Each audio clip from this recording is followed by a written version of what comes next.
Sorry.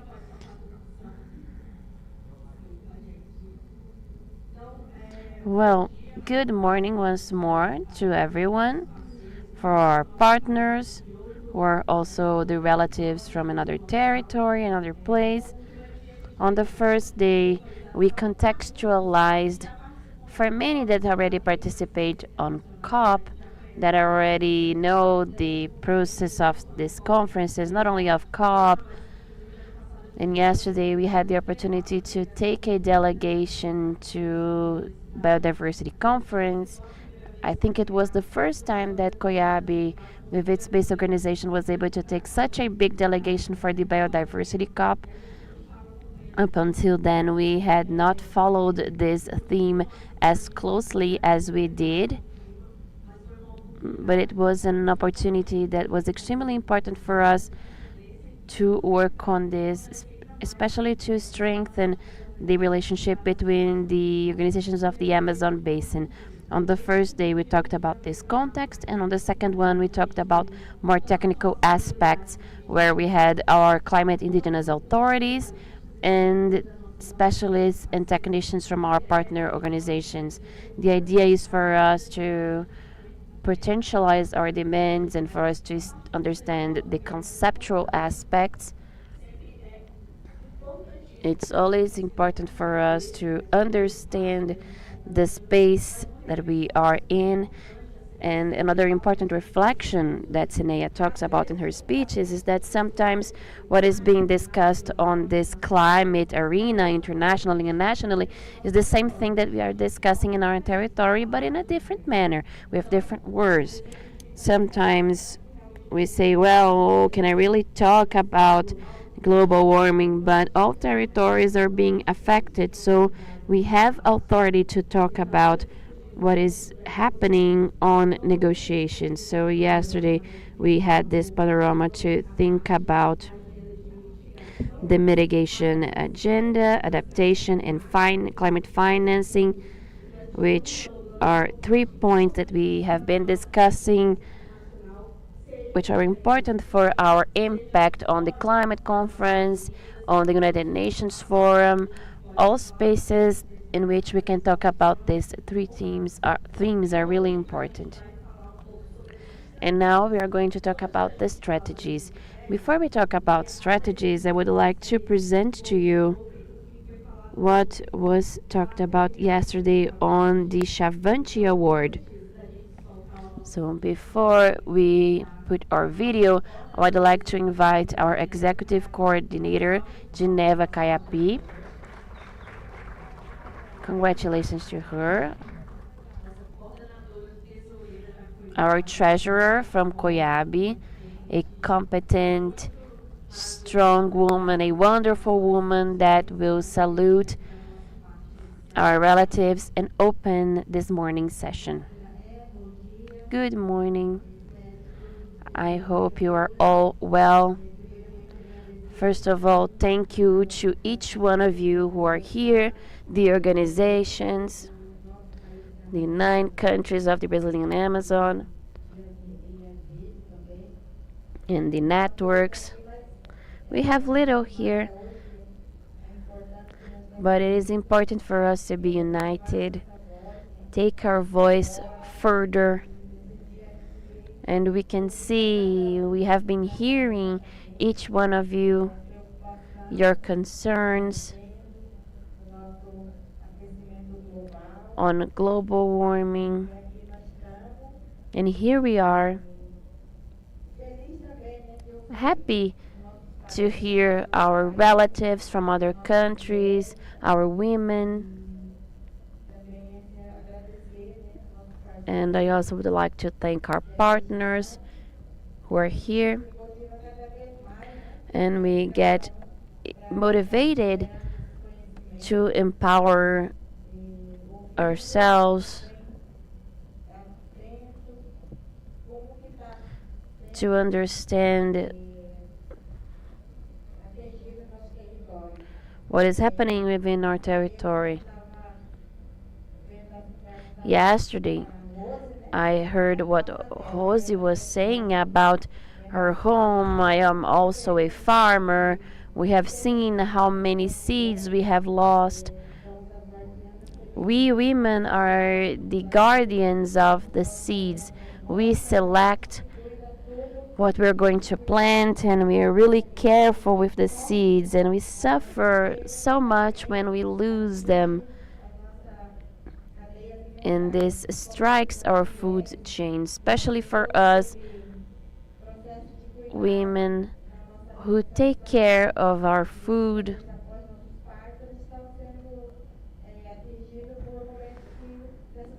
And we are now being stricken by climate change. We no longer have plantations as our seeds are dying due to the heat wave. So we need to adapt ourselves so as we don't lose everything.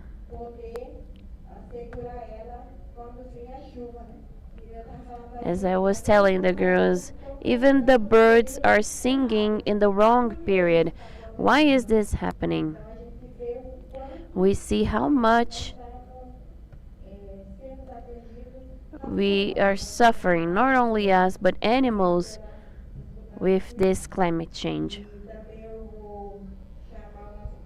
So I will also call Cristo now to come and sing, and I also would like to call the women to the front for us to give our welcome to our relatives.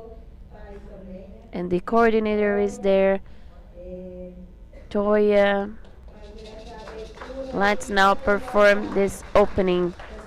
Where is Marcelene? She is the woman that has a strong voice. Come here, Concita, with Cristo, to open this event with a lot of strength. Come, Angela, Patricia, the women from our 9 countries, come here. Our hermanas.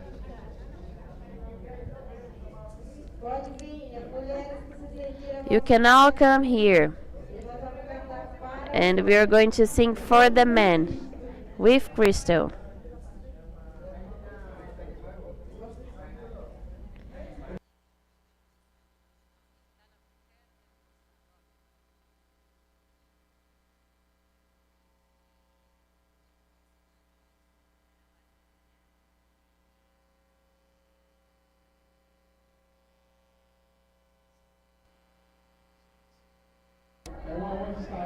Guys, it's an honor to be here, and we'd like to invite you to sing with us now.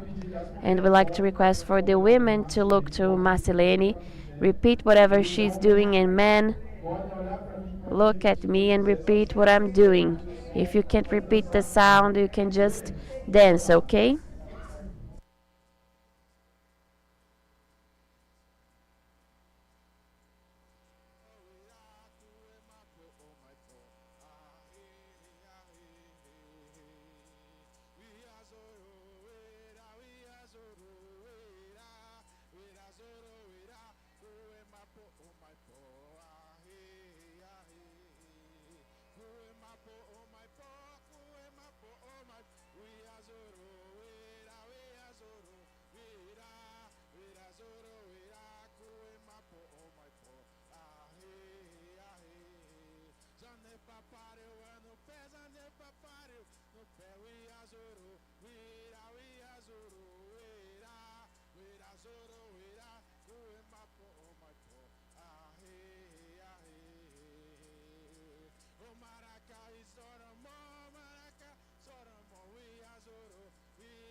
Usually the people request for a round of applause.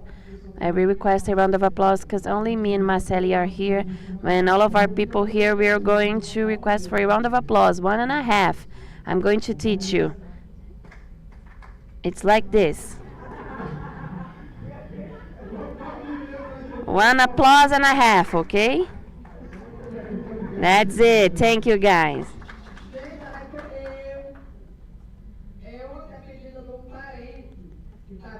At the request of someone who is here, they wanted to hear my voice today singing. I will sing here. Today I came all with arara, macaw. Macaw is a sacred bird for us. We perform our rituals with them, so I'm going to sing something that most of you know.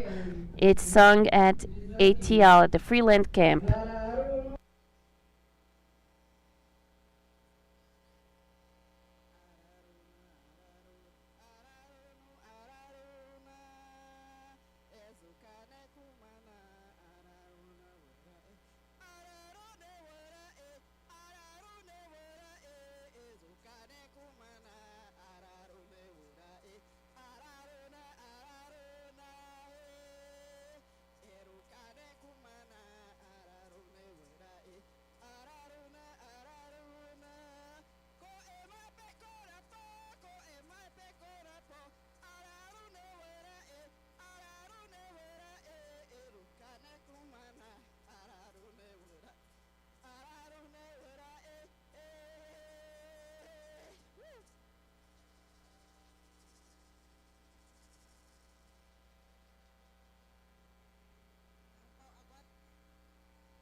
So that was it. Thank you. And now let's pass it back to Alana and Adriani to continue with our day's event. A round of applause, a strong round of applause to our coordinator, Geneva Coiab, our Mato Grosso coordinator. Thank you, relatives. It's very important to have this moment of being together, strengthen in the space, which is the Indigenous pre-COP, another space to strengthen not only our ideas but our organizations and networks. So yesterday in the financing panel, Valeria and Elcio from TNC brought an experience, which is the Chavante Award. And some people had questions about that award. And before we start analyzing the document, we're gonna show a video about the Chavante Award. If someone could help me in turning off the light. And the video will explain what is the Chavante Award. Podali, Indigenous Fund for the Brazilian Amazon. Indigenous peoples are the guardians of more than 80% of the planet's biodiversity, yet they receive less than 1% of global funding to combat climate changes and for adaptation. How can we change this? As the climate changes, I feel the lack of rain. With less rain, there's no fruit production. The planting season is no longer at the right time. Sometimes when the environment undergoes changes, the rain doesn't arrive on time and takes longer to come. Today we're surrounded by farms and large landowners, and yet we continue to resist. Our culture and our traditions endure. Podali Fund experience in transferring resources from the state of Mato Grosso directly to indigenous communities. Podali is the first indigenous people fund created by indigenous people for indigenous communities. The indigenous movement has discussed in its Amazonian basis through Coiab this process. For more than 20 years, the indigenous peoples of the Amazon have dreamed of having their own mechanism for raising funds to strengthen our projects, our initiatives, our life plans in the territories. This creation of Podali came from the idea through the idea of Coiab to facilitate the service provided to indigenous peoples from 9 states in the Brazilian Amazon. And why is this fund important to us? Because we didn't have access to financial resources before. You see, in practice, we didn't see that support. And that's why this fund, a fund for indigenous peoples, by indigenous peoples, is so valuable. Because of climate change, the Xavante people are now facing a food insecurity situation due to the scarcity of traditional foods in these regions. With the support of the Podali Fund, 14 initiatives have received funding through Mato Grosso's deforestation reduction program. These projects strengthen efforts such as community farms and seed collection to increase food availability, restore nature with native species, and enhance the presence of these peoples in their territories. The Federation comes as a partner because the people call on it to think of something with REM, to think of something structural and not something occasional that will pass, and realizing the need to maintain this within the people themselves, and the people can organize themselves and think of a reward. Let's give awards to those who are doing projects. Shall we strengthen our farms, our seeds? We have started a community farm here. And here we grow a variety of crops. Here we grow corn, pumpkins, watermelons, and yams, and also potatoes, which are there, cassava, rice, and pequi. These beans are delicious and very nutritious. In the past, this was all we ate. That's why in the past there was no diabetes, no high blood pressure. Today, however, the Xavante people eat different types of food, which has led to high rates of diabetes. This tradition is something ancient that I learned from my grandparents. We continue this practice to preserve the traditional culture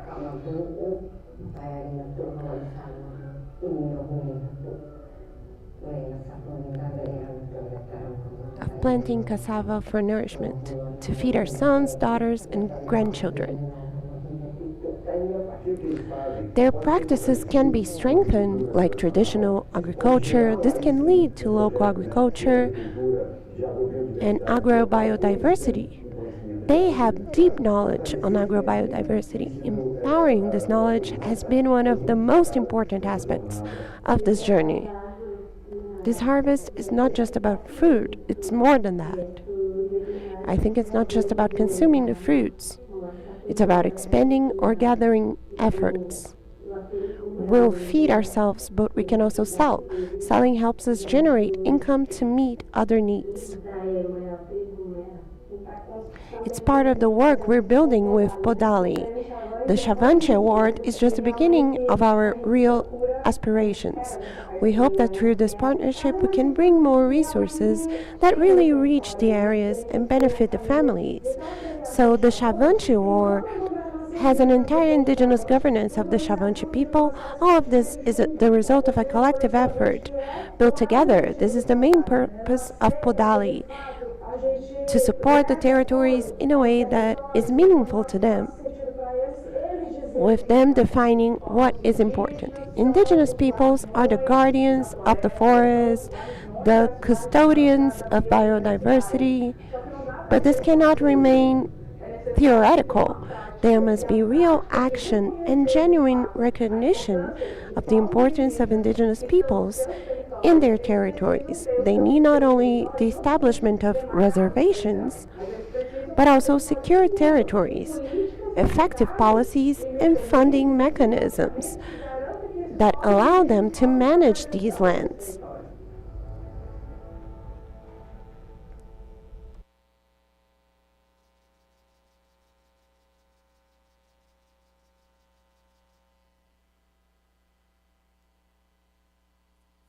So this is a very important experience because you can show partners, philanthropists, that it is possible to do direct funding, to have a governance based on indigenous peoples, and that financing will in fact support those who are strengthening and protecting biodiversity and the climate.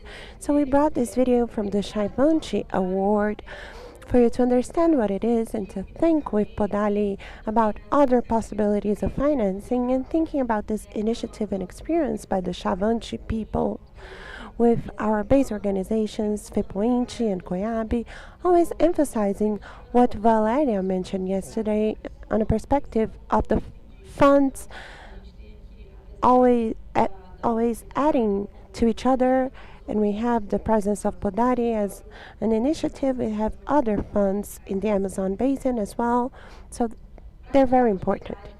And in order for us to continue our program, we're a bit late, but today everything's going to work out.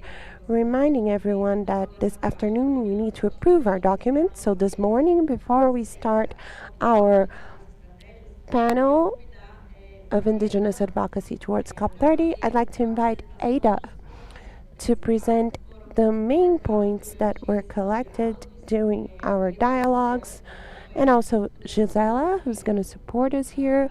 If you could share the document, they will present the main points that we worked with during these 2 days. And a round of applause for our relatives.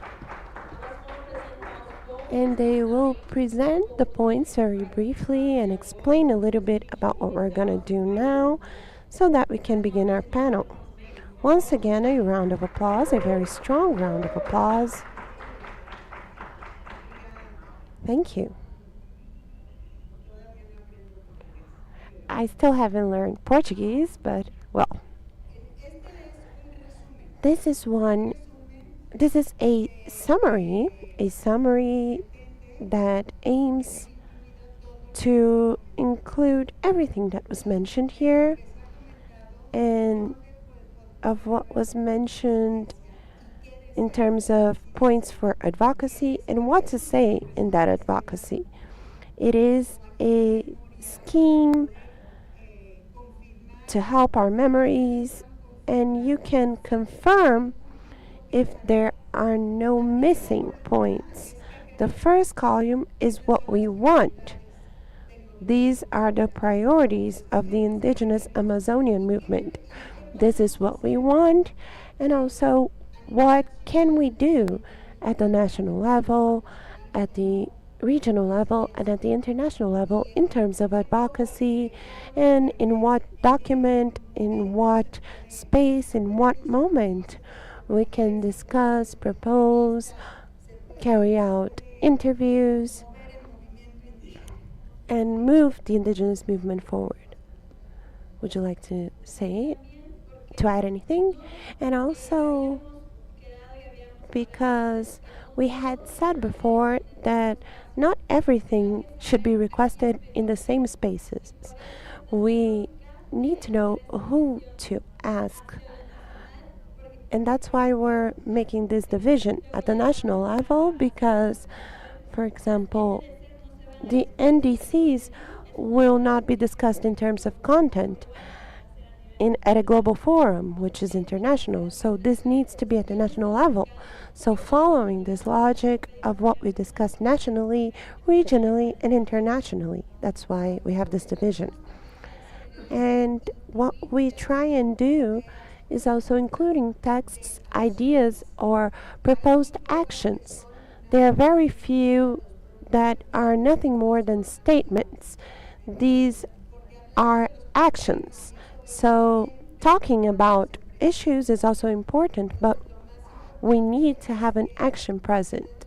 And the most important thing is that you tell us if we collected everything that was said here appropriately. So the first priority is the full protection of indigenous territories as climate action. This is the conceptual proposal for the territories, and everything to the left or to the right is where we can talk about this and where we want this to be included and how we want it to be included. So the argument the guiding argument behind the idea is that we need to recognize the full territory with the perspective of indigenous peoples. This is an idea that we need to build, and this is where we start building it. So, where can we advocate at the national level? Well, in the NDCs. What do we want the NDCs to say? That we need to guarantee the legal security over territories and resources, because that is the language that the climate change agenda uses of the indigenous territories, including territories and resources of the Payasis. And what am I talking about here? Demarcation, titling, respect for rights, and financing, and others that I can mention. And when I say that I want to guarantee the legal security over the territories through its titling, its demarcation, financing, so that's how we built this table. And there may be something missing, and that's what we wanted to ask you today. And we also want the NDC to include the restoring of the territories.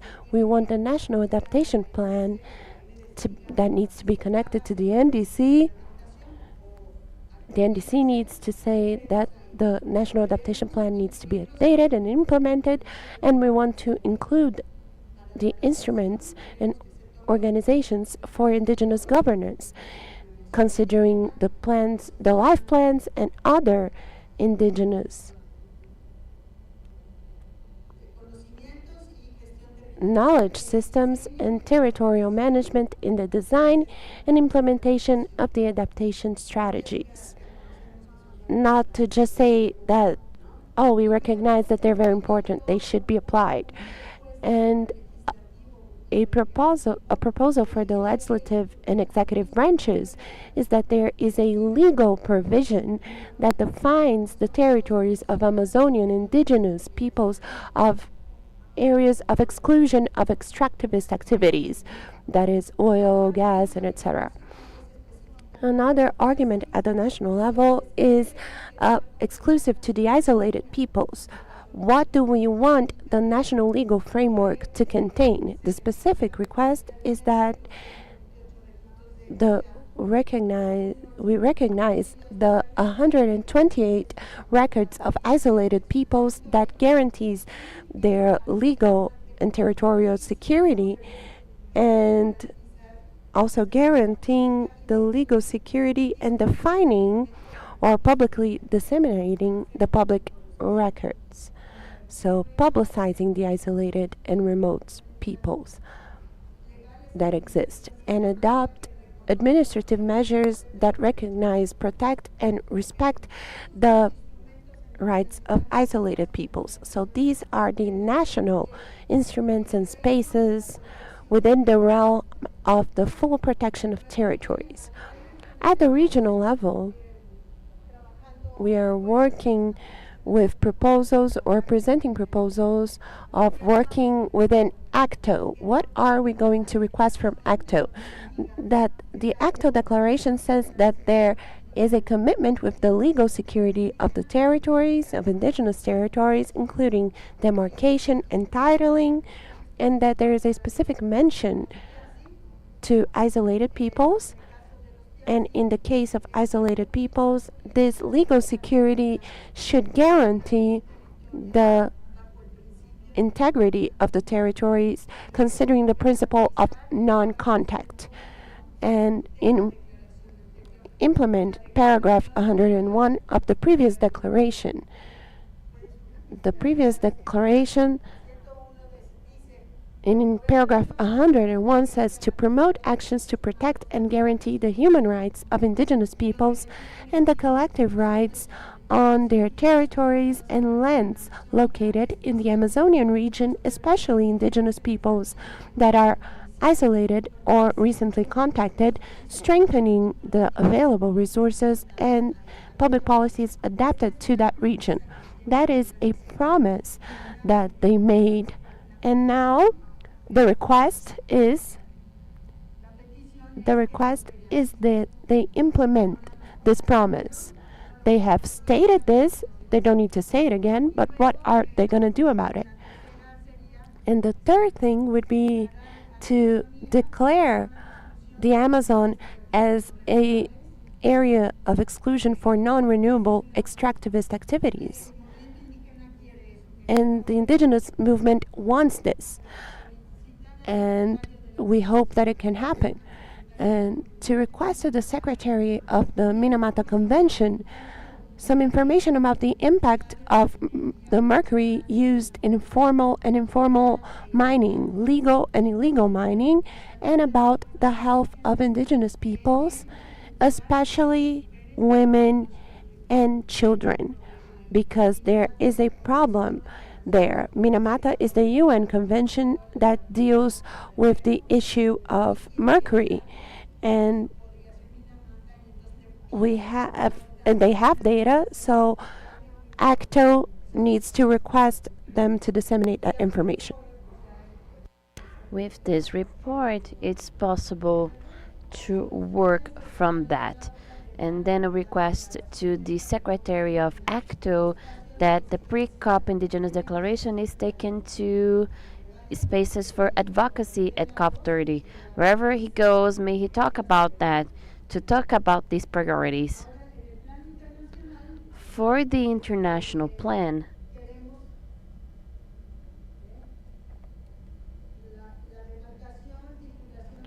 we want the demarcation and titling of the lands of indigenous people, the protection of the Amazon forest. This is one argument.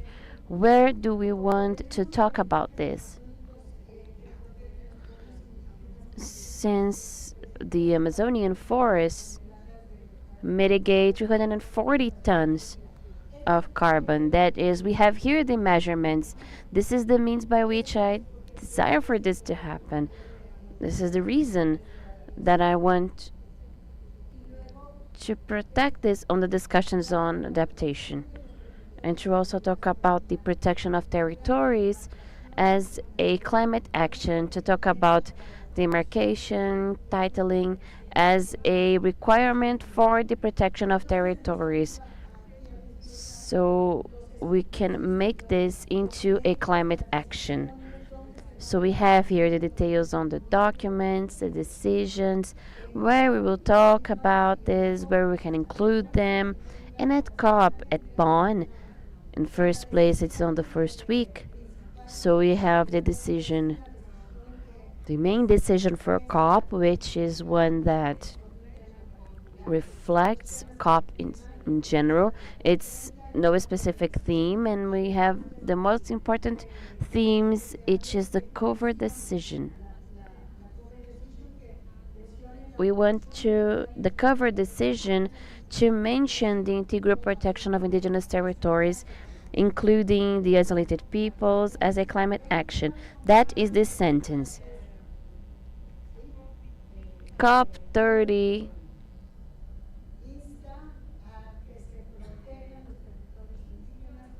wants, requests the protection of territories as a climate action.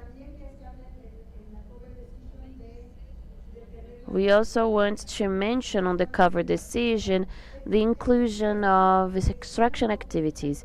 This text seems a little weird, but it is the one that is used by the Biodiversity Convention. So when you use the language that they have adopted, it's much simpler. On the contrary, they begin to make questions. Oh, well, what does it mean? I don't understand this term, and so on. So we are using the existing language. Here we talk about the activities of extraction in areas that are important for biodiversity and the services of ecosystems. This is a text that already exists, specifically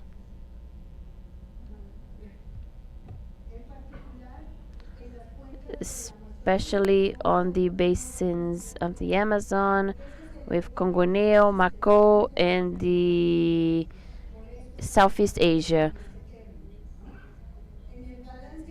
We are on this global column.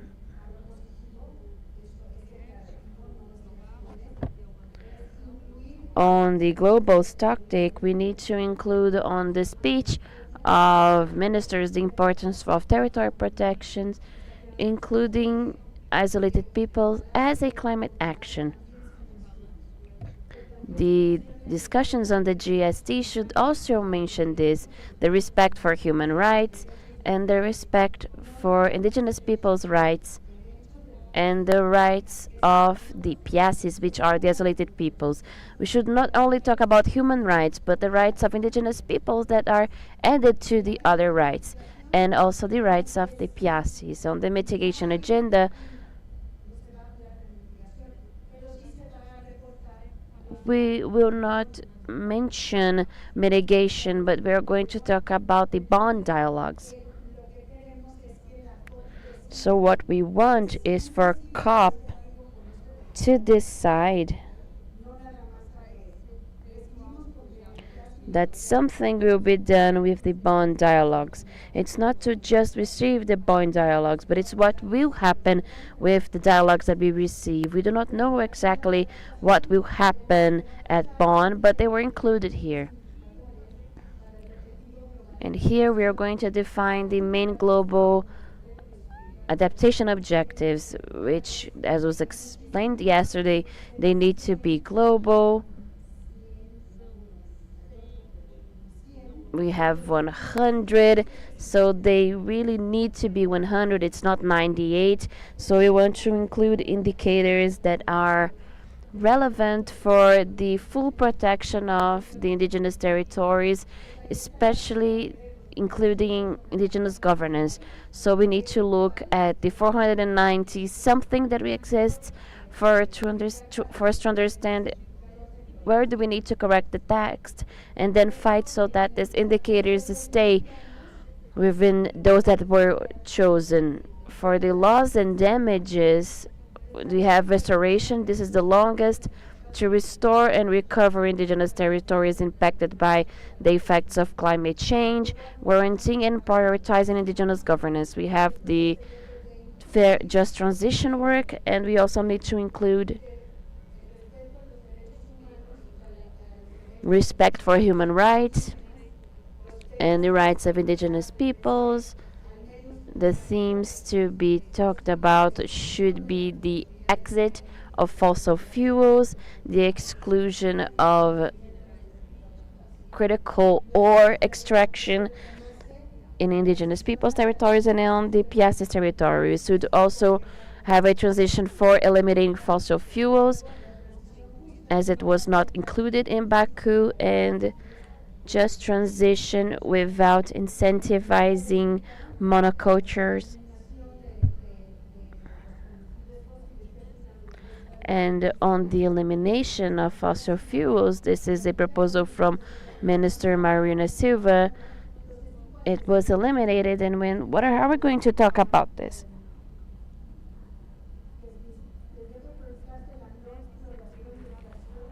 We should prioritize the non-exploitation and extraction of fossil fuels on the areas, the important areas. So we have an adaptation to the existing language of documents on climate change, and later on, the report on how we are working on countries to fulfill their goals. So we're going to talk about the implementation of a document of a COP decision. Within this paragraph specifically, it's possible to include the mention on the respect to indigenous people. These would be the priorities.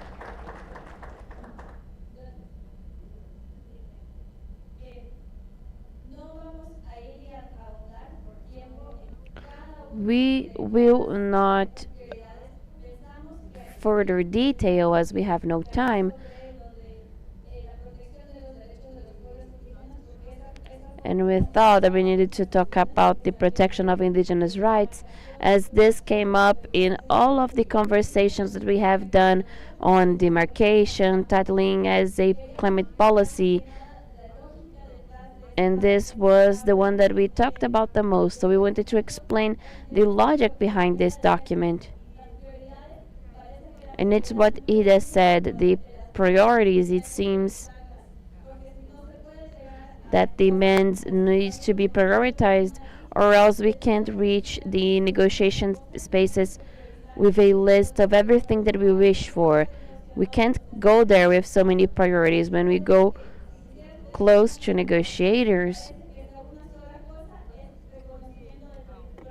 we need to choose something, and what we choose is the protection of indigenous territories. Within these other priorities, the second priority would be the access to climate financing by indigenous peoples. In all conversations, it seems that this one is the second priority. The third priority is the representation and participation of indigenous peoples on different spaces. Fourth priority, protection of human rights defenders. On the first day, we talked about them. This was one of the most complex subjects at a national level. On the international level, for example, when talking about climate change, there are no mentions of human rights defenders there. We are thinking about how to put this there. We should think about something like a declaration. Some things will be on the narrative, for example. On the global stocktake will be on the recognition, but then perhaps we could do something that is binding to it. But at the level of documents on the negotiation for the global stocktake or the adaptation, it's necessary to consolidate more binding objectives. That is an important difference that we should make. As a fifth point, within what you have heard on the priorities, it's the proper inclusion of indigenous knowledge systems. Here we have a differentiation between the regional, national, and international. We are still thinking about some of them on how we could make these requests at a regional level. Since we also have the challenge that in ACTO we still do not have negotiation documents. We had something in 2023, but we still need to see how we can implement things. We want to implement. The ACTO secretary has already said that the 2023 declaration will be implemented. We have begun to review it to see what is within it and which actions could be removed from this declaration. At a national level, we also need to separate what we ask from who. At the legislative and executive level, we want that. In the NDCs, it's the other thing. The national plan is another one. So we have specific elements that we will request for depending on who we are talking to. We need this specificity. These requests need to be done at the level of actions. If we go and say, oh, we want to be recognized, and it's just on paper, it's worth nothing. We need to use action verbs to talk with states. We want this to be like such. We will have no time to assess each point with you now, but this table will be available for you to look at it.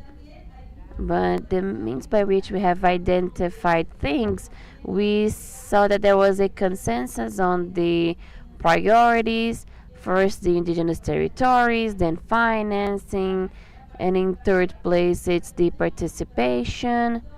representation and participation. The fourth is the subject of defenders. And the fifth is knowledge systems. If we forgot a priority, the idea is to exactly choose 4 or 5 priorities, or else it's a really big list. And these are the spaces that we have here. That's what I would like to mention so as to not talk so much here right now.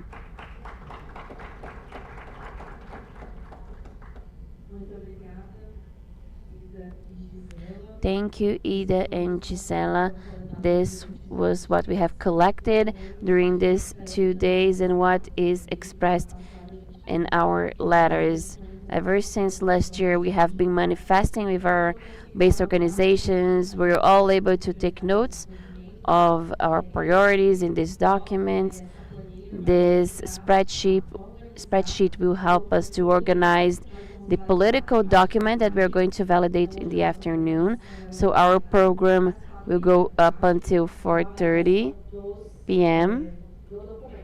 with the validation of the document.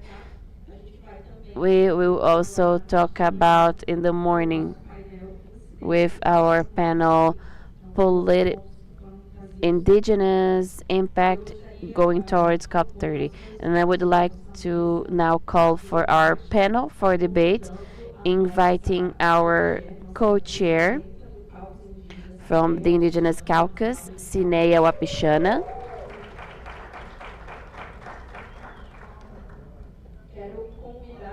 I also would like to call our general coordinator from Coiab, that is part of the Circle of Indigenous Peoples of the Presidency of COP30, Toya Manchineri. I would like to invite the executive coordinator of APIB by the Terena Council, Alberto Terena.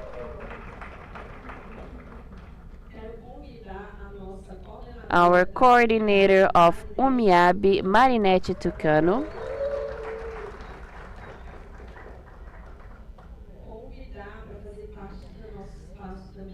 I also would like to call Concita Sopré from FEPIPA.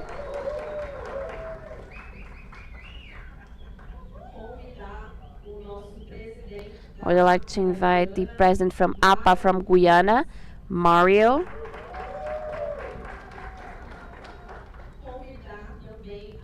And our sister Patricia Soares from Opiaki, that is from the Circle of Indigenous Peoples.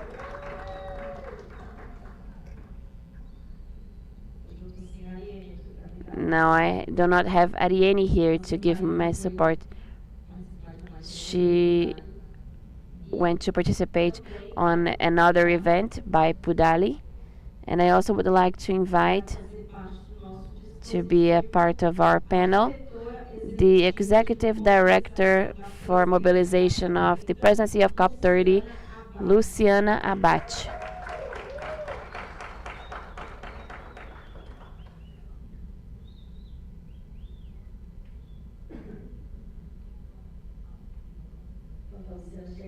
Well, Luciana arrives, please. A round of applause for our panel. This space is on our influence going towards COP30. We put our objectives there so you can all contribute to identify our strategic demands, opportunities, and common challenges based on what was already spoken about from this document and what is our strategies, or what are the strategies that we are using or we are trying to create with the indigenous movement. I'd like to use this moment to have our invitee from COP30 and our co-chair to talk about the spaces of discussion within the UNCCC, this perspective on the accreditation, which is a strategy, accreditation for the Blue Zone, and our participation in general in COP30. How FEPIPA has been thinking about this with the organizations at a local level. We know that this is a challenge, but overall we are also going to have the support of one of our partners to talk about the articulation routes. Our idea with this panel is to talk about the opportunities what we have been working on to think about this at COP30. And we are going to begin with our Executive Director of APIB, Alberto Terena.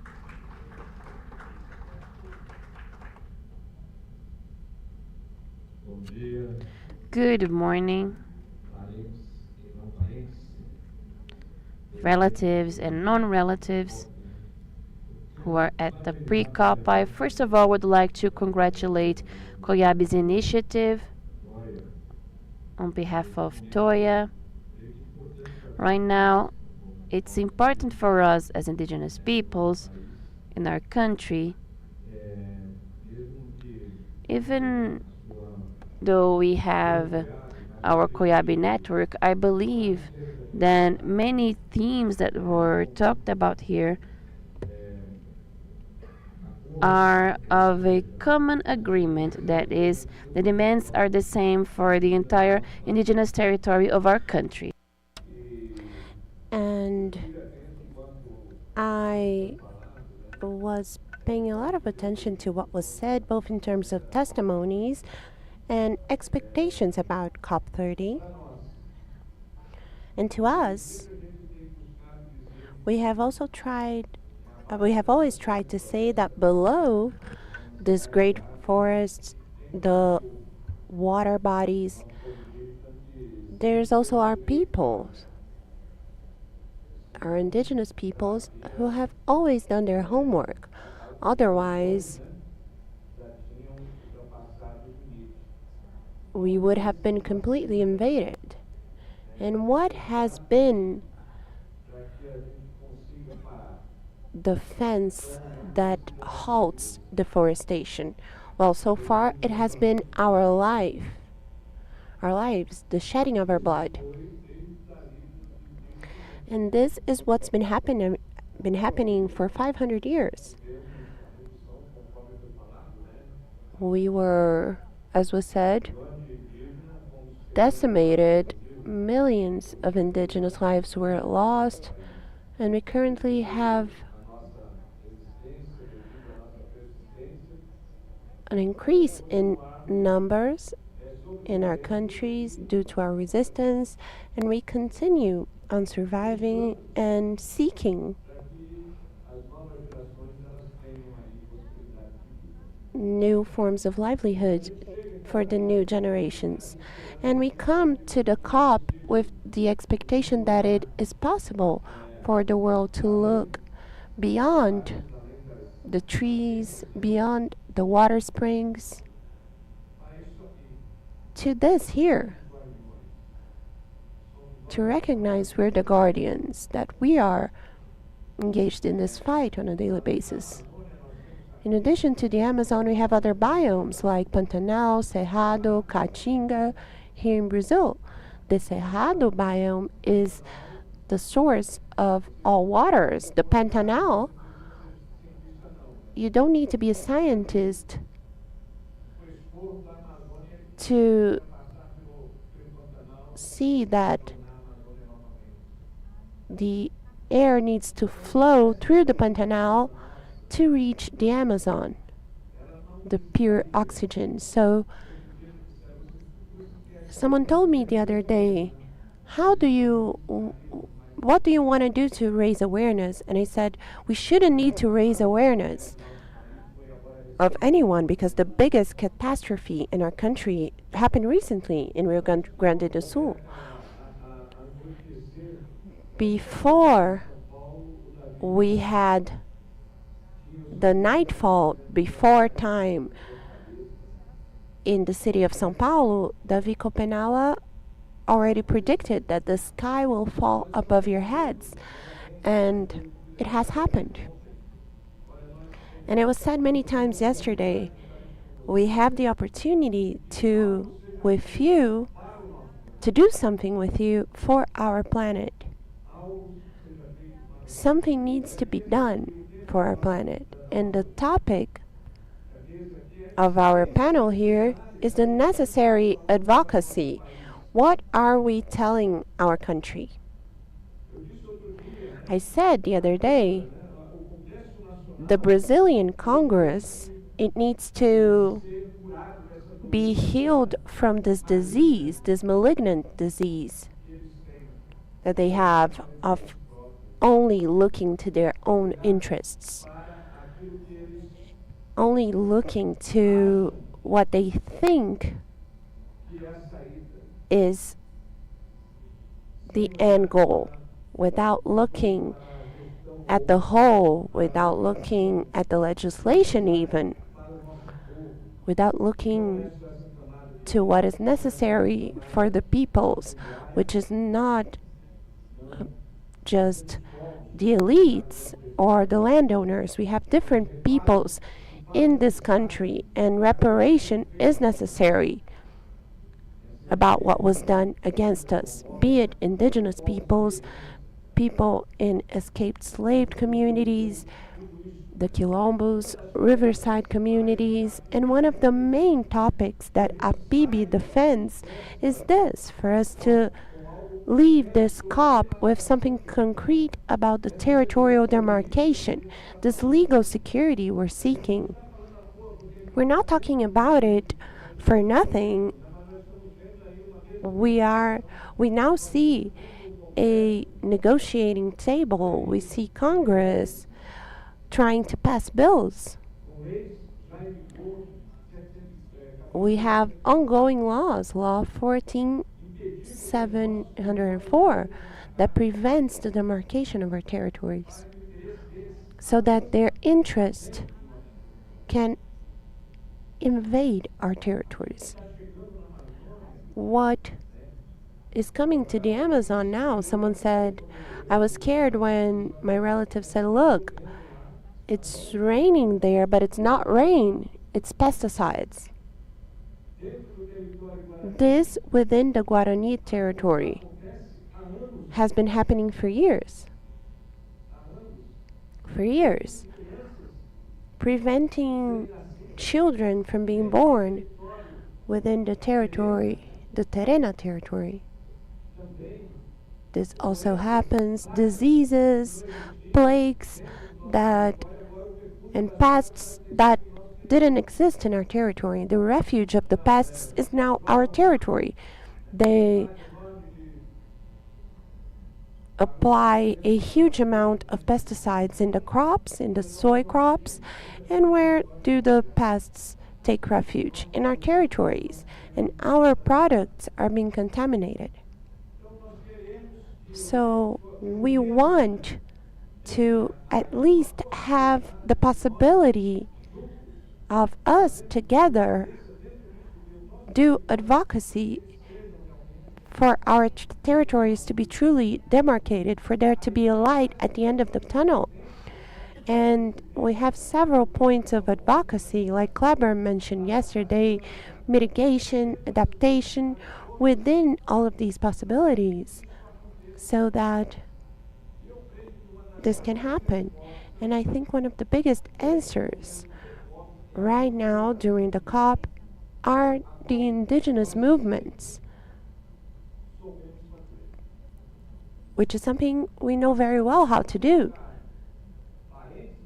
If we don't put indigenous relatives inside this COP, we won't have done our homework.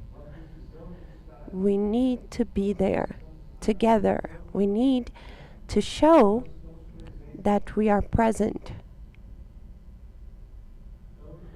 So that's what I wanted to say.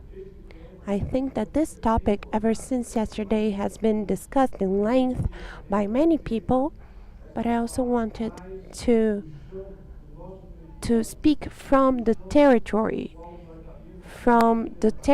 where he have seen blood be shed right beside us. When you're accused by the Brazilian justice system. Why? Because you're fighting for the right to uphold a law which is the biggest law. Law 231, 232 is a law, it's an eternity law. It cannot be tampered with, and we are fighting to defend it. or the original rights that we have. And then you're arrested. You need to be prosecuted because you're fighting for the rights of your people. That is the answer that the Brazilian state has given us so far. And not just Brazil, because we have international agreements made between markets. So everyone needs to pay attention to this. And we can no longer continue just saying that we are looking for something. We need to be present. So, as the articulation of indigenous peoples in Brazil, we are together. We know that we're stronger when we're here together. And it's necessary to have the Global Alliance, TOIA, as Coiab, COICA, and the other organizations. Thank you. Thank you, Alberto. I would like to now invite the Vice Coordinator of COICA, Jamel. Is he here with us? A relative? Hamel.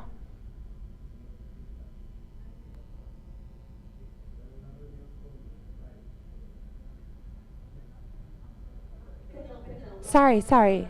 Our coordinator, Fanny, is here. She's here. I'd like to invite our COICA coordinator, Fanny.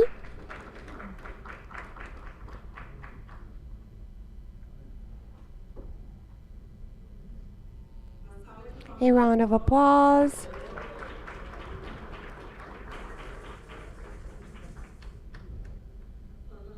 And while she joins us, I would like to pass the floor to our representative of FEPIPA, Concita Sompré. A round of applause.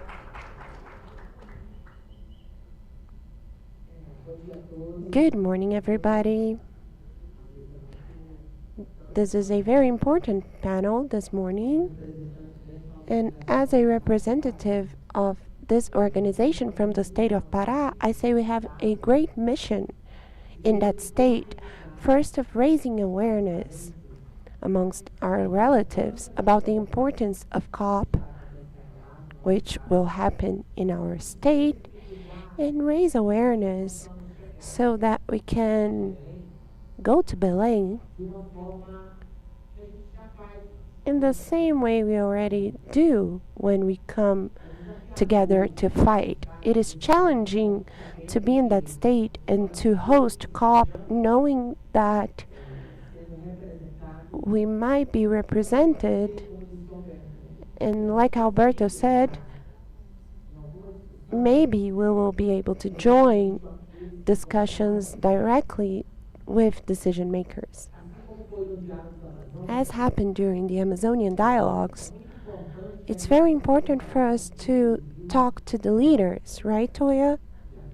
And APB, which are our great representatives both for the Amazon and for Brazil, of putting indigenous leaders face to face with the government representatives, the representatives of the countries that have impacted us, and who are the people most interested in what lies underground in our territories, and which has caused Brazil to appropriate this entire market, which has just received land titles, and that has put a price in our home. So everything involving money, we are usually the weak link. We are not able to fight against the money. And we have been fighting this really unfair fight, and everyone who fights with us knows that we have only one priority, or a bigger priority, from which stem all others. We cannot talk about health, we cannot talk about education, we cannot talk about the right to life, we cannot talk about food security, we cannot talk about survival of indigenous peoples if we don't have our lands demarcated and guaranteed and safe. And the Brazilian state didn't give us this guarantee so far. 32 years have come and gone with a constitution that they make a point of disrespecting, because we have two articles, and from these two articles, Congress, the current Congress, the murderous Congress, is always trying to approve bills, and the last one has been approved. A state that does not respect a minister, that when she goes to the House, a state that contributes to the killing of indigenous leaders. A cop, who are we talking to during this cop? Sometimes the impression that I get, and this is whenever I fight because I'm an activist and I'm currently fighting, I feel like that we are yelling to a world that is deaf, blind, and that only sees one thing: money, money, money. Our lives and our territories are important for climate balance, yes. But when you put a price on that, our everything we say becomes null and void, and that is what we see. So we're hosting a COP in the state of Pará, and we will be hosting global leaders from countries that are quote unquote superior or developed. But I want them to see precisely what we have said time and time again. And in my opinion, they should get to know our territories, go to our communities,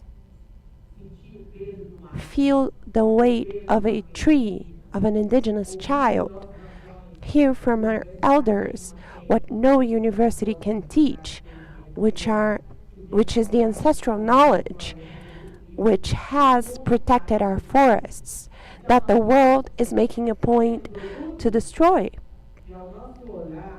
So we have things that have been considered as goods, but in our opinion, none of these things have a price. What is the price of a Brazil nut tree? I don't think it has a price. I think it's priceless. And in my state, these trees are being devastated due to climate change. And in the state of Pará, and I'm speaking from Pará because that's where I'm from, last year we went through the biggest crisis of criminal fires within indigenous territories. We lack support, and we're thinking about what's going to happen this year because the wildfires have gone into the forests. They're not just along the roadsides. So I heard here in the slides that were presented that we have many priorities. Access to climate financing needs to reach the local territories. It does, but how can we do that? We have indigenous funds. We have funds that are giving demonstrations because we can't we shouldn't be just demonstrating the entire time that we have this capacity, because it's clear that we do, but we need to keep on proving that time and time again. We know how to do these things because we are indigenous, we know our pain points, our bottlenecks, but we need to keep on proving ourselves all the time. So we need to guarantee climate funding, but the biggest priority currently is to guarantee the lives of indigenous peoples, and this guarantee goes from the people who draft the bills and the laws, those who need to apply the law, and those who demand from the Brazilian territory all the riches that lie underground. While we don't have the demarcation of indigenous lands, we will keep on resisting. And you may kill us, because most of the indigenous leaders currently live under threat.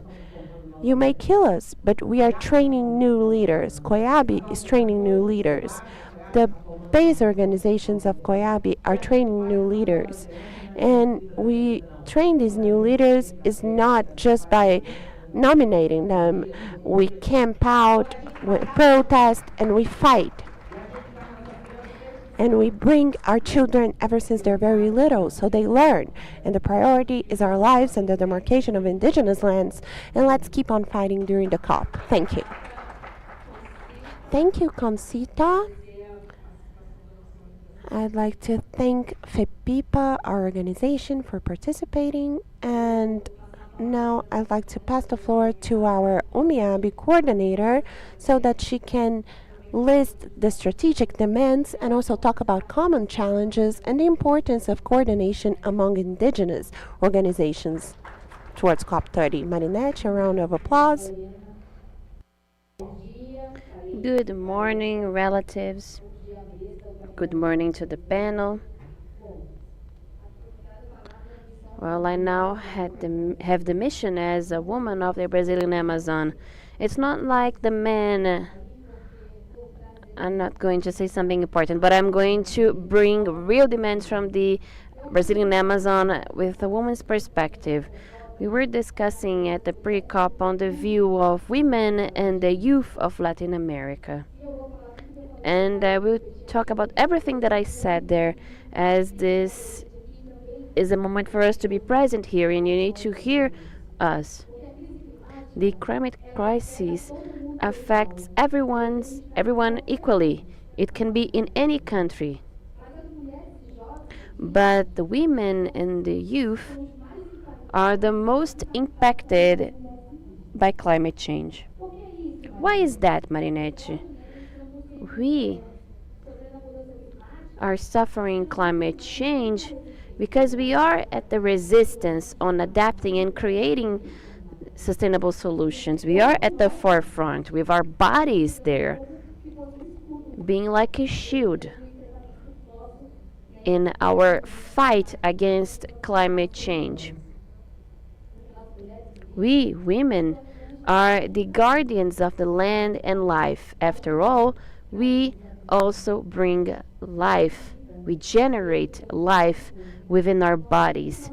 So, like our Mother Earth, we also generate life, protection, many things for us. And we are only placed as if we were just the guardians of the forest. No, it should be the responsibility of the world to protect our lives as the guardians of life and forests. We have had a historic role within the movement, our territory, our homes, our communities. We take care of our forest and pass on our ancestral knowledges for our children. Concita has just spoken about that. They can kill us, but also fight us. But we can also fight by putting our children next to us, our youth. And within this pillar, we should have more young people. How do we want to reproduce our knowledges if we do not prioritize young people for them to be in here? We need the strength of the young. We die, and many times we die taking our knowledges. We accumulate many things as leaders, and we can't pass on all of our knowledges. Everything that happens has impacted women's health, and one of them is the psychological health. There are women leaders that are overwhelmed with many functions, and that's why I say we use our body to protect our planet, territory, forest, and at the same time, we are also heading the sustainable agriculture project, traditional medicine, reforestation activities. We are there taking care of our family, our warriors, and taking care of us. Actually, we don't take care of us. So it is important for us to be on such spaces, bringing the demands that we need, Toya, to guarantee the participation of women on leaderships, the active participation of the young, for them to truly be here, to hear and talk about their view, their knowledge. We have much to use from them. They are on the technological era. How do we use this technology in our favor?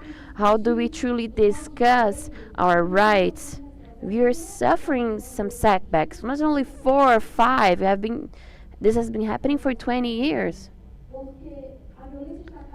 State violence only grows, and it is present in us, indigenous people. Imprisoning of indigenous people only grows for us protecting our territory. And it's important for us to talk about this, and at the same time we question ourselves how we're going to keep on doing that.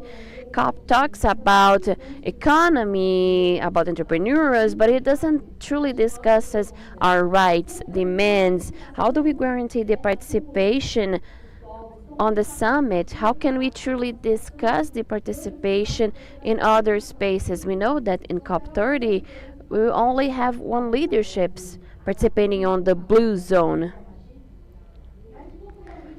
But how we will be able to make our demands? We have a territory, I mean, geographically speaking, it's really complex and diverse.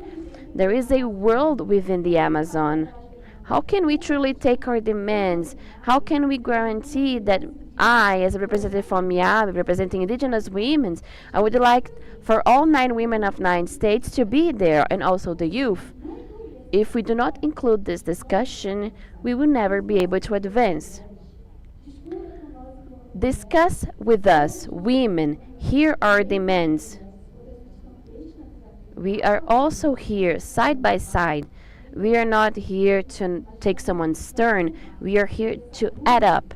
This fight will only be made possible if we are together, the youth, the elderly, warriors, women and men, within an organization, within such a plenary, for us to bring our demands. So I would like for us to truly guarantee the demarcation and protection of our land. COP30 truly needs to have a final letter with this demand. And to support female indigenous leaderships is important. We need, as I said, to invest on the environmental, digital education for our means of life, thinking in our languages. We will truly be able to win all of this destruction if we can pass on our knowledges through our languages and not in Portuguese. I mean, we can speak Portuguese. Spanish, we can do that. And English too. But if we truly kill our indigenous languages and do not pass on our knowledge and fights in our own languages, we won't be able to go forward. And we should value our traditional knowledges. We should structure ourselves. And this is really important. And finalizing here, I would like to bring my demand here, which is to promote climate education based on the scientific traditional knowledges, incentivize feminine indigenous leaderships in the youth for environmental protection, to support sustainability projects headed by the women and the young, guarantee spaces for active hearing for us indigenous peoples and women. We as Umiabi are positioned as such, and we are here to contribute with APIB, Coiab, and other organizations in this table. Thank you so much. For the Umiabi coordinator, Marinetti, I would like to make the same question for Fanny as the Coica coordinator, and to ask if all of you have an interpretation device, as she's going to speak in Spanish. Where is Patricia? Can someone get an interpretation device for Sinea? For our co-chair? Just 1 second, Fanny. Angela will lend hers. What are the strategic demands that COICA has been taking on for this advocacy within COP30? A round of applause for her.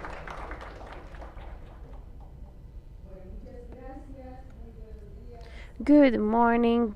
Thank you so much for allowing me to be here.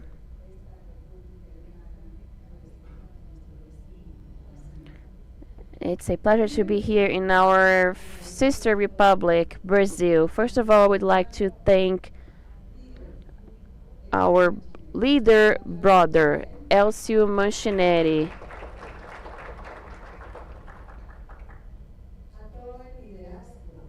to all the leaders, valuable leaders that I see here, valiant women, my sisters. I have always identified myself with you. Here we have the Omiabi sister, the Apibi sister, all the organizations. And I would like to say that today, as COICA, as this big group of the Amazon basin, we are united as we are the priority as indigenous people. And this leads us as good brothers and sisters to reach the conclusion that together we are stronger, more united. Thank you, Elcio, for your leadership. I would like to begin by saying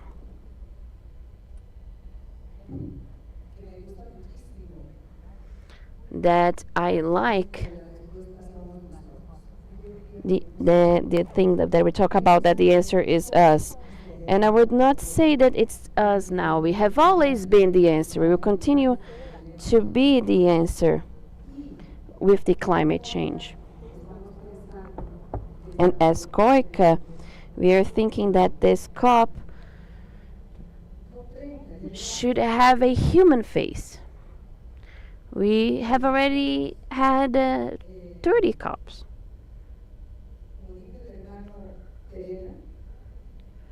And as my brother Terina said, look further, beyond the forests, the biodiversity, the rivers. We have years of discussions on financing, reforestation, all measures for mitigation and adaptation. But where are we? Where are the soldiers that take care of these forests? Where are these discussions? This COP needs to have these human rights, this human face of those who take care of this valuable tropical forest and its diversity. It's not just about recognizing our traditional knowledges, but how can we work so that we can have a dignified life? We deserve this dignified life. It hurts when you hear, and this is the third day, and I hear my brothers and sisters how we have been living the same situation for millions of years. A situation where we do not know things, a situation of crises on the effects of climate change. I heard Rosemary talking about the loss of her food through the flood, drought. They are the two facets of the same coin, be it the drought, floods. Both situations make us suffer. It affects our lives. And who pays attention to that? My sister, my brother has just said the pollution of rivers, territories by the big soy plantations, extractivisms are leaving pollution in our territories. Who is concerned with Colombia's case? Here we have our brothers and sisters from Ecuador that suffer with pollution, and the Amazon basin as a whole is suffering. Rivers are polluted with mercury by the oil industry. Who is concerned with that? And then we're going to say, well, take care of that, and they're going to show that they are the ones who help to restore, to reforest. I believe that as indigenous peoples, we need to say, enough is enough. Enough is enough. It's already time for us, for our leaders, to be at the same space as decision makers with governments to propose everything that you have shown, everything that we are working with. At Coiab too, we are talking about direct financing. But what is direct financing? May it not be a threat for us. We know that this can happen. Indigenous people want direct financing and they say, well, the money is here, but they do not know how to manage it. We all end up with criticisms, lack of knowledge. Direct financing needs to be responsible. We know that people need to be responsible with their cooperation. It's not just about delivering some money and receiving a report on paper. We need to verify the land, assess results that change lives, help to surpass crises, the historic crisis that we are living. And then I call you. We know that COPs are spaces for governments. Now we have we have advocacy. We are part of the civil society to do that. Another thing is the bioeconomy. We need to talk about this, but from our standpoint, as the Amazonian people, we live in a territory that is rich with biodiversity, natural resources, but others are taking these resources and we only have pollution there. This is the moment to think that economy needs to be fostered in our cosmovision to generate income, as now we also need money. We need money to be able to have access to health, education. Many are the things that we need to say. We would need an entire day to talk about all of our issues, but we also need to foresee solutions. Now we have funds, but these funds need to be well administered, where we can have capacity to administer and to be a part of the governance committees of such funds. I would like to thank the partners, those who cooperate with us, to say that we are the beneficiaries, we are the strategic allies to work jointly and to make our initiatives and proposals be well succeeded. We hope we can be there at COP to influence others. We hope we can be at the table with the government and perform surveillance, follow up, so we are included on the decisions of COP30. Thank you so much. Thank you to our General Coordinator. Once more, welcome to Brazil. Thank you so much for what you have shared. I would like to ask for President Mario to speak slowly as we have a delay on the interpretation. I want him to speak about the strategies and demands that APA has been giving and what are the common challenges between Guyana and other countries. A round of applause for him. Lembrando da remembering that he's going to speak in English. Good morning, everybody. I must say that I'm grateful to be part of this panel and to share with you what are the common issues with us, Indigenous people in Guyana and in this Amazon basin. And so, yes, I would not speak very fast because English is my second language. My language is Akawayo, and I would like to say, Nara nagong dambarang, polipia jakra nagong echibak. And that means to say that I am happy to be with you, and I bring greetings from my people in Guyana. And so the common issues that we face have been non-recognition of indigenous traditional lands or ancestral lands. We know that in all of the countries in the Amazon, we are the first people. According to our constitution, we are recognized as the first people of Guyana. But as I said the last time, we still have challenges, even though we have laws that claim to protect us. There are also gaps within these laws. And so that is one, recognition of indigenous lands and legislative gaps and demarcation. We have an issue in Guyana where they say to us that demarcation is very costly. So they do not have the funds, and so it takes a very long time for them to demarcate territories of indigenous people.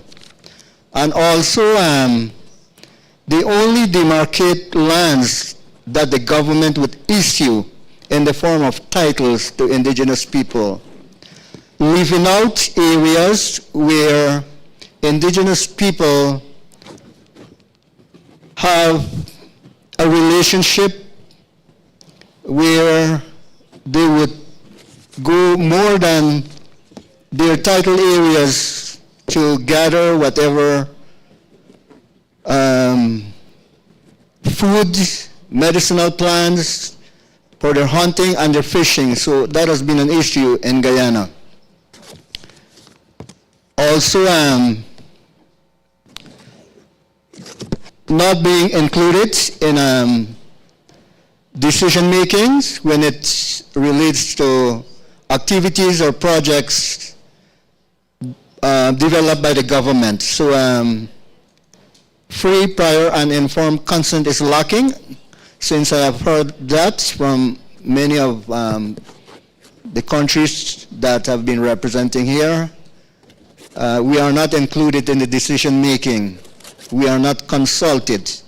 The government plans, they strategize, and they just come to the villages or communities and tell the people, look, this is the plan that they have, and they don't really explain everything in detail. So that has been the problem with us. And so I also agree that, yes, we have been the true stewards of these territories that are covered with forests. And I want to emphasize that from what I have learned, it is scientifically proven that there are no other groups of people than the indigenous people who have this knowledge to protect their forests. It is us, and that is why we continue to say that we are the answer to this problem, and nobody else. But we are happy to collaborate with other people who have the same kind of concern, and I am happy to have partners with us in these meetings. In the midst of an evil world, there are still good people. Everybody is not bad, and so we are thankful for the support that we have been getting from such organizations. And so for us, from the American People's Association, our demand is for the governments to fully recognize and protect indigenous territories, and also to provide financial support so that we may be able to adapt ourselves because of what climate change is doing to us in communities, because we are being affected. And also we've been calling to say that we need this financial support because we have been helping other countries that have been the main contributors of these climate change crisis that we are in, and so we need to be compensated for that. And so I would be happy if that is being recognized. Also, I understand that COP30 is a platform established by the United Nations. I was fortunate to be a part of the United Nations Permanent Forum on Indigenous People in New York recently. And I was happy to hear the call for implementation of UN DRIP by member states, which they continue to uphold up to this time. So if it is a UN platform for member countries, the 193 countries, we should call and demand that all the countries that are members should implement UN DRIP. And in that way, I feel that our laws of our countries can be better improved so that we can have better lives. Thank you. Muito obrigada, presidente. Thank you very much, President Mario, and also for respecting the time. I would like to pass the floor to Patricia Dopiaki, who's also part of the Indigenous Peoples Circle linked to the COP30 chairmanship. And in addition to the initial questions and demands of COP30 that us as OPIAC have identified, I wanted you to talk about the participation of indigenous peoples in this new space. Well, good morning, everybody. Today, I wrote my ideas in my computer because every time I'm given the mic, I forget everything that I wanted to tell you.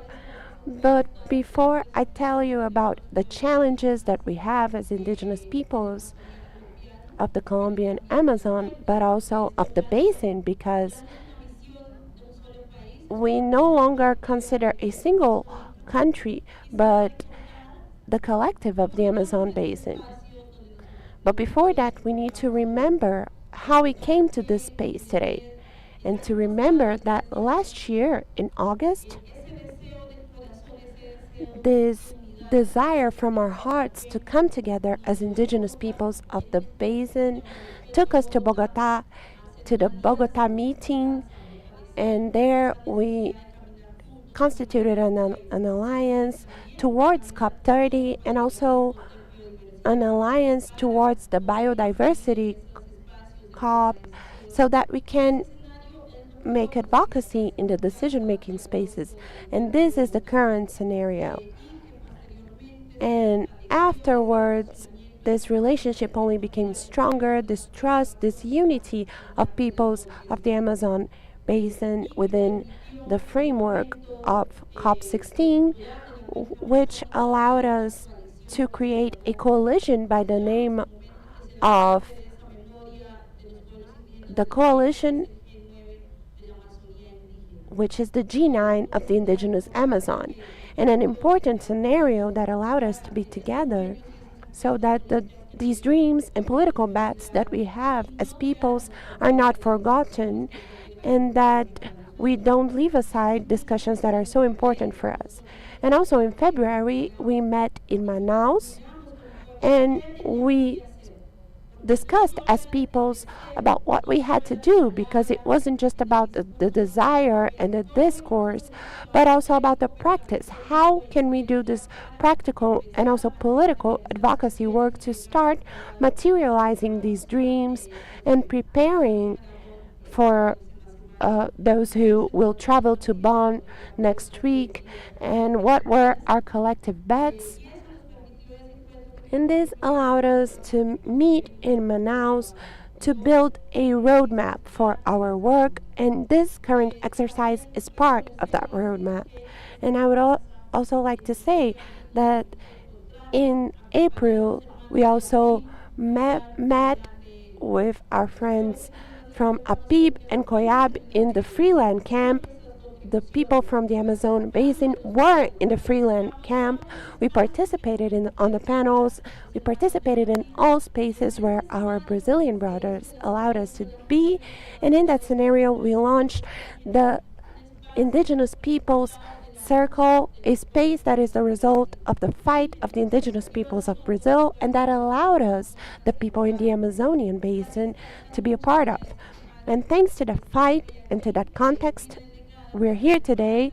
I was nominated to be a part of this cycle of peoples, and it's very important also to highlight that we have parity, and also that we impact and that we advise the COP chair in decision making. And what we're doing here today will not be left behind because of the collective bet of the Amazon basin in coming together. And it wasn't just about having meetings within the Amazon basin, but also about making friends, the friends of the Amazon. And that's why last week we were in a basin meeting between friends, our brothers from Congo and from other countries, and we talked about our dreams and our bets as the Amazonian basin and what do we need from them. And we are currently engaged in this alliance so that when their countries vote, they include our demands. And today we're gonna have the approval of a document as indigenous peoples of the Amazon basin with our brothers from other basins, where we talk about land demarcation, we talk about the importance of the protection of indigenous peoples, and also the importance of working together as indigenous peoples and local communities, because if we don't come together, no one else will defend our rights. And these spaces are the ones that are bringing us the inputs that we're going to take to Germany next week, where we will have the task after we finish these documents, the task of each person here in this space to start talking with the people in government and the strategic allies that we have, so that governments can start incorporating and start positioning our demands as Amazonian indigenous peoples, but also those who are here in the panel. We have the task of advocating, so these things aren't forgotten. And in this context, the role of our colleagues in NEA will be key for everything related to these relationships, and also to moving forward with these demands that we decided on here. And we also have the target of talking to the presidents within the president's meeting of ACTO in Bogota, and to deliver these demands and these bets that we have as a basin and as the managers of the Amazon basin. We want to move forward with these demands. And you can help us because you're also beneficiaries of what we're doing within the framework of the Alliance as the Amazon Basin. And soon we're going to have a very important task, political task. Each organization will have the task of advocating with all of our friends at the country level so that the topics will not be forgotten. It's not just about going to Bonn, so that the topic is not forgotten, that we keep on moving forward. So communication is very important. This is something we have really discussed, and it's necessary to establish here how we're going to do the communications. Our colleagues in Brazil are mobilized, but we have to also see how we're going to position these ideas so that the whole of society becomes committed to the Amazonian basins and to our demands. What are the demands of indigenous peoples? We have the most important and structural demand for us, which is the full protection of indigenous territories as a climate action.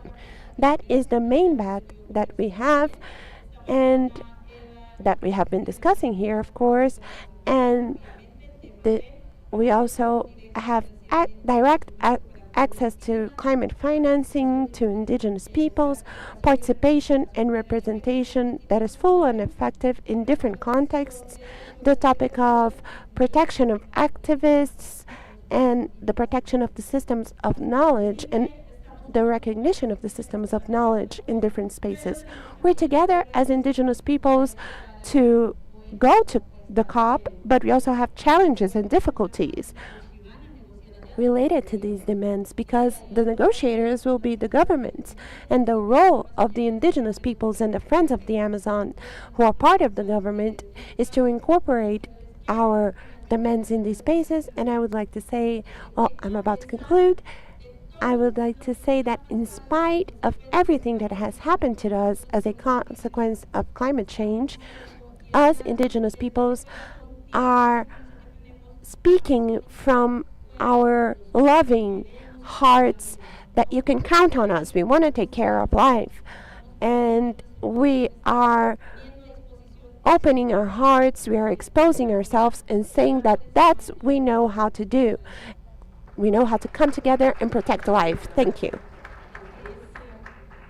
Thank you, Patricia. I would now like to pass the floor to the General Coordinator of Coiab so that he can talk about the strategies that the Brazilian Amazon organization has come up with. What are the common agendas that we have identified in the 9 countries and the importance of the international spaces that Coiab has supported during this coordination?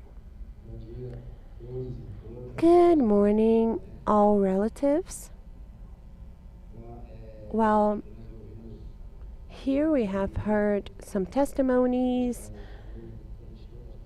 that are also going to be listed in the document we're finalizing. But when we talk about strategies, what are our strategies?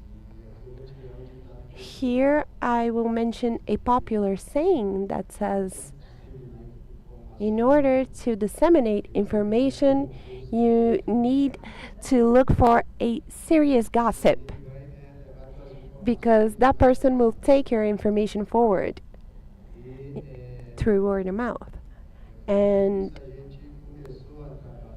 we started working with analyzing how we're going to participate in COPs. We had participated, I think, in 4 COPs in the past, but I participated in 1 COP as a Coiab coordinator. And when we looked at the spaces available during the COP, we said, we have to change this. First, like I said yesterday, we are not considered parties. We are observers. And that's wrong, right? And what can we do to tell our rulers and to incorporate in the UNFCCC structure that our perspectives should be respected? And in using that gossip strategy, we sought out some partners, our serious partners, to disseminate the information, to share a bit of the knowledge held by indigenous peoples. And one of the achievements we had during this entire process, it seems little, but it's a lot, was the Indigenous caucus, because there they only speak English, French, Spanish, Mandarin, and other languages. Portuguese didn't stand a chance amongst ourselves, indigenous peoples. And then we worked with Sinea, and 2 years ago, it was the first time that they introduced Portuguese interpretation, but the Portuguese used was the Portuguese from Portugal. So Sinea will keep on working on that. And as indigenous movement of the Brazilian Amazon, we looked at all this and we thought, let's change the situation. And we started with the communication, which is that gossip side, so to speak. And we did an event in the city of Manaus where we invited APIB, our Coiab network, our communicators, and based on that, we created a communication strategy for Coiab itself. And so the Answer Is Us campaign was born. At first, just for the Brazilian Amazon, and then why not, if we are part of a bigger network, the Amazonian Basin, or COICA, we invited APIB, the coordinator, our representative, Kleber Caripuna was there, and we took this to APIB, and then we took it to the Global Alliance, the Answer Is Us campaign. And we also thought, well, let's work on our influence. To work with our partners means to amplify our voices within the structures of the UNFCCC, as well as the states, countries, since our partners have a lot of contacts. And this is important for us. Another influence that we began to perform was to talk to the organizations of the Amazon Basin, to perform indigenous diplomacy among ourselves, to strengthen the alliance amongst ourselves in the Amazon Basin, so we can speak the same language.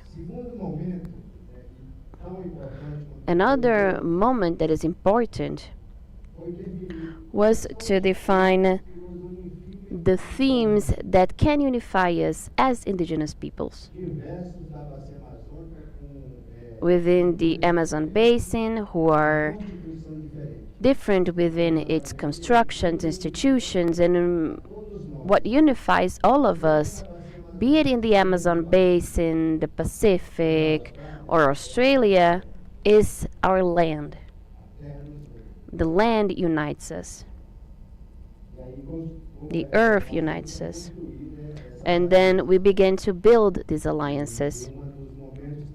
And one of the moments that I thought that was really important was the ATL, which is the Free Land Camp, in which we had our relatives from Australia, the Pacific.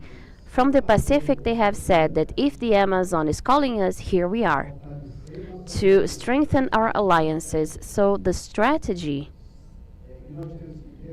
is to strengthen our alliances.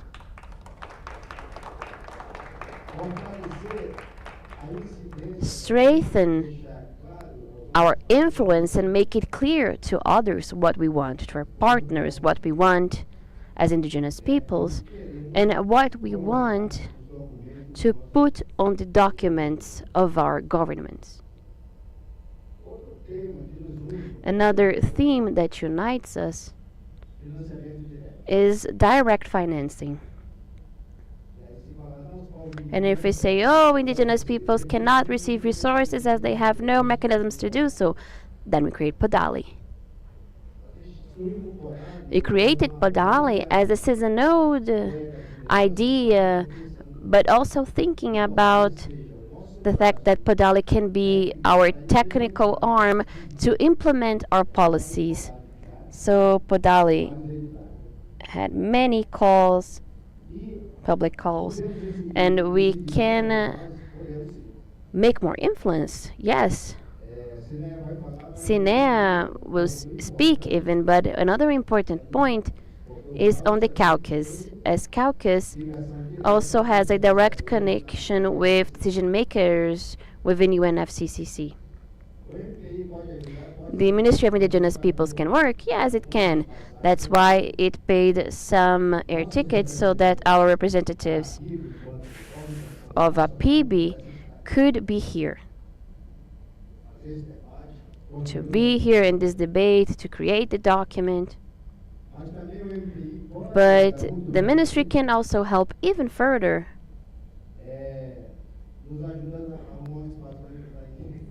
in giving us a space in Pará. And another thing is that we are also working separately is what the ministry is creating, which is called the Young Diplomats. Okay, they came from the organizations, yes, but they're not talking to them. That is the connection that we need to make. This is still a broken connection. Those who are receiving the information should be connected with the reality of their people, their movement. We need to do that. It's not a criticism. This is something that we need to improve on. Another moment for us to have an impact on as indigenous peoples from Brazil, the Amazon basin, and within our alliances is the meeting that we will have on communication. How we will work with communication in big newspapers, on the heads of our rulers. This is something that we want to do in August or September to join all the communication from the countries of the Amazon basin. We want to call the Australia and Oceania people to come and create this proposal and create many campaigns to have an impact on COP 30, 31, 32. As COP is a process and it sometimes takes a while to be concluded. Thank you. Thank you to our Coiab General Coordinator. I would like to use this moment to give the floor to our Climate Authority, Sinea Wapishana, to speak on the strategies of the spaces that we have at COP. We have the caucus, we have the platform, and as a special invitee, what are the strategies and demands that we can have and can trace here at the pre-COP? Thank you, Alana. Good morning, everyone. Everything that we have heard here has been really important. What we have heard from our relatives that are within these spaces, from other countries, the women, and I would like to bring a reflection on the spaces that we have acquired. The best news are going from mouth to mouth. He talked about the gossip, but we have done a really important work within this space when we have one word that we should have every time so we can have success within these spaces, which is union. The union of indigenous peoples, what we want, we can go to many places. So we have spaces that we have achieved. As Toya said, the Indigenous Caucus, although it has no Brazilian there since we began to discuss caucus at ECHO 92, we have this space now that we have achieved with our relatives. We will always go to these spaces. We have been doing so since 2011. and I always observed there the friends, the languages that are being spoken, and I many times said, why can't we speak the mother tongue of these places? We would need to have translators, as we have our relatives that are doctors on climate subjects, and they could be contributing on such spaces. But well, we have an organization which is the UN, and there some languages are spoken. But we can also break these barriers, as we have already been doing within these spaces in the caucus, on the platform. So as Toya has said, we have acquired this space, and by talking to our brothers and sisters, at the first time it was not easy. Oh, only those who speak English can be here. And we said, no, we can be here. We can bring the interpreters, as we're doing here now. We are at Brazil, and at some moments we have people here that are speaking in Spanish, and we need to have an interpreter where we can understand what is being done. Why am I bringing this subject of the language? Many of our relatives think it is impossible for us to come to such spaces and perform the impact that we want to. So we are there. One of our achievements within the Brazilian caucus, which is our space, the global space for indigenous peoples, we say that this is the strategy that we have to be there as a big indigenous assembly to discuss the themes that are within this UN space. And as I said from the beginning, this was not made for indigenous peoples. The COP was made so that countries could negotiate on how to reduce emissions that already affect the entire world. It's not just us. And how can we be there within this space?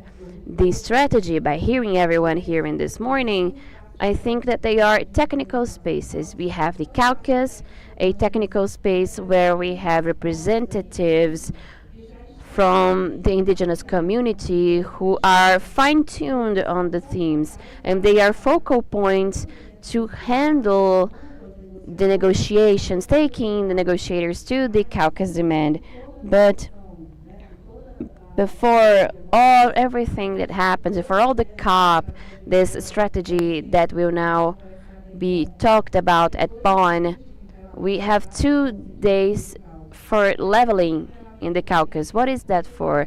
Why do we anticipate things? For those who are going to these meetings, so they can go and place themselves. You are going to follow the carbon market, financing. We have the focal points within caucus, and with this leveling, you will know who they are. Who has never gone to a COP will know who they are, to be following everything. And every morning, for example, now in the Bonn conference, every morning we are going to have a caucus. The indigenous people will gather from 9 to 10 to say where each meeting will happen, for example, for adaptation, what will be discussed there, and the invitation is who would like to follow the themes, look at the focal points, and go to these meetings. On the next day, we have the informations for everyone that are there to understand what was discussed, and we have documents that we do jointly. This is a space for political influence and also technical influence that we need to use. This space was already built, and we need to get closer to it to take our demands forward. For example, today's document, when we conclude it, this is a document that we need to take to these spaces that we are building together with many hands. How, as a special invitee, I have never seen at COP a methodology that we are having today. We have never seen people in other COPs. We have a new methodology of special dispatched people and envoys, and we have this circle of people with the International Commission within indigenous peoples and the Commission of Traditional Communities. We have many methodologies for participation within COP, Brazil's COP, which are new, and we need to experiment how they're going to truly work for the participation of indigenous peoples. As a special envoy, this invitation was made as a representative of indigenous peoples. I'm not a special envoy of the government, it's for the indigenous peoples. This is a space that we achieved with many representatives from all sectors of Brazil. And we need to take our concrete demands for the strategies that will be built on the participation at COP30. This is a space where I can be taking all of our demands through the documents that we are handling here, but also we already know our strategies and we want to be at such decisive spaces. This is the moment for us to take our anguishes, demands in a strategic manner so we can have the participation of indigenous peoples fully within such spaces. And one of the things that I imagine in my strategy is that we need at COP30, if we have 1,000 accredited people and from those 500 is for Brazil, we know that we're going to have 500 of our indigenous peoples in official spaces. And how are they ready to have an impact on the themes that we'll be handling at COP? That's why we need to align ourselves. If we are within the blue zone, for example, it's legitimate for us to be there with the movement in the camp. This needs to be done. It needs to go from outside to inside and inside outside. All spaces are legitimate. If we have a camp, the summit of the peoples, it has always been legitimate. We have not always had a space at COP. We always had something outside for us seeking our rights, sending documents, talking to authorities, taking indigenous peoples to such spaces. We once more need to have this format, which is the format of the UN that never changes. We are going to have logistics problems. We need to know that.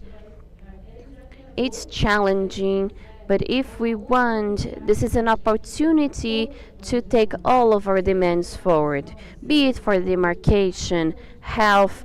We just need to connect all these themes with the ones that are being handled within these spaces. And to me, what is important is for the final document in the COP to recognize the work that indigenous peoples have been performing, and so we can impact the document that we are going to take to document so it becomes public policies in favor of indigenous peoples. But we know that we can't just wait for it.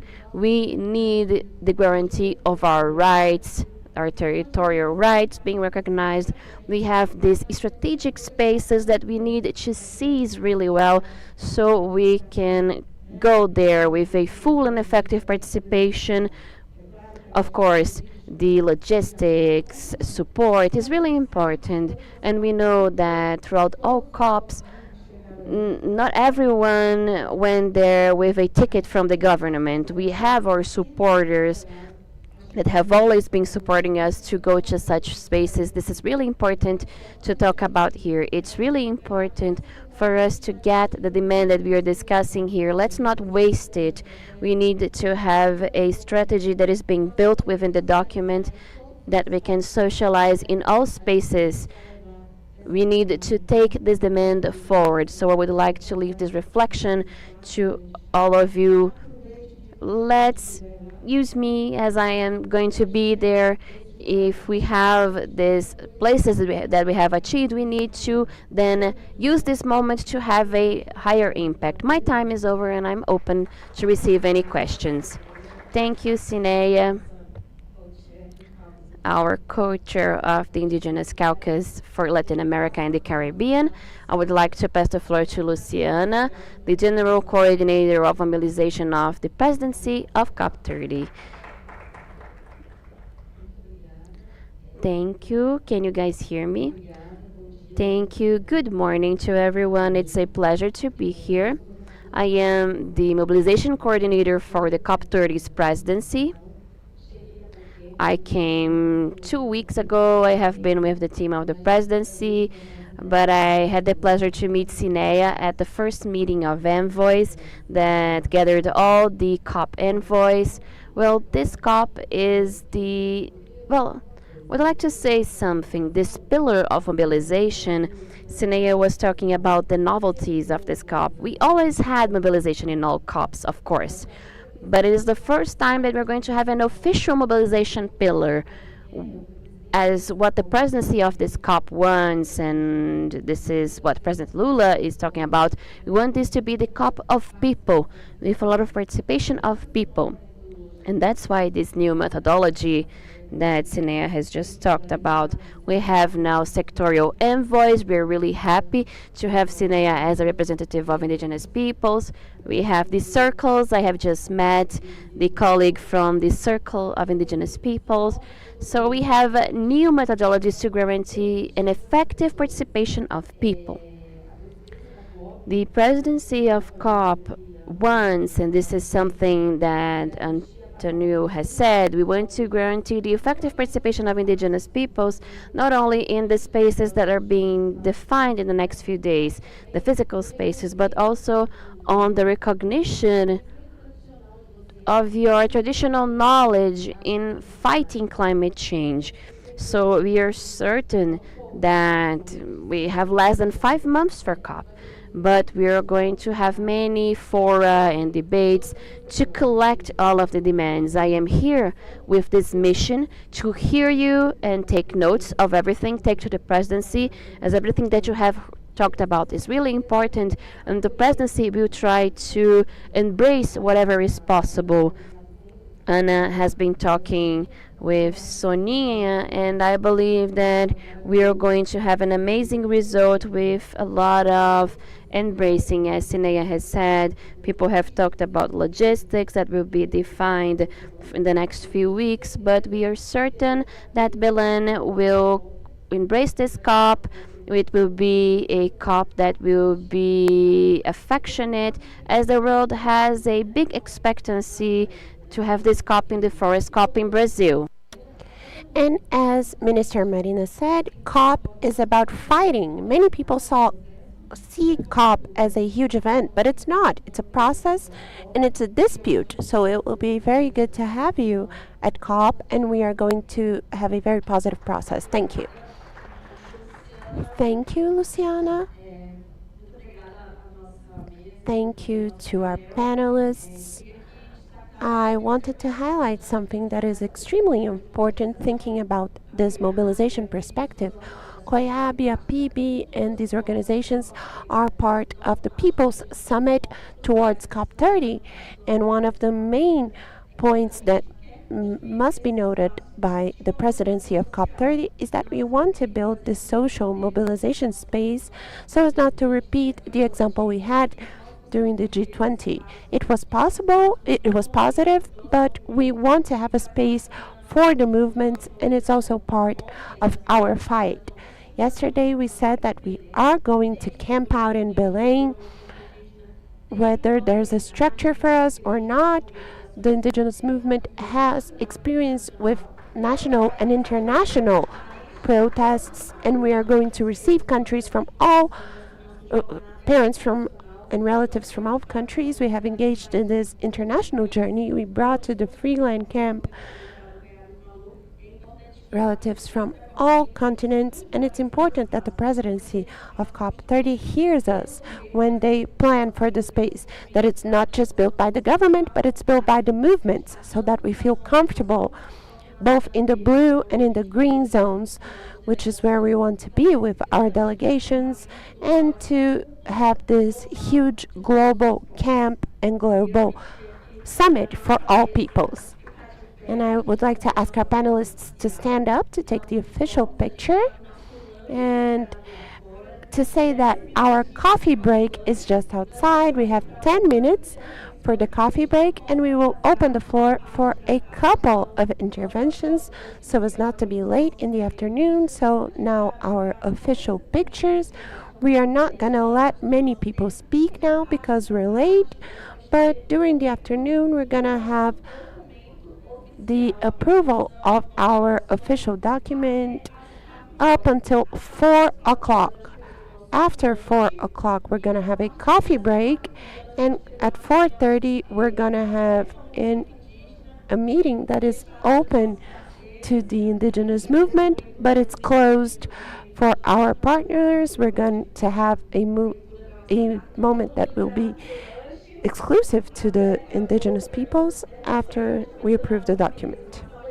A round of applause for all.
Let's roll call to strengthen our participation.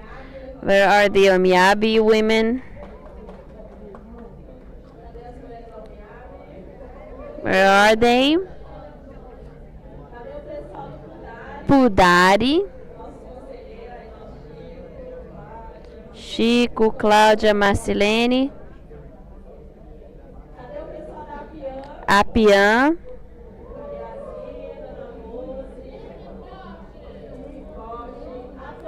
Apoiampi.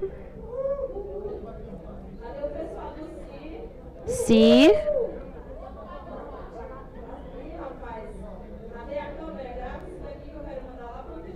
Show this. I want to send to the coordinator of CIR so the people are weak today. Coapima. FEPIPA. FEPIPA.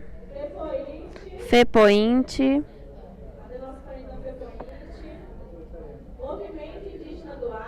Acre Indigenous Movement.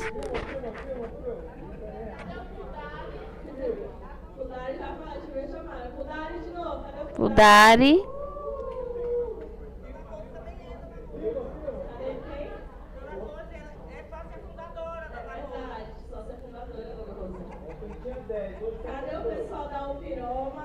O Piroma.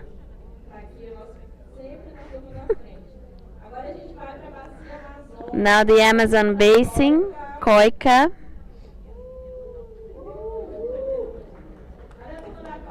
Coica. A PIB. We are all a PIB. Come on. A PIB. IDCEP, Peru. You're now at the back, Tabia. APA. Faye and Mario. Sidobi.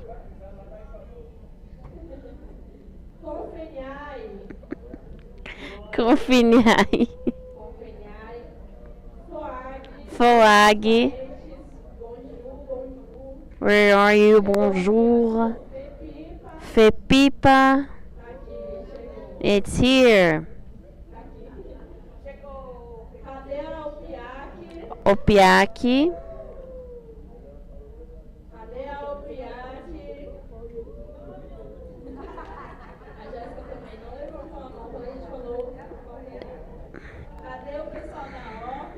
Orpia. Very pretty with their flag. So, guys, remembering that on the afternoon we are going to read the document and approve it. And it's up until 4. Our agenda is open for everyone. Later on, it will be just for the Indigenous movement at 4:30. Remembering that we are going to have the Minister Sonia Gajrajara tomorrow, and also the Minister of the Environment from Colombia, Marina's representation from Brazil's Ministry of the Environment, and Brazil's Minister of Women, and the G9 embassies and institutional partners that have been with us. We have one person here to speak, Danny Clay, to think about the strategies for COP30. A round of applause for him. Who has no lodging in Berlin, he opened his house to receive indigenous peoples.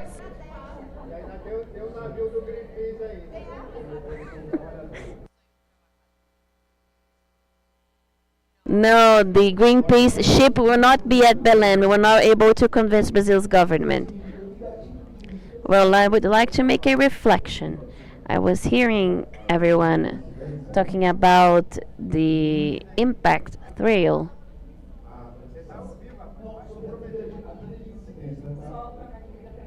Let me just change the mic here. Well, which paths are going to have in terms of impact? There is something that needs to be imposed for us that we need to reflect on, which is not talking about on COP debates. The fiscal austerity policies that are imposed to the global south. We live under a regime in Latin America that is brutal, that suffocates the public budget from all states. Colombia, Ecuador, Peru, Brazil. Brazil has a little over 400 million reals to guarantee the demarcation of indigenous lands. This is laughable. And these policies of fiscal austerity have a colonialist bias. They will tighten the belts against indigenous people, quilombola, women, the young people. So to force the debate within UNFCCC on fiscal austerity policies that are being imposed by the World Bank and the Global South is fundamental.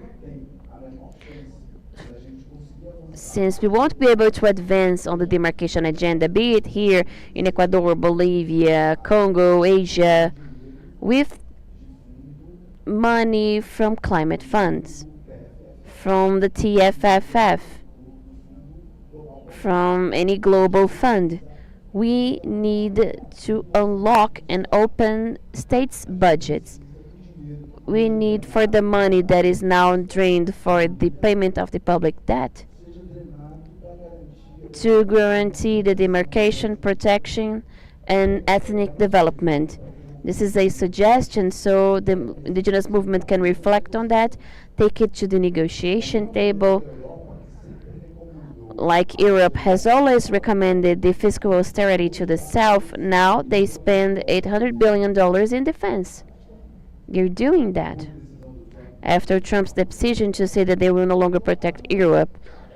So the guys who don't follow the rules here don't follow the rules there. So we need to make this debate strongly. The indigenous movement is possible to have an impact on this space and talk to the people on how we can revert the effects of these fiscal austerity policies that suffocate the budget of each state. Thank you, Danny Clay. Some of the proposals that need to enter on the strategies are the ones that he has said. I would like to incentivize partners to also support, like Danny Clay, to bring support with strategies, things that may not have yet come.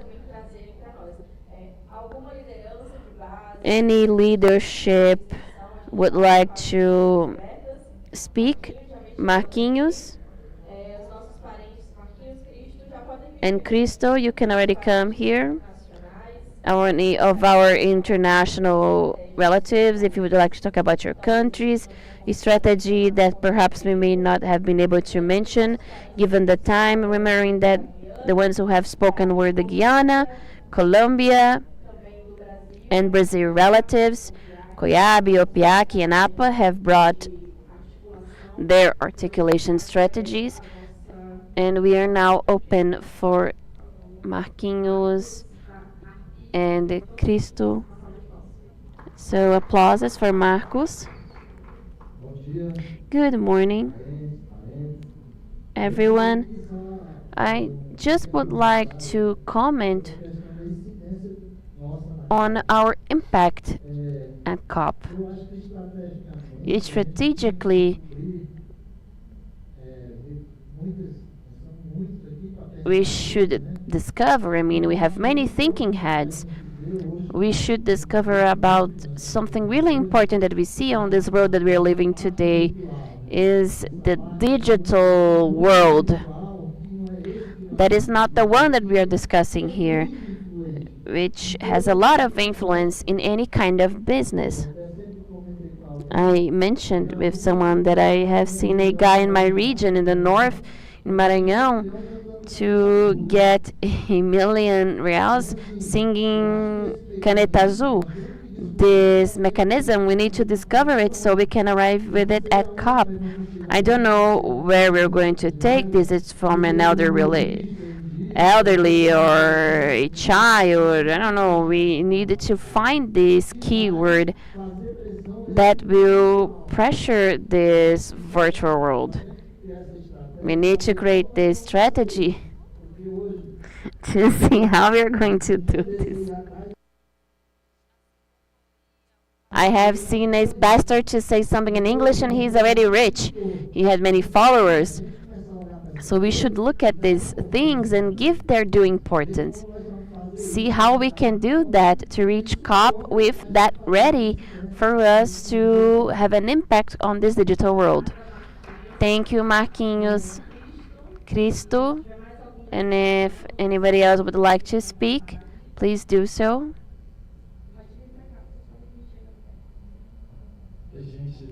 Hi guys, good morning. Or afternoon, actually, good afternoon. I usually say that women are more stronger than men. I would just speak to women. Good afternoon, women. Now we'd like to call the men. Come on, let's show them. Okay, only the men. Good afternoon.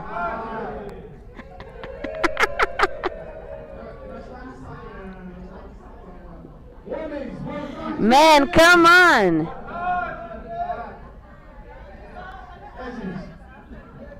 Yeah, women were stronger than men. But one thing I can say, men and women together are stronger than separated. To everyone, good afternoon. Okay, applauses for all of them here. So I will talk about Alana, talking about the challenges. It is a challenge that I see that can also be a means for negotiation. When we talk about negotiate, it's the power to convince those who are making a decision. So I would like to request to Luciana, she was going to take notes and pass it to the president. I know that the president of the COP can't decide things, but what I would request to him, Alana, is to put our negotiators in front of those who make decision to truly negotiate, and I'm sure that we will be able to convince them. Those who are next to the truth will convince people. We just need to have the opportunity and use that opportunity to do so. The second thing, a challenge that I see, is that we see people deforesting, changing our river courses, using poison, and they also obtain a high financial return with all of that. They have a higher productivity when compared to the traditional productions of our peoples. And we also see us, indigenous people, preserving, protecting biodiversity, cleaning the air through our standing forests, guaranteeing the maintenance of the rivers when we protect our savannas, protecting our fauna, flora. However, what we receive from all of this work is a food insecurity and uncertainty. As we see, as it was in the Bacurizinho village, we had an event in which almost all fish died. Something happened and it killed out of nowhere all of our fish. It's something alarming, and events such as this affect our food security. While non-indigenous people put poison in our rivers, when it rains, this rain comes to us and it kills our fish. So we have our people protecting things, and in opposition, we have others affecting our environment. We have when there is a risk for people going difficulties for not having drinking water. And what is the challenge, Cristo, that you have? How will I convince people to live in such a situation? Well, I will continue to protect even though I know I will not have food for my child for the next year, for my family. Or will I give in to the will of non indigenous people as they are renting places, like harassing indigenous people to rent their land, to give up their lands? So, I mean, rains alter things and we lose our production. When it's not the rain, they go and destroy things. We see that it's a risk to life on the food security of our relatives. And the challenge that I see is this one: how we will keep the community to keep on doing that. There will be a moment, even though we see the environment as being part of us, there will be a moment that if we do not change this course, we can say, well, I'm here protecting, I don't know if I'm going to have food in the next year. So I will leave the territory, or I will either follow what non-indigenous people do. We receive nothing from that. And the community in the future,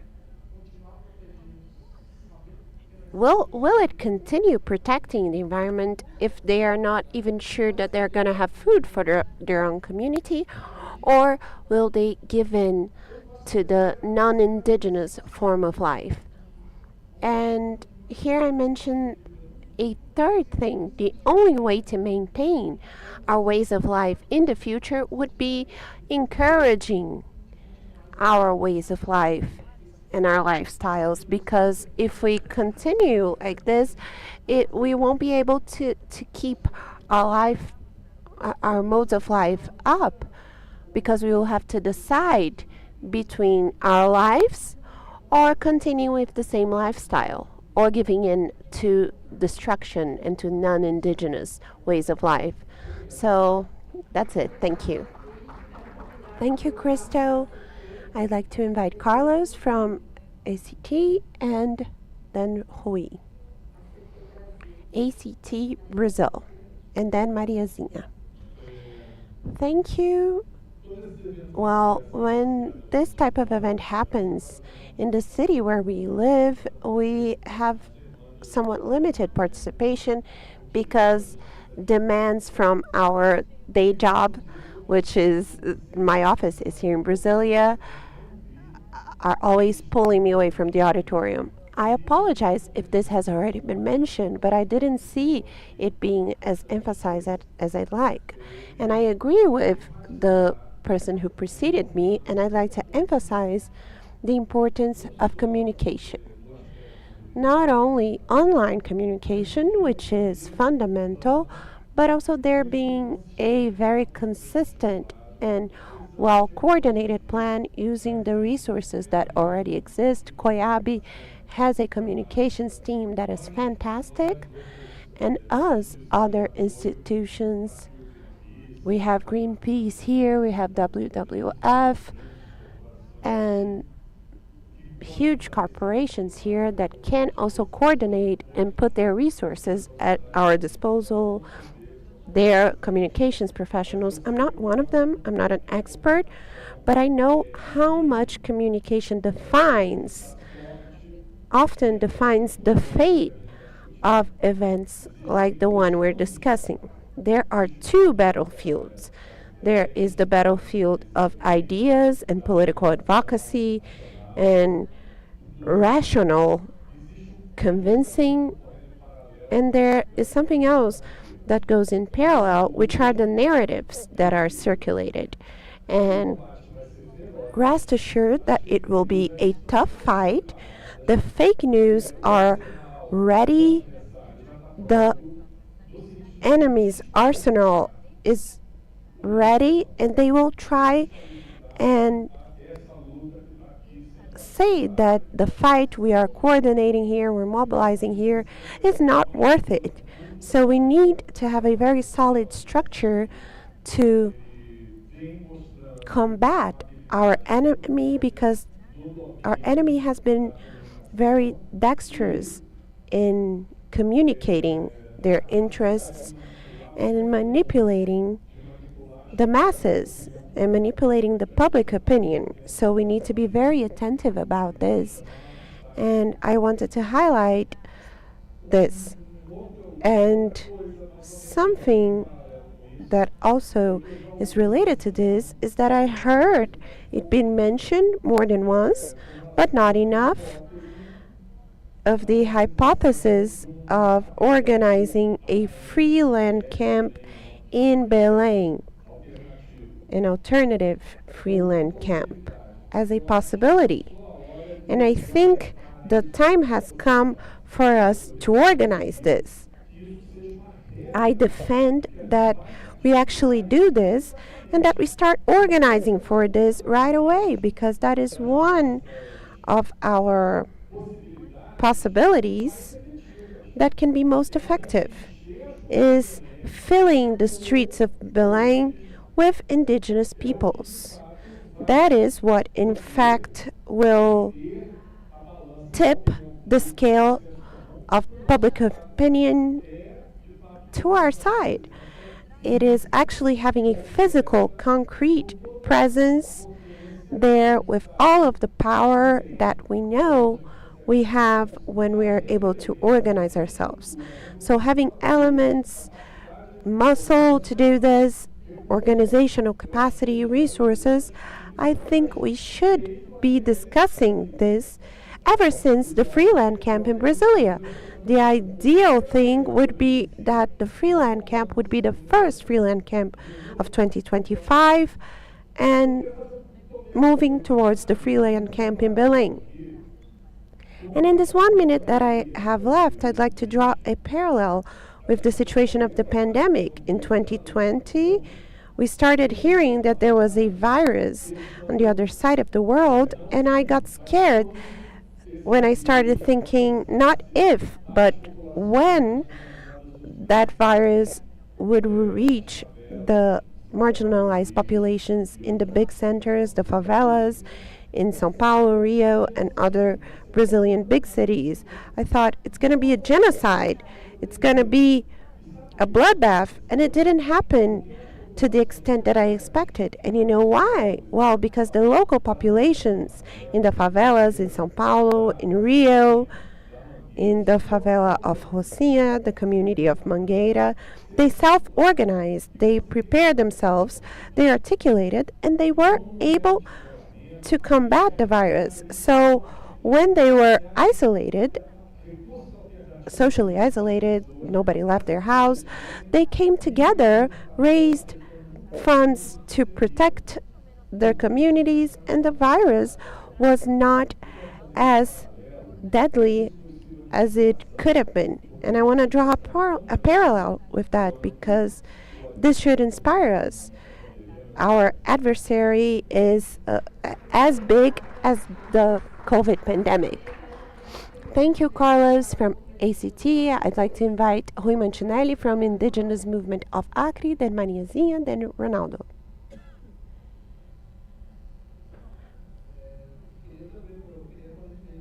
I'd like to congratulate the people who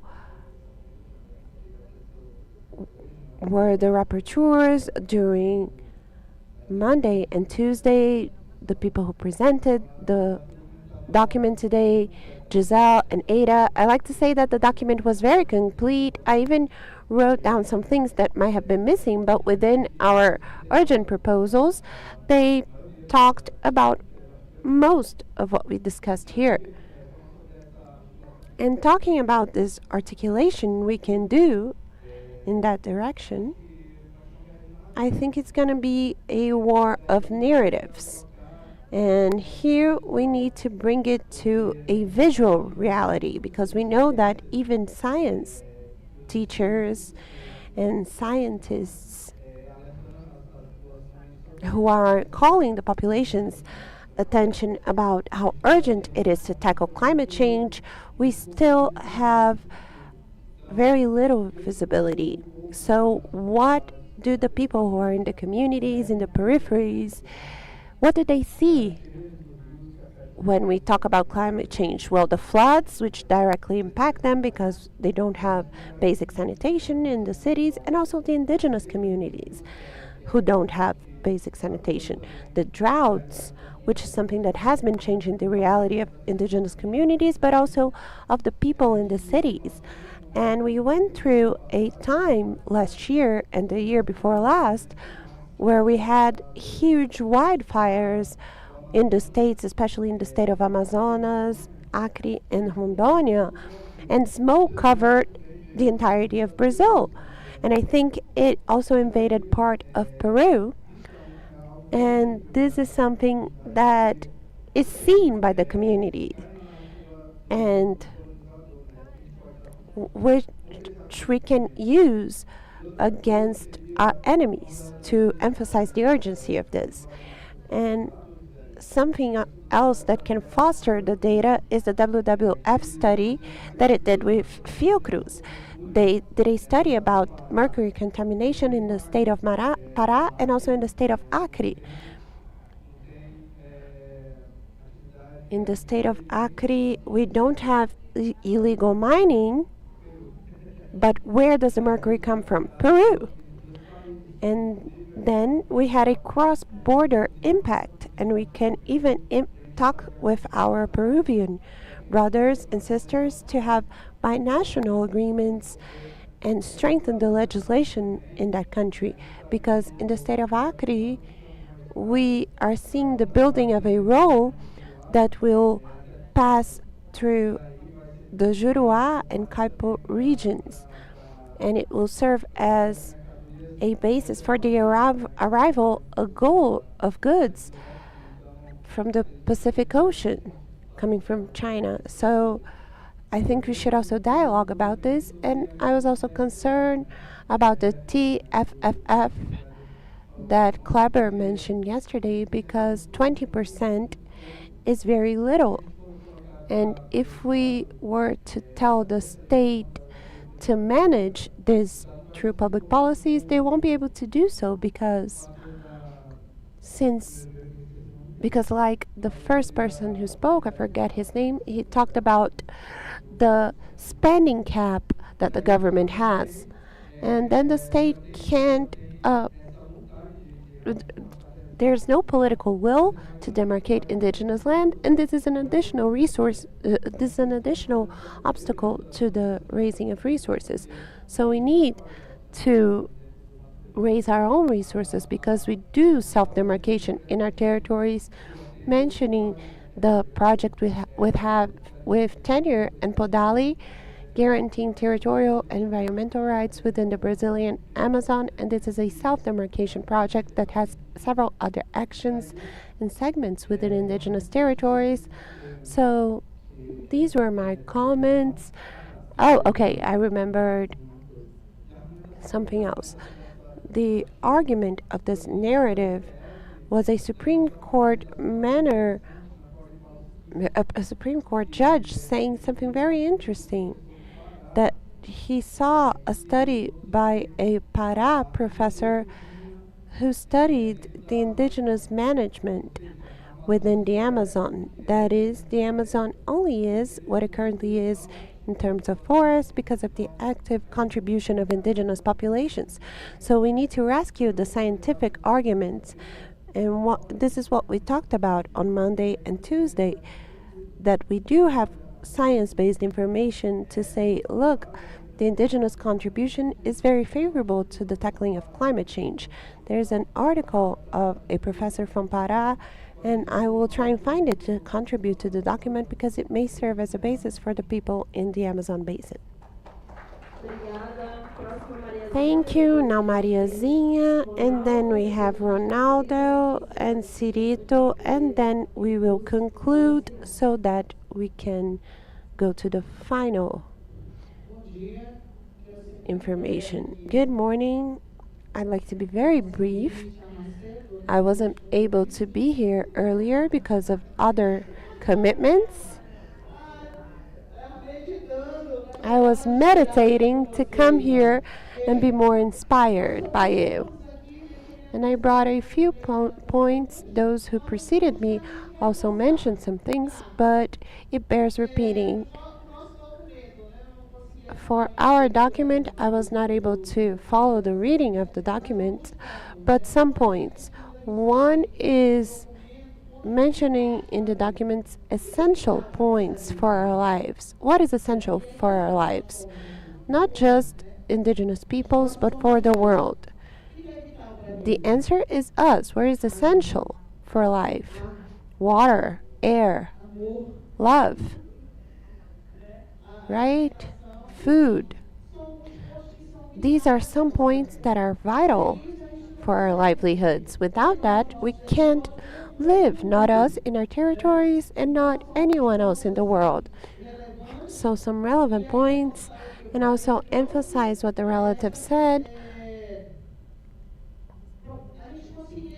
We should be able to translate our cosmovisions, our epistemological visions, into a language that they will understand. It's not that we will do whatever they want, but we need to translate so that they understand what we are trying to discuss with them. The more technical aspects will collaborate a lot, and something we really need to focus on is, well, we're talking about our territories. But let's talk more about the environmental issue. I think Edas has said something in that sense. The role of territories in the ecosystem, and that the territories that we produce things inside our territories. So let's move towards technical and environmental issues so that we can speak their language. Guys, it's also very important what Valeria said about financing. We don't want to do the role of the state, and we can't play the role of the state. And here we should also bring into this document the fiscal austerity policy. Like our relative who came here from the Greenpeace said, the state needs to guarantee the resources so that it can implement public policies. Because we already perform the role of the state, we will continue in doing so for how long? And it's important to say this in our document. We demarcate our territories, right, Anna? We do self-demarcation. And will the state recognize us? It will recognize us, but it will want to do whatever they want. And a lot of our legislation is being deconstructed now, so that's their strategy. And thinking about the violation of our rights, I want to mention something for us to reflect on as indigenous peoples, especially us. Relatives, we need to be focused and aligned for real. Since our territories, starting with our territories and going outward, especially in dialogue with the governments. We can't show fractures in that sense. We cannot be divided. We know that when we're divided, that's an entry point for especially those who want to take advantage and to co-opt and harass indigenous peoples. They take advantage of that. We cannot just be the pets of any politician. We can't be any politician's pets.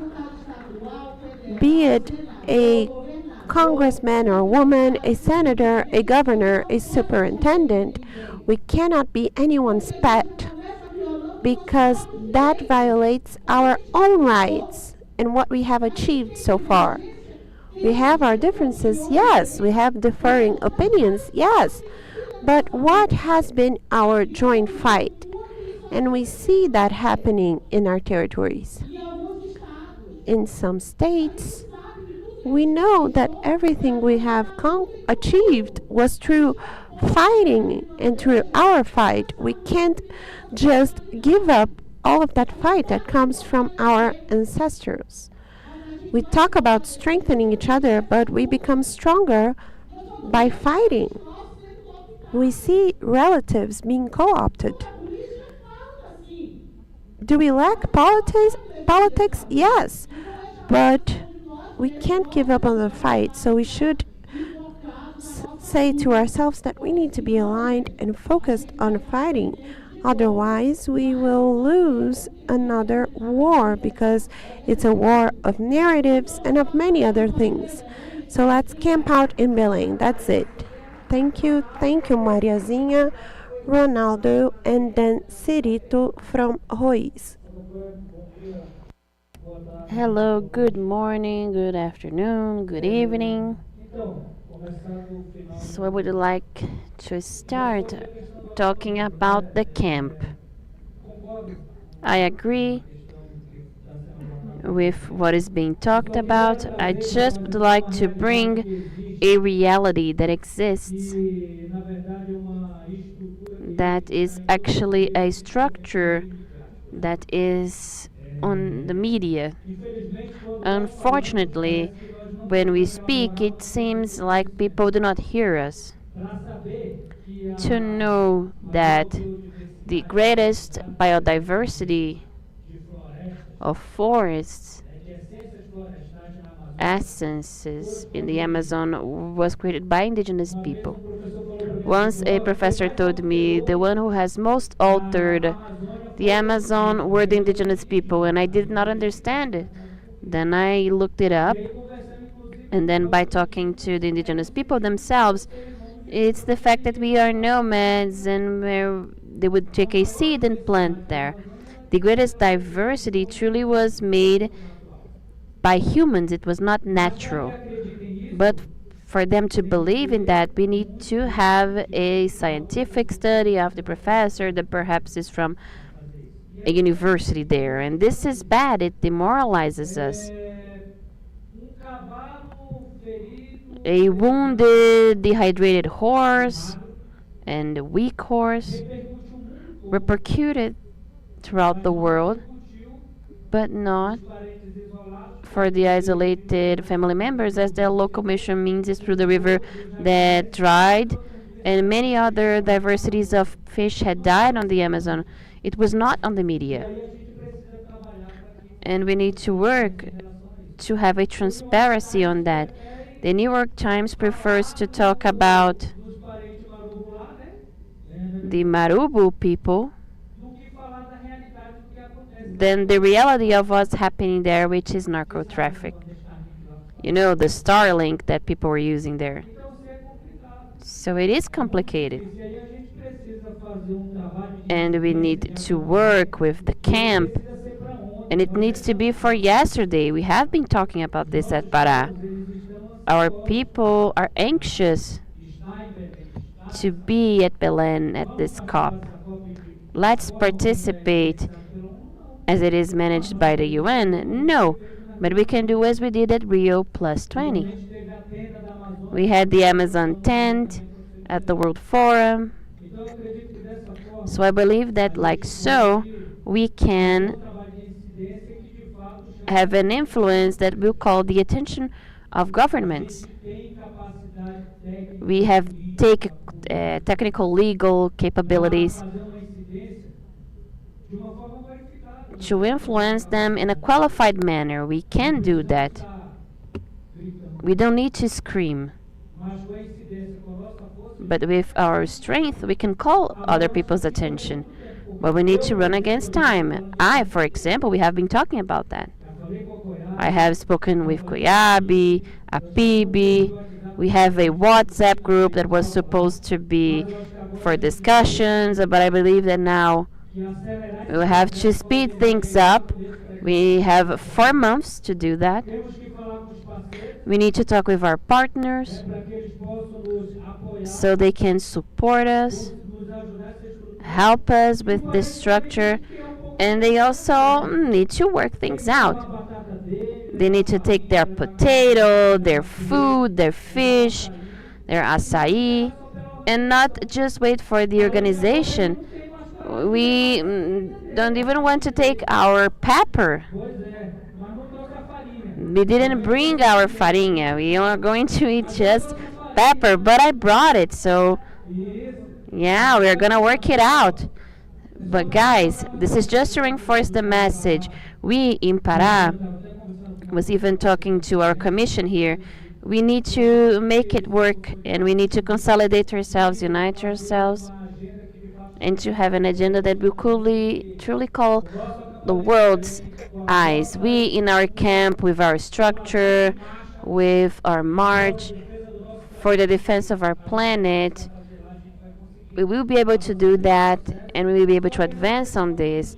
And for that, we need to strengthen ourselves and solve things. What do we need to solve? Logistics, food, and infrastructure to host our relatives. That's the message I would like to leave to you, and let's continue to talk about this. Align ourselves and execute things. If it's just to speak here, I mean, even macaws speak. You did it all right. Okay. Thank you for the intervention.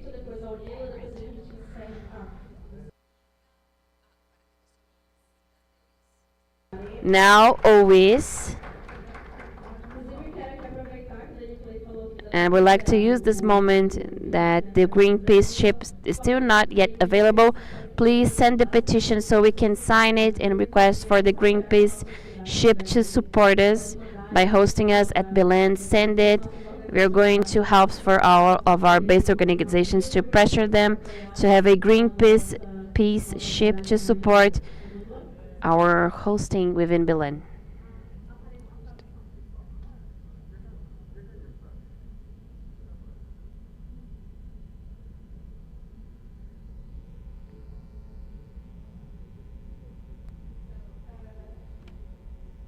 My first time to talk for a large group of people, so I'm a bit nervous, but I will do my best. Okay, in the case of Suriname and the Guyanas, it looks like we're frozen in time. If we look at all the work that has been done until now, it's incredible, and I admire the work of Coiab and all that you have done now.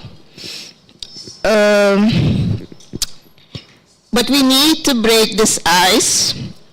Where we are stuck in, that's why we have the G9 right now. I'm inviting all partners and alliances to reach out to us as well. Because looking at this document, it is super, but we indigenous people in Suriname don't have any rights. And that is very sad. We don't have land rights also. Our indigenous people, we live in poverty. So,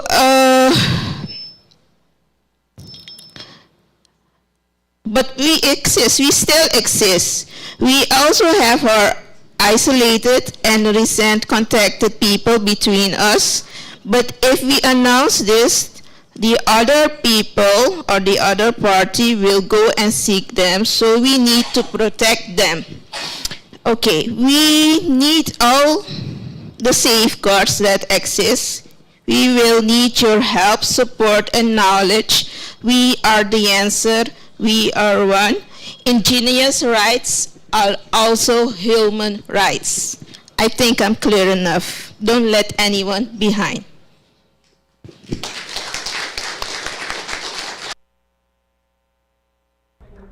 Thank you, Onila, our lawyer from Suriname. I would like to invite those who were at the panel to come back to have their final comments. We had two people that had to leave, Sinea, as she has a meeting, and the representative from the COP30 presidency, but she left her contact number so we can have a dialogue on mobilization. So the representatives that were in the morning, please come to your chairs so we can make our final comments. Remembering that we are finalized soon, then we're going to take our picture for those who are here. And tomorrow we are going to have the ministers that will be here with us to receive our document. I believe it's important to mention there will be a political document with data, reference, everything that is being worked on will be strengthened even more for the Indigenous NDC. On Monday, we have spoken about the NDCs and we're going to deliver it at Bonn. 5 minutes for your final comments. You all have your interpretation devices. Now they're going to speak in English. 3 minutes, the plenary is asking. Good afternoon. Just reflecting on what we just listened. I would like to speak about the importance on communication. It is really important that we mobilize our communication strategy and make sure that everybody is aware of our positions from the Amazon basin so that we can put forward our proposals to the COP30 that we're looking forward to. And so we are happy to know that we are united. The issues that we shared with one another, they are the same, and we just need to prioritize what is really important to us and then present that through our representatives that would be identified to bring this to the attention of those at COP30. Thank you. Muito obrigada, Mário. Thank you, Mario.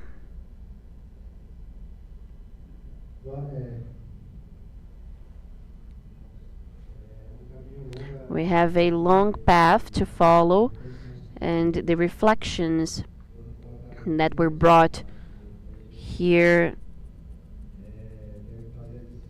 were really important when talking about where we need to impact on.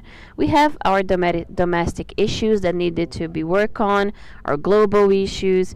We need to include all of us, but so we can be successful on our domestic subjects and global subjects, we need to be strengthened. So my recommendation to all of us is so we can unify ourselves more. Our fight, our thinking. It's not that I agree with everything. We need to seek something that can strengthen us, our fight, so we can achieve our rights. Another thing that is also important is what Danny Clay brings, the fiscal austerity. We still did not know about that. We know that it's their obligation to demarcate the territory. It's in the Constitution, but we lack resources. So we need to work on that so we can be successful in our work. The other important thing for us to work on is the solidarity.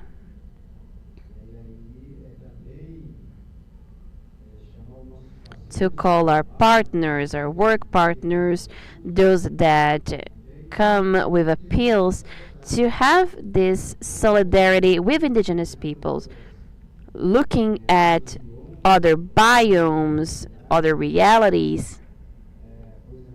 For example, we have a complicated case at Venezuela. If they can't receive resources, there are other organizations that have partnerships that can contribute. For example, Suriname.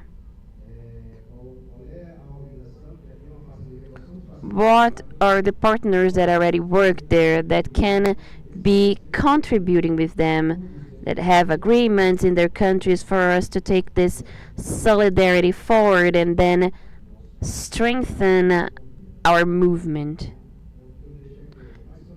This is what I want to talk about, for us to have solidarity and union amongst ourselves. Because then we will be able to achieve many things. Thank you, Patricia. Thank you. I would like to thank for the team that is presenting what we have done today.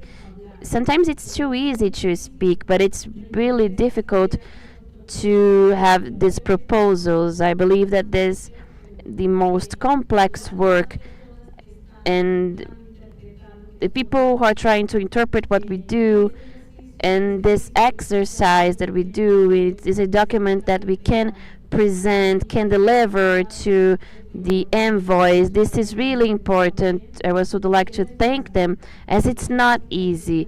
It's not easy to do this work, to interpret us, indigenous people. Sometimes we don't speak in such an easy way to understand of where we come from, as our means of thinking are different. But I also would like to use this space to say that for Colombia, we try to impact our government, the Ministry of the Environment, to have an indigenous negotiator on the government's theme, so count on her as a strategic ally, so she can incorporate the proposals that are coming from here. So I would like to tell you this. Count on us, our brothers and sisters from the Amazonian basin, to do this work. Perhaps we will be much more together in such spaces. We are going to work on it. We're going to be together strongly. We're going to take our voices and our dreams of more than 500 indigenous people forward in this space. It won't be easy. As was said, we have many people. We are only going to be able to do things if we are together. Perhaps they are hard.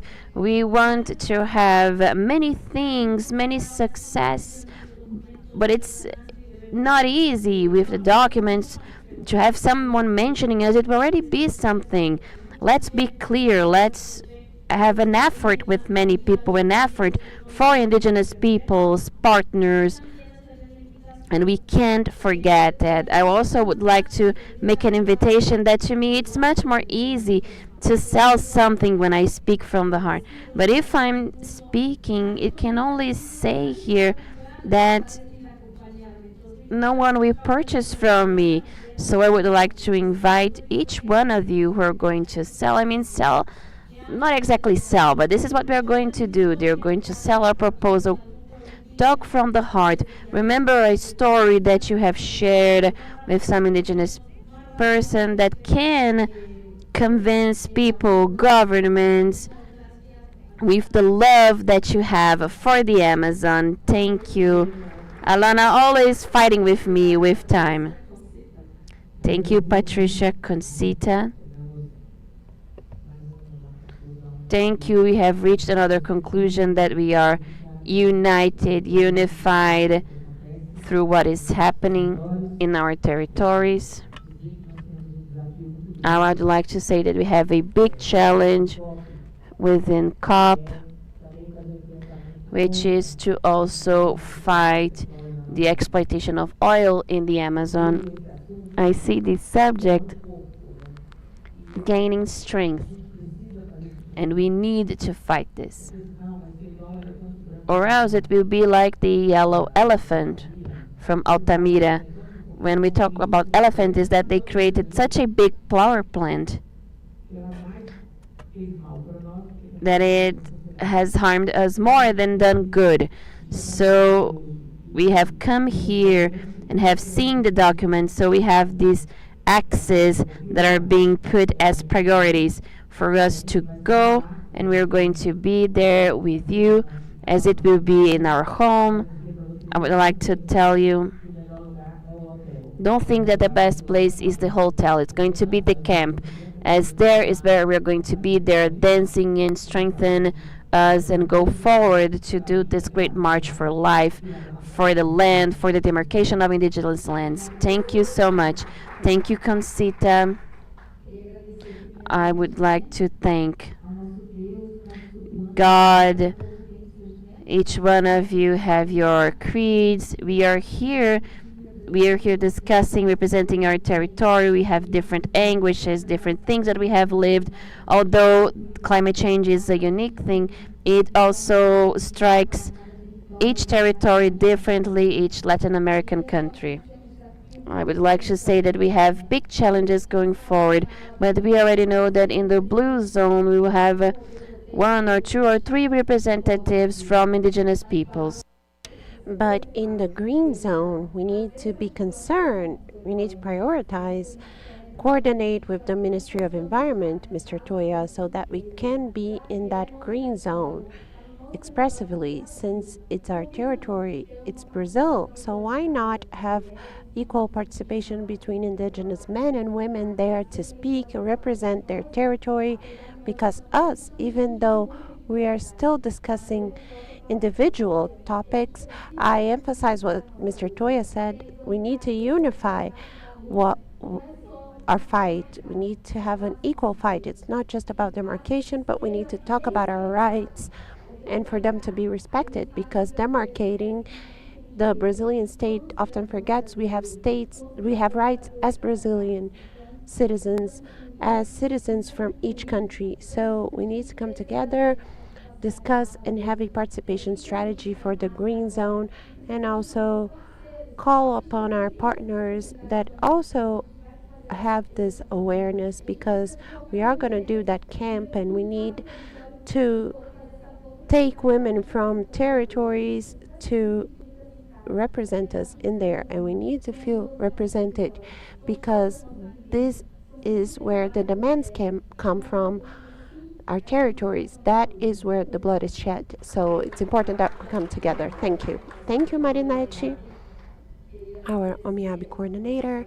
I'd like to thank our panelists and say that we're going to take our pictures. So I'd like to invite everybody in the auditorium to come up on stage to take a picture. We're going to get our signs to take a beautiful picture. I'll ask the support of our teams to help us.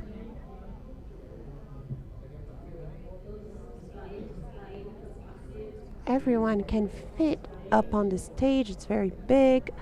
So relatives, please come up on stage. Take your flags, your banners,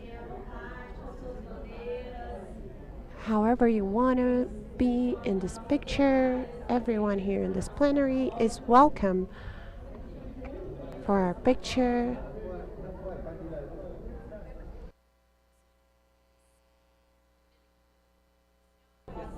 People from communication, our partners, everyone can fit in the picture. The shortest people below, the tallest to the back. So everybody in our plenary, come up.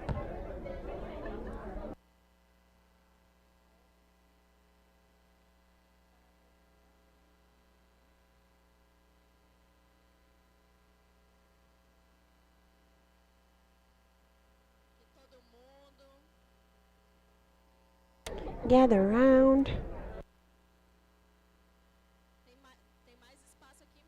We have more space down here. We have space for everybody.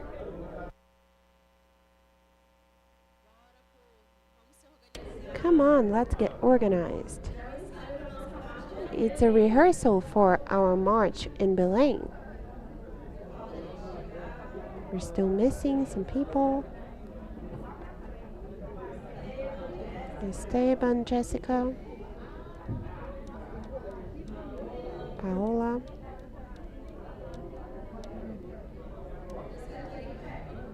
Everything okay, Pepe? So we're also going to record a video shortly. The people from our team who are recording, we will need to record a video with audio. Everyone can fit here. Let's just get organized.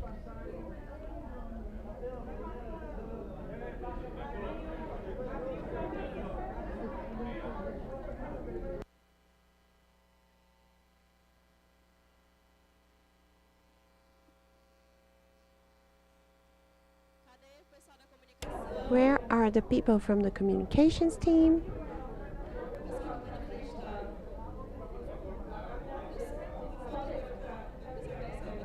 Will they need to move?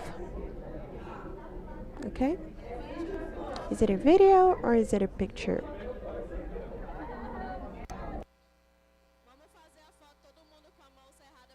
Let's take a picture, everyone with one hand up, showing strength.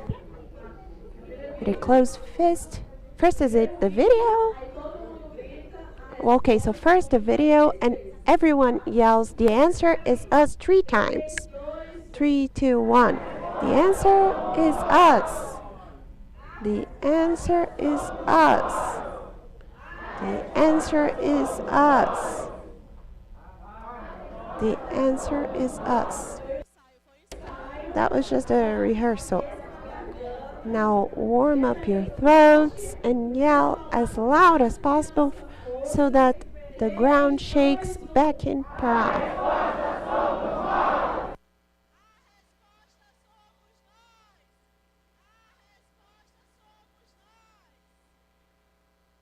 Demarcation now. Demarcation now. The answer.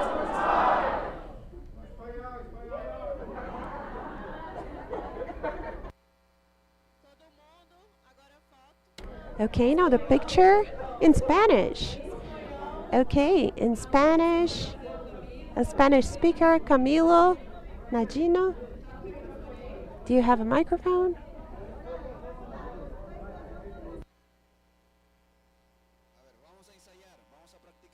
So let's rehearse. Let's practice. 1, 2, 3. The answer is us. The answer is us. The answer is us. Okay?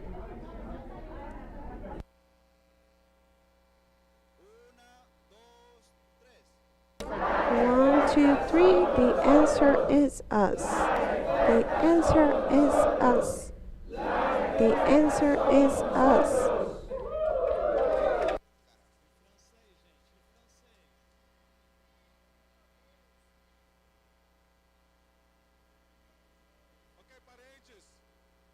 Okay, relatives. Let's do it in English this time. In English. The answer is us. The answer is us. Pronto. Okay. 1, 2, 3. The answer is us. The answer is us. The answer is us. In French now. Escucha. La réponse c'est nous. Ok, pronto. La réponse c'est nous. La réponse c'est nous. La réponse c'est nous.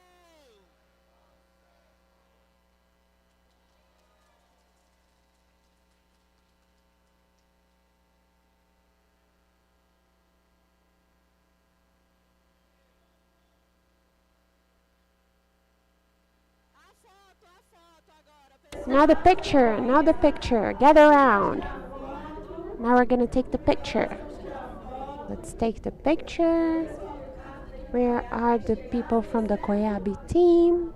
Is everything okay? Let's take our beautiful picture with the strength of the Indigenous movement towards COP30 so we can be even stronger in Belém do Pará. Okay, everybody smiling.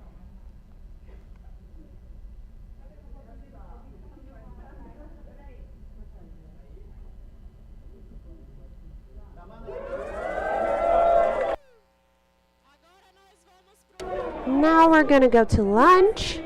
2:30 we will be back. Lunch, we'll be back 2:30 for the final document. Relatives, lunch, please retrieve your tickets.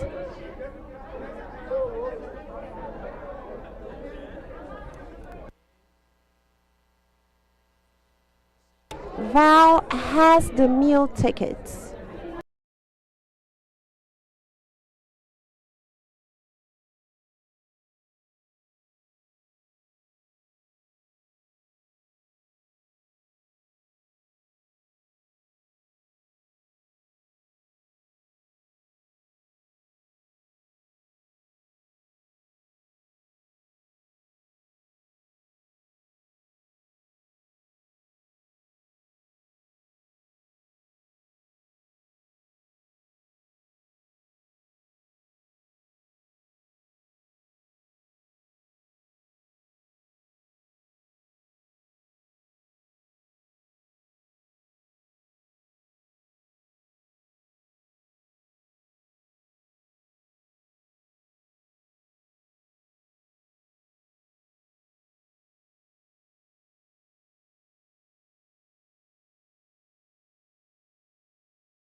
The people at the back, can you see? Sinea's glasses are very good, right? I need to get to the same doctor as you do. Send us the contact of your eye doctor. Good afternoon, relatives. Once again, we're going back to our Indigenous pre-COP agenda. We had a delay, I'm sorry, but it's an international agenda. It's important that we always wait for our relatives. Does everyone have the translation device? Do we have the translation device? The people who speak English can hear me? Mario and Faye, can you hear me?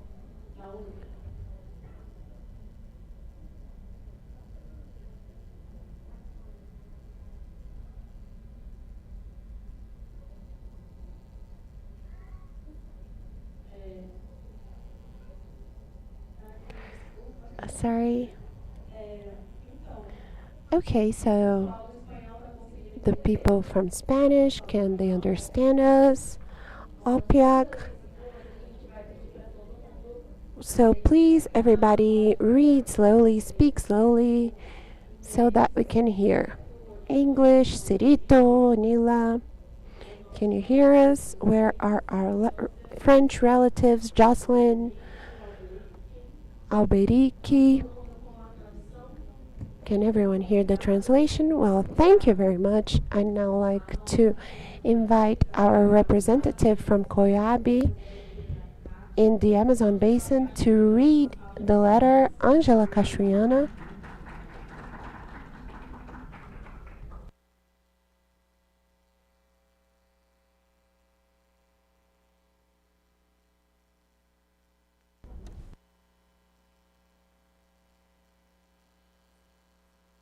I'd like to invite Gisela, actually, from the technical part. She's gonna help us. Gisela Hurtado. Can someone help us with Gisela? Gisela speaks Portuguese. She reads Portuguese. We're teaching her. She speaks Portuguese, Dutch, English, French, and Spanish, Quechua. She can help with everything.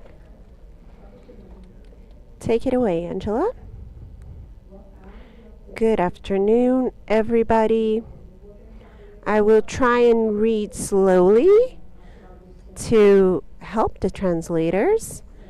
I'm also blind. I'm not wearing my glasses. Okay. Political Declaration of the Indigenous Peoples of the Amazonian Basin and of all Brazilian biomes towards COP30. Us, authorities and indigenous leaderships of the Amazon Basin, representing the 9 countries of the region, together with the leaders of the indigenous peoples of all Brazilian biomes, gathered in Brasilia between June 2nd and 5th, state firmly and with determination, we will be the hosts and the protagonists of COP30, the Framework Convention of the UN about climate change, to be held in Belém do Pará in Brazil. For the first time, the world will discuss the climate future of our territory within the Amazon, where the forest speaks for us. Something happened?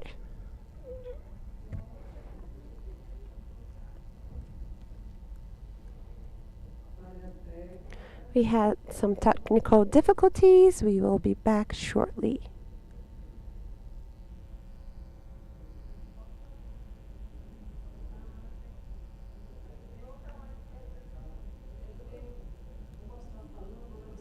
There is one person speaking, someone else is.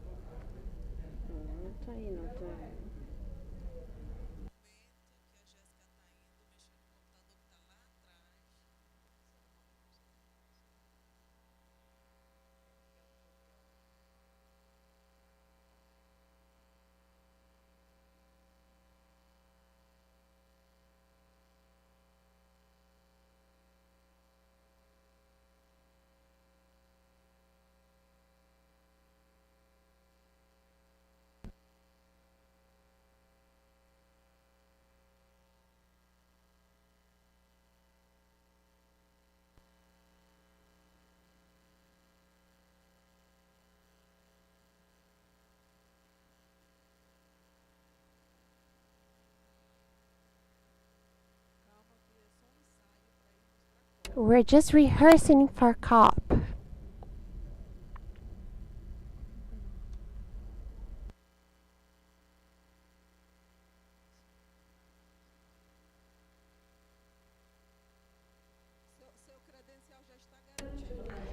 Your credentials are guaranteed, Nadino. You'll be there to get everyone excited for COP.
sí. Perfecto. A ver, vamos a pararnos todos para estar despiertos. Vamos a...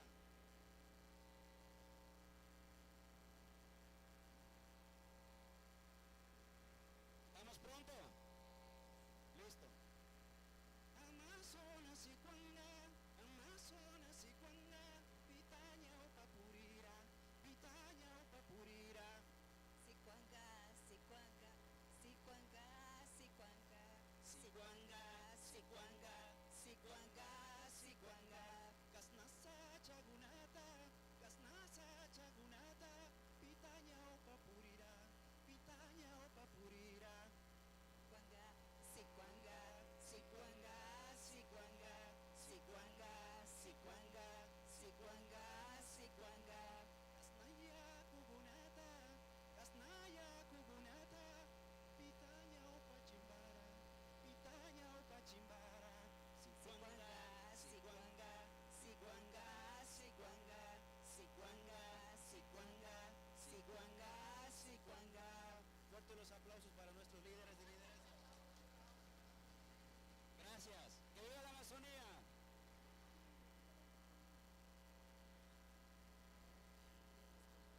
Okay, are we ready with the document? People from the technical team, can we share the document? It's back. A round of applause for our document. Okay. Okay, I'll start over.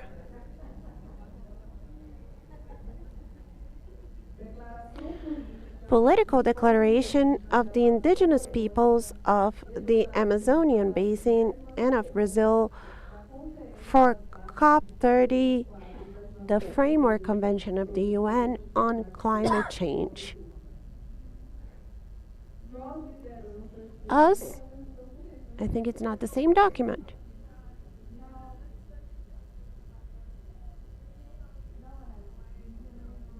That's not the right document because the document starts with us indigenous authorities.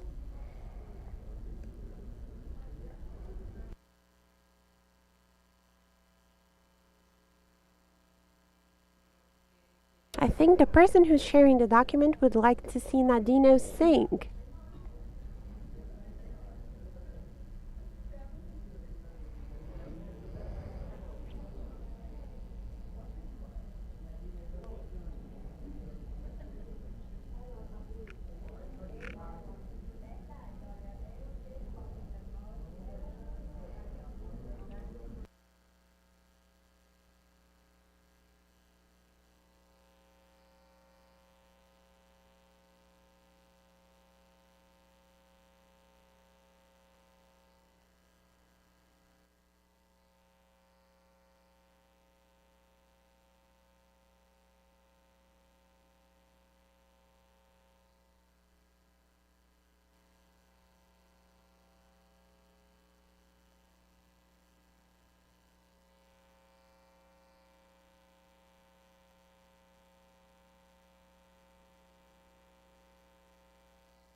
Okay, so political declaration of the indigenous peoples of the Amazon basin and of all Brazilian biomes towards COP30. As authorities and indigenous leaderships of the Amazon basin, representing the 9 countries of the region, together with leaders of the indigenous peoples of all biomes in Brazil, gathered in Brasilia between June 2nd and 5th, state firmly and determinedly. We're going to be the hosts and the protagonists of the 30th session of the Framework Convention of the UN on Climate Change, COP30, in Belém do Pará, in Brazil. For the first time, the world will discuss the climate future in our territory within the Amazon, where the forest speaks for us and its voice echoes to the world with urgency. The Amazon is vital for the stability of the planet in releasing 20% of the global fresh water, which stores up to 100 billion carbon tons and regulates the climate. It is at the brink of collapse. The Amazon has lost over 88 million hectares of forest as a direct result of the extractivist activities, especially mining, agriculture, and lives and cattle raising. After the serious fires of 2023, all historic records of drought, heat, and the decreasing of river levels were overcome, indicating that the forest is rapidly approaching the point of no return. For millennia, we have lived in and protected the Amazon. We maintained its ecosystems intact to guarantee the balance of the climate, the biodiversity, and the life cycles. We are over 500 original peoples and over 188 isolated peoples. We are holders of ancestral knowledge which have preserved the biggest forest in the world, territories that currently represent the biggest carbon sinks in the planet. Our territories are living spaces where nature, spirituality, science, and community go together. Our ways of life offer concrete solutions for tackling climate change with justice and efficiently. Thus, we state there is no possible future without indigenous peoples at the center of global decisions. The states must respect our rights, incorporate our ancestral knowledge, and guarantee the protection of indigenous territories in order to design mitigation and adaptation strategies that are more efficient. With our full representation and participation that is equitative, inclusive, effective, and gender responsive in decision making, it is possible to build a new climate path based on good living, solidarity, and harmony with the earth. Ignoring indigenous peoples is compromising any real chance of facing the climate crisis. Us, indigenous peoples of the Amazon basin and of all biomes in Brazil, state our commitment to defend life and to fight climate change through the cross-border alliance between indigenous peoples among different regions and different countries. Reaffirm our priorities for COP30. 1. Recognition and protection of all indigenous territories, especially territories with the presence of isolated indigenous peoples and indigenous peoples that have recently been contacted as a policy and climate action. For indigenous peoples, territory goes beyond a physical space. It is a sacred space where all beings coexist in harmony, uniting the spiritual and the material, the individual and the collective, the past and the present. It is in this encompassing relation with the land that we build the good living and a fulfilling life that is essential to preserve the planet. The demarcation and full protection of indigenous territories, especially territories with the presence of isolated and recently contacted peoples, are efficient climate policies that guarantee our rights and strengthen the conservation of biodiversity and climate balance. 2. Direct financing and financial autonomy. The financial mechanisms, including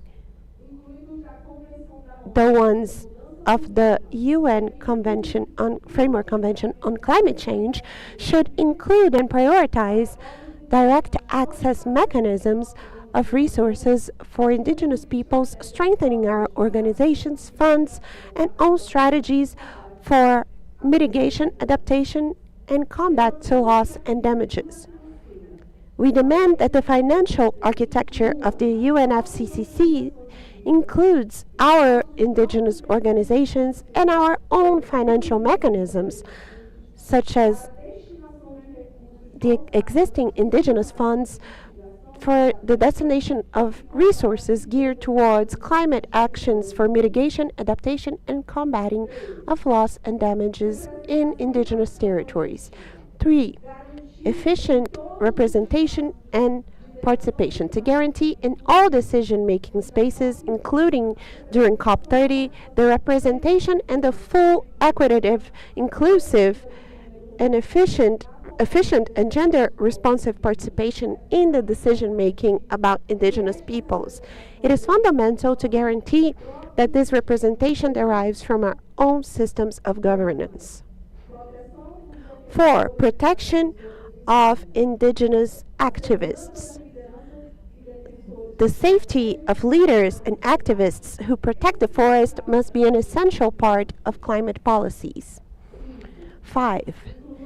Inclusion of indigenous knowledge systems.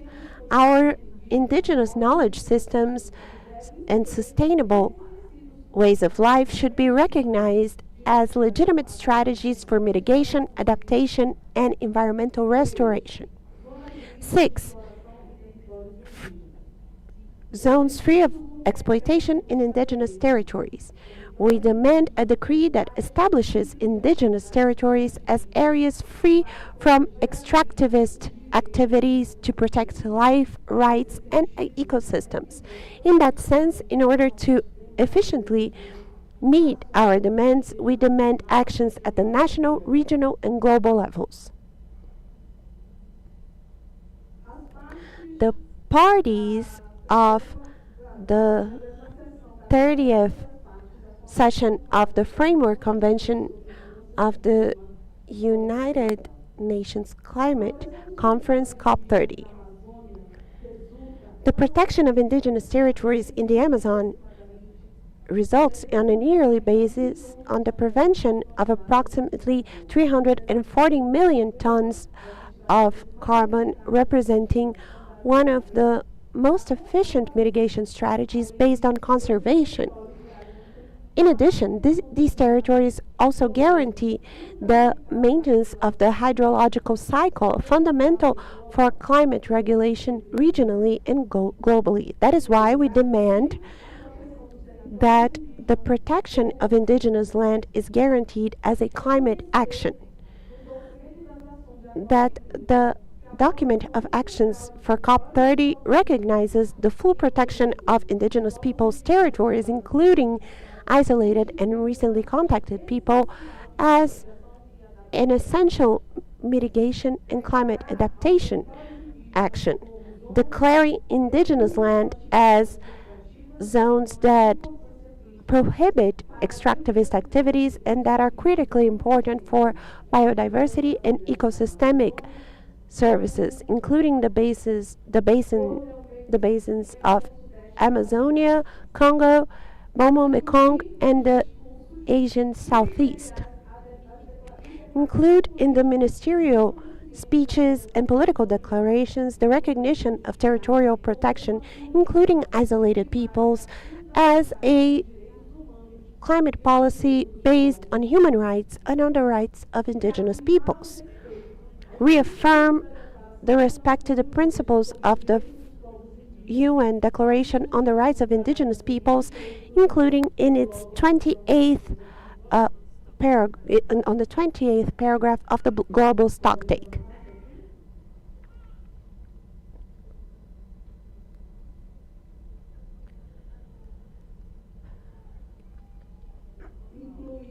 To include indigenous territories in the negotiations within the mitigation and adaptation frameworks, to establish specific indicators in the global goal on adaptation that reflect the full protection of indigenous territories and their own governance, to incorporate in the loss and damages program the restoration recovery of indigenous territories impacted by the impacts of climate change, guaranteeing that these processes are led by indigenous leaders.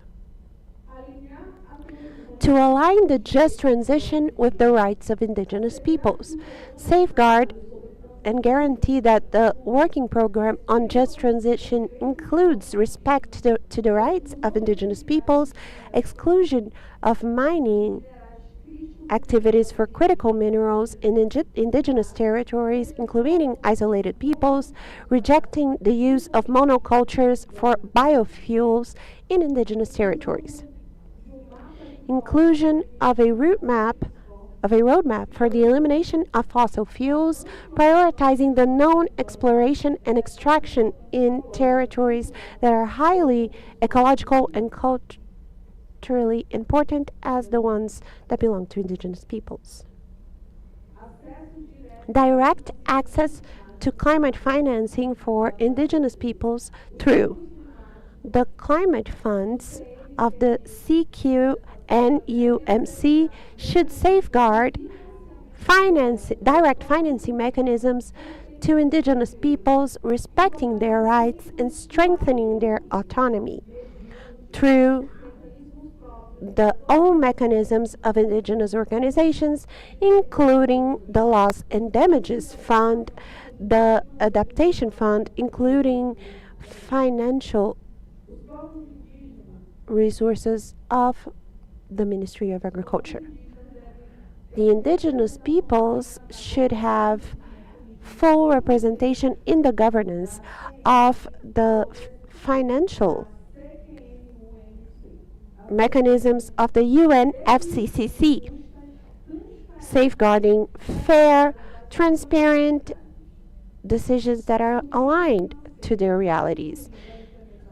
Financial instruments, including the implementation of Article 6, should directly support the indigenous economies as defined by the own peoples, valuing their modes of life and productive and sustainable systems.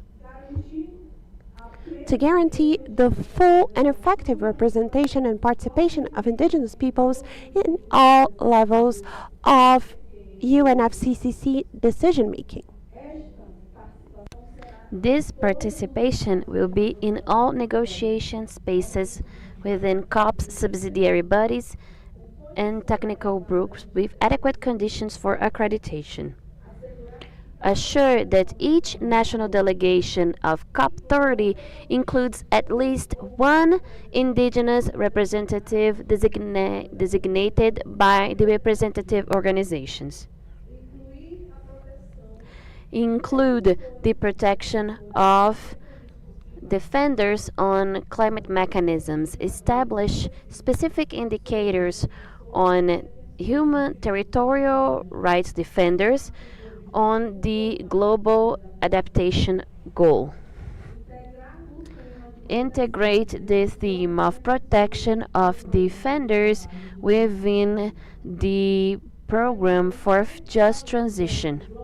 Recognize the global ethical balance with the human costs for the protection of territories, including statistics on threats and murders. Protect the knowledge systems of indigenous peoples. Include specific indicators on indigenous knowledge systems within the global adaptation goal. On the mechanism of laws and images, recognize and measure. Qualitative recognize and measure the laws of knowledges and traditional practices of indigenous peoples as an irreparable damage. Guarantee the recognition of collective rights on the authorship of indigenous peoples on their knowledge systems.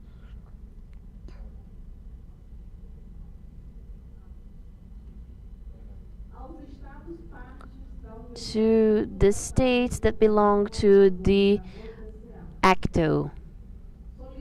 Request for the ACTO Secretary takes the indigenous pre-COP declaration to the negotiation spaces of COP30. Operationalize point 101 of the Declaration of Presidents from ACTO in Belém do Pará in 2023, which talks about promoting actions to protect and guarantee human rights for indigenous people and their collective rights to their territories and lands located within the Amazonian region, especially those of indigenous people in isolation or initial contact, thus strengthening the available resources and the public policies adapted for this region. In this sense, guarantee the legal security of indigenous territories, including demarcation, titling, legal protection of indigenous territories. For the territories of isolated and recently contacted indigenous peoples, this legal security should guarantee the intangibility of indigenous territories under the principle of non contact. Adopt a political declaration that recognizes the Amazon as a free zone from extractivist activities, predatory activities contributing for a just energy transition and the gradual end of fossil fuels. In fulfillment of point 6 of the Declaration of Presidents from ACTO in Belém do Pará 2023, we should implement the Amazonian Mechanism for Indigenous Peoples.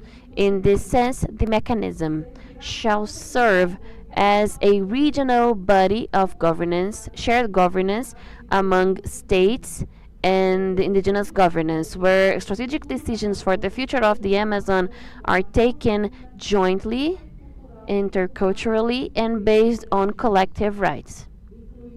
It shall include an indigenous representative from the Amazon from each country and a representative from the 8 national governments of the basin. The first session of the coordination mechanism shall happen on the 5th summit of the Amazonian presidents, including the promotion of indigenous initiatives of the Amazon for COP30.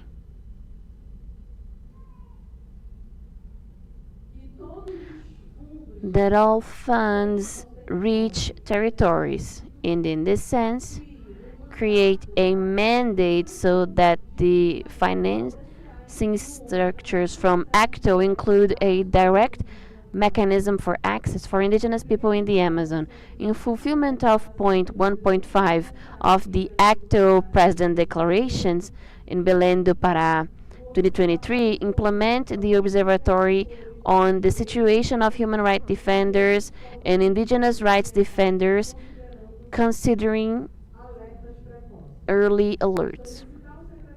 Request for the Secretariat of the Minamata Convention to present a report on the impacts of mercury on the health of indigenous people of the Amazon, especially women and children.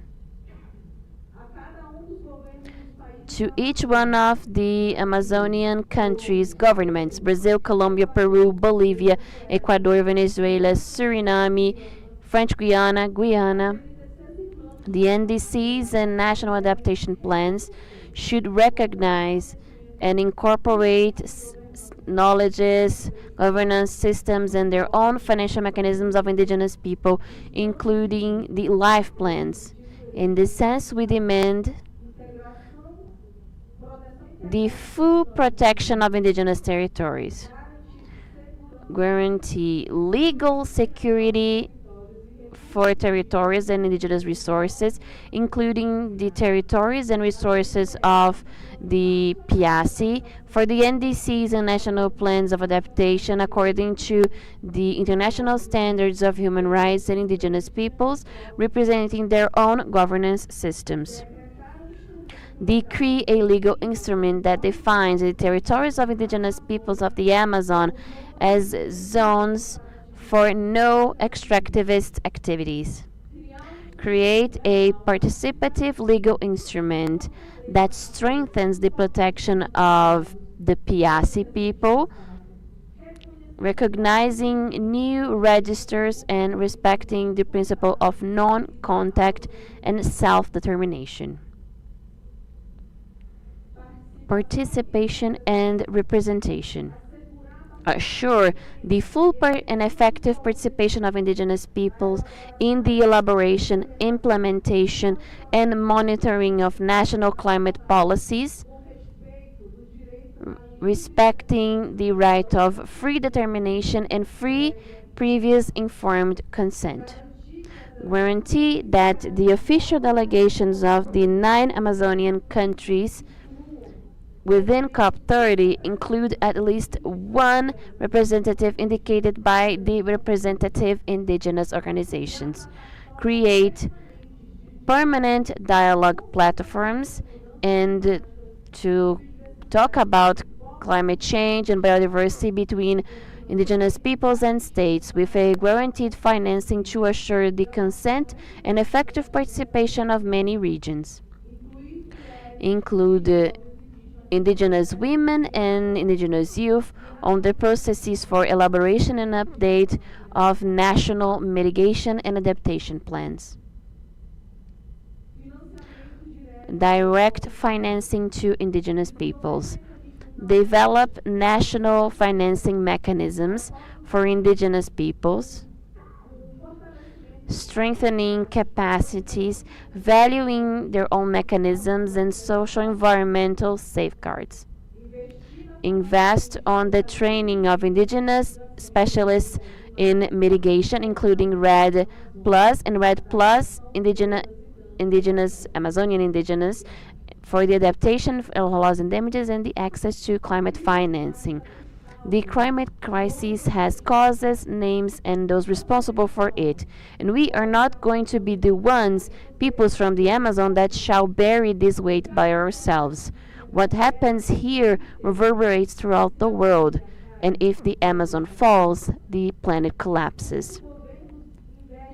While governments invest in wars, we invest in life. We are the ancestral voice of the earth, the true climate authorities. The current climate policies do not correspond to this moment's severity. The time is over. COP30 shall be a turning point or places indigenous, either we place the indigenous people at the center of climate decisions, or it shall be remembered as a partner of this collapse. The Brazilian presidency of COP30 has promoted the concept of mutirão, gathering, inspired in our collective practices. But it's not enough to adopt our concepts. We need to protect our lives, territories, and rights with concrete actions and real commitments. So solutions headed by indigenous peoples of the Amazon have impact. It is essential to engage all players, governments, donors, financial institutions, international organizations, private sector, and civil society. Only with one inclusive, fair, and coordinated approach will it be possible to face the crisis with the urgency that it demands. We are ready to contribute and head with concrete proposals millennial science, true alliances, and an undeniable commitment with life. Keeping the Amazon alive is to keep the planet standing. We have always been here. For the climate and for the Amazon, the answer is us.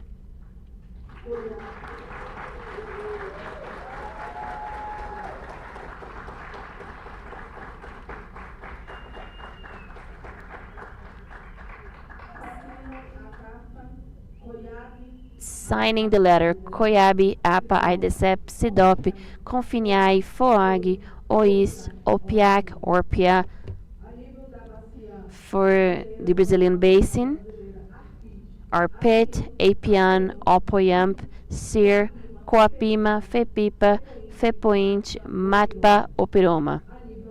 At an international level, national level, a PIB, APOIME, Atiguaçu, SIG, ARPIN Sudeste, and ARPIN Sul.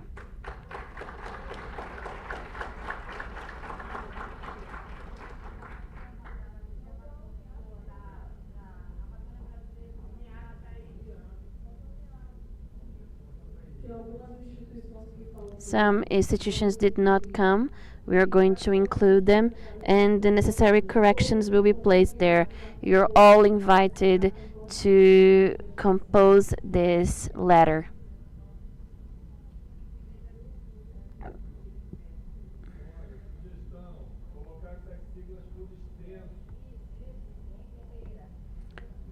A suggestion: put the acronyms in full.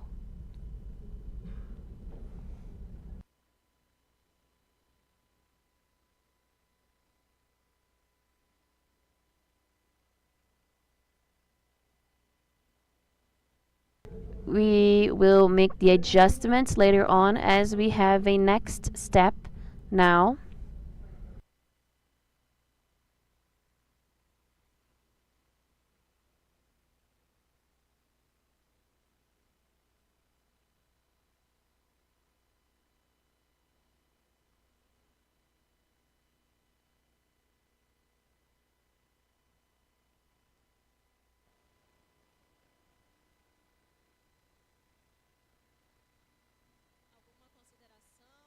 Any comments, or do you feel that you have been contemplated?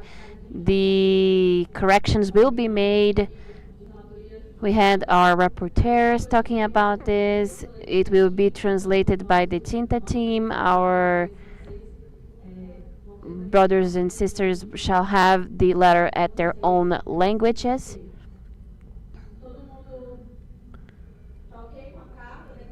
Are you okay with the declaration for us to review it and send it to the ministers tomorrow? Okay, let's show our hands.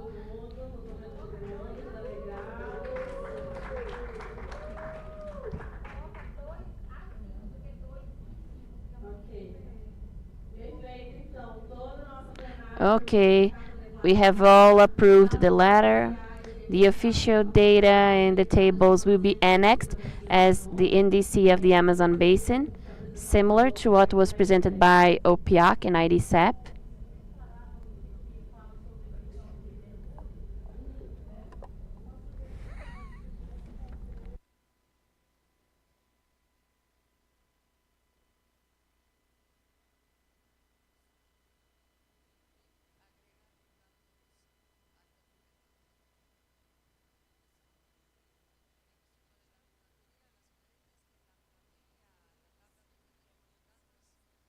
We want to annex the data on the water quality too. The guys from the report there, the table that was presented by the NDC, the water quality and mercury.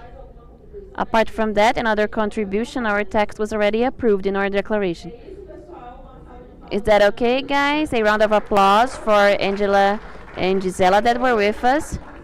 We had the contributions of our partners, Avais, TNC, WWF. They were all helping us, our indigenous representatives, KIPA.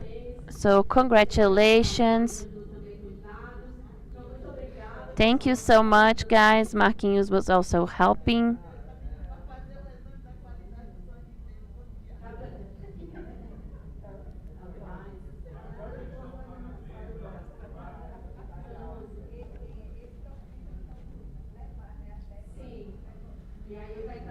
Yes, we're then going to translate it to all the languages and we are all gonna sign it.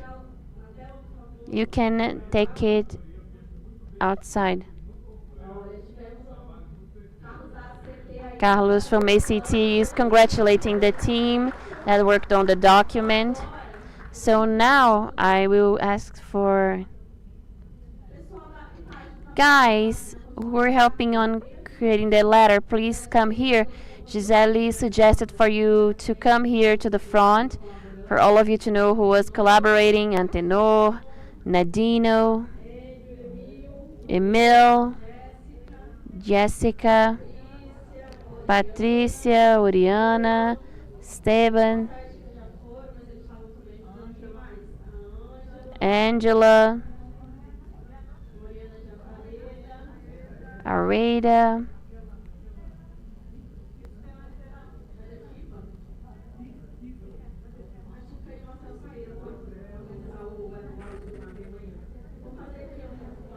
let's all take a picture.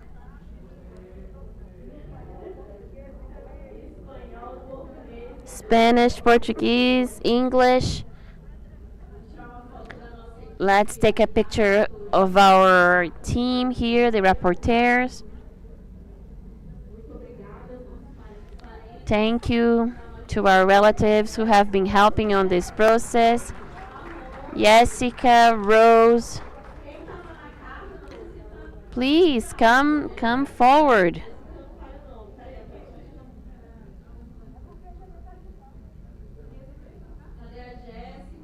Where is Jessica? Aurelio, you also made contributions.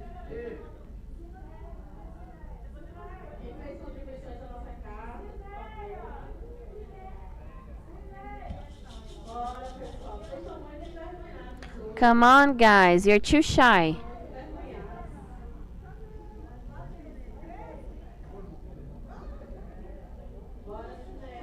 Come on, Sinea. The caucus meeting began. Come on. A picture of our team.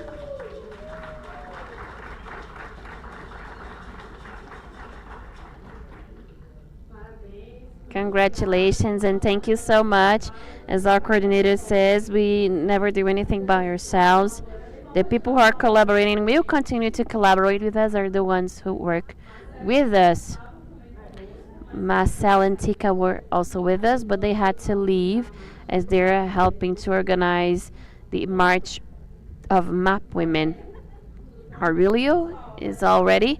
Okay, guys, now we're going to continue with our program. So I would like to invite here for the mediation of the panel our colleague Aurelio Viana from Tenure Facility.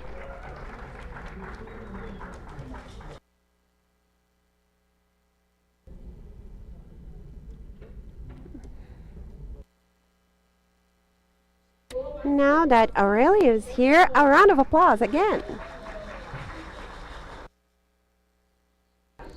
Aurelio, it's fancy today. He's very elegant and dapper. Thank you, Alana. Let me see how many people we're gonna have in the session. I think the number of chairs is right. Okay, so I'd like to thank Coiab for the opportunity it's giving us to have this moment here with you. And I will share with you why we're having this session. You saw and you have been following ever since yesterday, we dealt with the changes in climate financing and especially the financing of the actions of indigenous peoples and local communities. These changes have impacted and continue to impact a series of indigenous organizations of the Amazon basin. Very recently, we saw budget cuts that impacted the implementation of projects And this is directly connected to the entire discussion we're having and that you transmitted in this recently approved letter when it comes to the importance of climate financing to the indigenous agenda and to the indigenous organizations, where some important countries are abandoning this agenda. We received a promising piece of news, and that you already know about for quite some time, that the UK government created an initiative to support at the Pan Amazon the agenda of indigenous peoples and local communities. And this initiative, developed in partnership with the 10-year facility, has been announced and it's starting to be implemented. Considering the importance of this initiative in this context, we talked and Coiab was very kind to give us this space to have a panel about this initiative, sharing with you that the idea is not announcing or advertising or say what we're doing or what's being done. No, it's to have a moment of transparency and dialogue about actions that impact you directly and that are in partnership with you. So, after this brief thanks, and also emphasizing that this in a context where we're facing many setbacks in the support and financing of this agenda in the international context. Considering this, I'd like to invite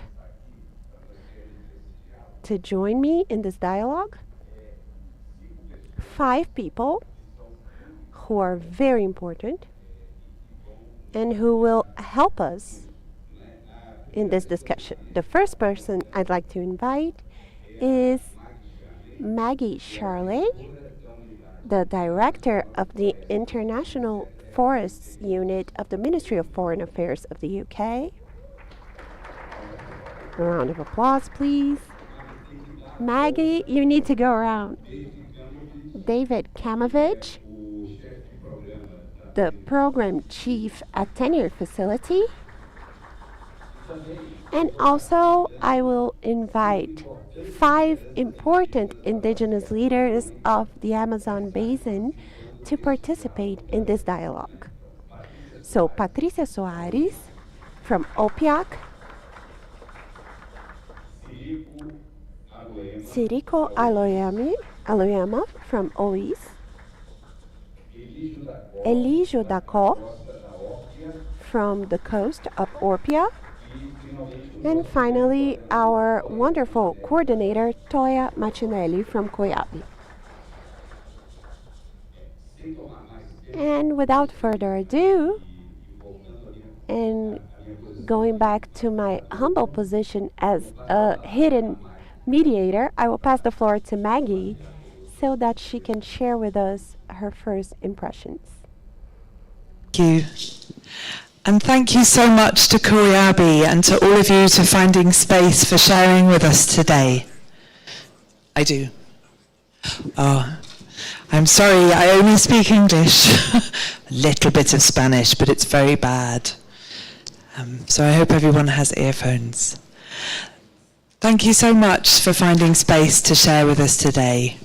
I spent last week at the GATC 3 Basin Summit in Brazzaville in the Congo. And it's the biggest gathering of international indigenous peoples that I've been personally able to witness. And it was really special to see so many people coming together to share and to agree to agree what they have in common and common asks. And then this week we were able to join your opening ceremony and to hear from so many of you. And then we've been meeting through the week. And I wanted to share on a very personal basis how special that's been for me and my team, hearing directly from you about how we can work together and listening to, watching from afar, the building of consensus and agreement between very different peoples who have a lot in common. And I think one of the things I will really take home with me to the UK is this capacity to share and to bring together experience. We're here to share with you some of our thinking around how we would like to work in partnership with you, hand in hand with the tenure facility. Not to ask you to do anything, or certainly not to tell you what to do, but to hear from you how we might best support you. It might have taken us a long time to understand this, but I think in Europe we're beginning to understand that Indigenous peoples really are the answer, as so many of you made so clear in the opening ceremony. And it's going to take us a little while to fully embrace Indigenous knowledge into the decision-making rooms in multilateral spaces. But we would like to hold hands with you on that journey and see how best we can work together, how we can listen to and learn from you, and how we might help to open doors into multilateral spaces. But AMCAT, the Amazon Catalyst for Forest Peoples, is designed to respond to you. It's designed to work between the tenure facility and yourselves so that you can identify your needs and your asks and work with the tenure facility to strengthen those. So I don't want to tell you all about what it is because frankly, I don't know that yet. It's an offer of friendship from us. It's an offer of partnership. But we have no intention of deciding what it is or how it will work. The governance is not for us. And it's been an exceptional privilege, and I think my team would agree, for us to hear direct from you.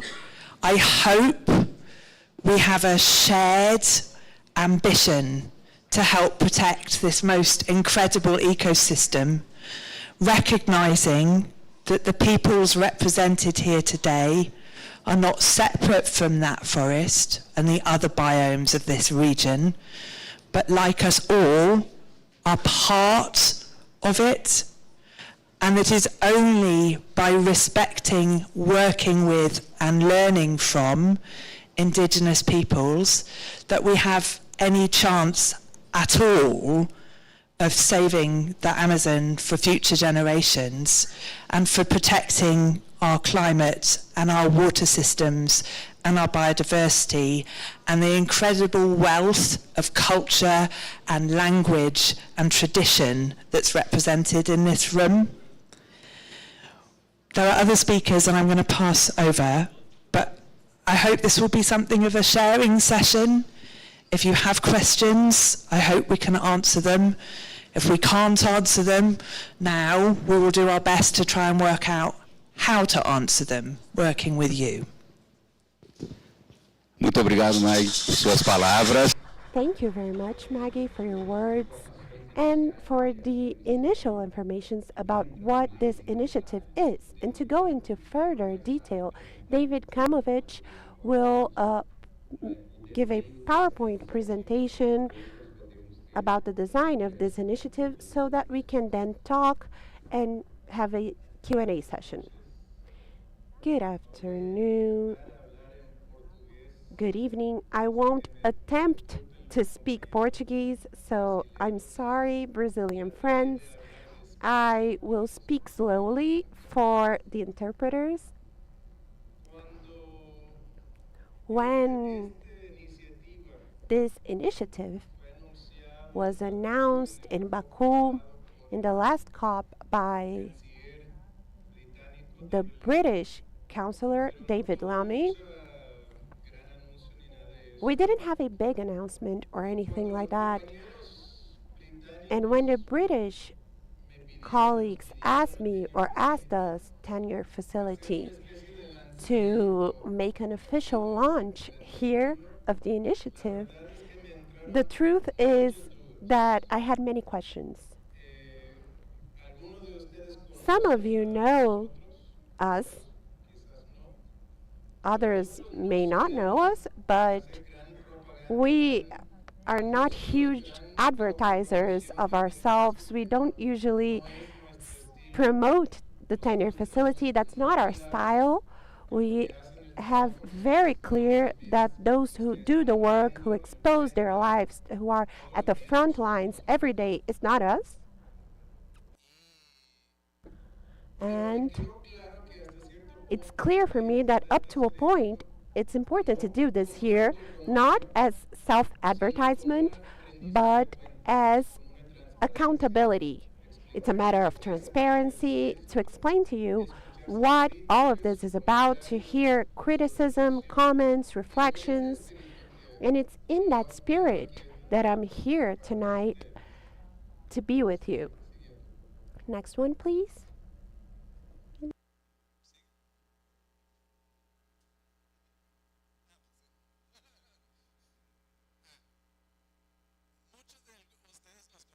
Many of you know us well, and others are recently hearing about us because we're not very advertised and we don't usually talk to the media that much.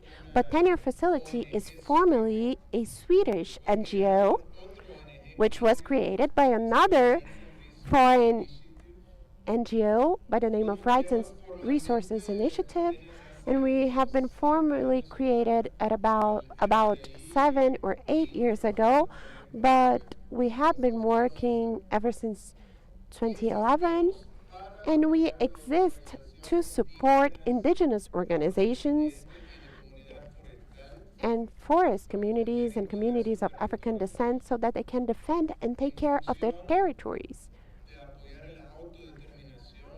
supporting the self-determination, the autonomy, and because we are convinced that this is the path to improve the situation in the planet, both in terms of the climate and biodiversity.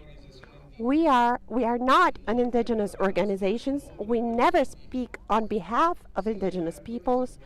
However, it's important to say that half of our board is composed by indigenous peoples. The president of our board is Joanne Carley, who many of you know, the historical leadership from the Philippines. And how have we been working? Some of the things that characterize us in our model, and I think that one of the reasons why the British colleagues invited us to be with them in this process is that we usually support projects that within this context are big. They're not giant like the ones of the World Bank, but they're relatively big if compared to other groups that we have here. Long-term projects and projects that are very flexible and in responding to the demands of the organizations. We always support the organizations so that they can design their own projects and so that they can carry out previous free and informed consultation processes so that they can discuss these projects with us before they're implemented. In general, we have a 75% percentage of the funds that are sent directly to the organizations that receive the projects, and the rest go to different activities like this one here, conferences, exchanges, and that type of event. And we also have the role of facilitating the relationships between the organizations and other potential allies so that the organizations can get direct financing from other groups and other types of political alliances Next one. In the Amazon in general, so far we have worked in 7 of the 9 Amazonian countries. However, we have worked in Venezuela, we're discussing this. In the French Guiana, we have not foreseen anything, but so far we have 14 ongoing projects that are already receiving financing and 3 which are being discussed. And among those that are ongoing, we have 10 with indigenous peoples, 4 with people of African descent, and among those that are being discussed, we have 2 more with indigenous peoples and 1 with forest communities. Last year, we transferred to the organizations about $10 million. This was before this new program with the British government, and uh, and and this resulted on an average of $800,000 per project. So this is about our size. And last year we also supported smaller efforts, especially in terms of preparing for COP16, the biodiversity COP, the pre-COPs towards Cali, a series of meetings, etc., etc. Next one. And this is the map of current projects and the people who we have been working with. In Bolivia, the coordinator of the project is the National Coordination of Indigenous Women of Bolivia, SENAMIB. In Brazil, we're working with Podali and Coiab, indigenous organizations, and we are also have an ongoing discussion with CIR in Roraima. In Colombia, we work with OPIAC and also the Technical Indigenous Secretariat of the National Committee of Indigenous Territories. In Ecuador, we have a project with CONFENAI and with CONAI, and we are finalizing this project, but we are trying to see the next steps. In Guyana, with APA. In Peru, we have ongoing projects with FENEMAD, Madre de Dios, and with the Iwayun Territorial Governance and YOP. And there is also an ongoing discussion with Orao, IDCEP, and Okayale. In Suriname, the current project is with VITS. Next one. And what is financed usually in these projects? The activities that are typical to these projects and that are included in this project.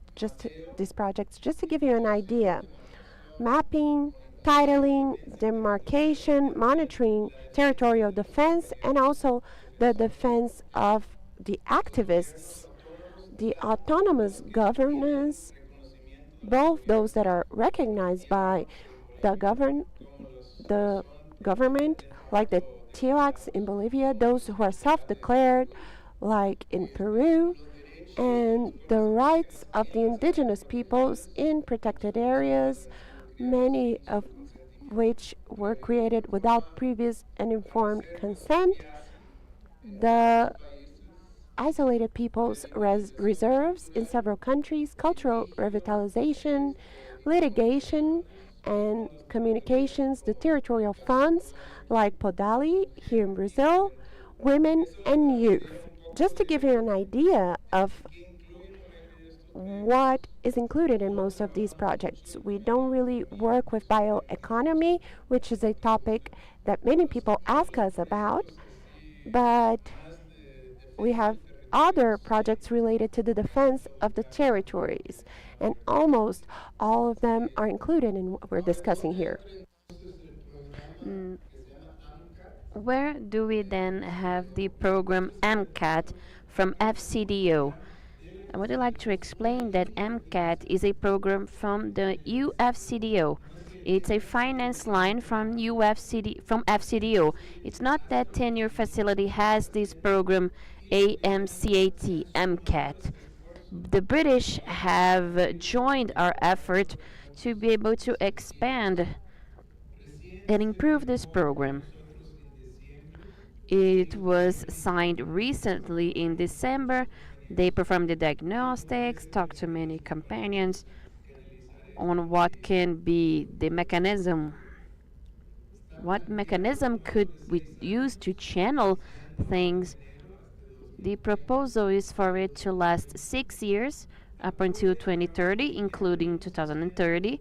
It supports the work that we already perform, many of the projects that are going on, that include many of the organizations here. And this guarantees for these projects to continue to go forward with time and can expand and incorporate new elements, and it shall also include new projects. And it has a higher emphasis on the Pan Amazon project. Tenure Facility is not an organization that works on the Pan Amazonian scenario, but with this British funds, it will be possible to do so. And we will also have more analyses, learning, and reflection. When we think about the existing projects, the national projects with which Tenure Facility works with, $500,000, $1 million, $1.5 million per year, as I have said, go to a part of it, and this will allow for this to be amplified. Tenure Facility has not got its own money sources. We depend on these types of financing so we can continue with existing projects. Identification of where do we need to have projects such as this, where we have gaps, which themes, areas, where do we need projects such as this? But we still do not know how many projects can be financed.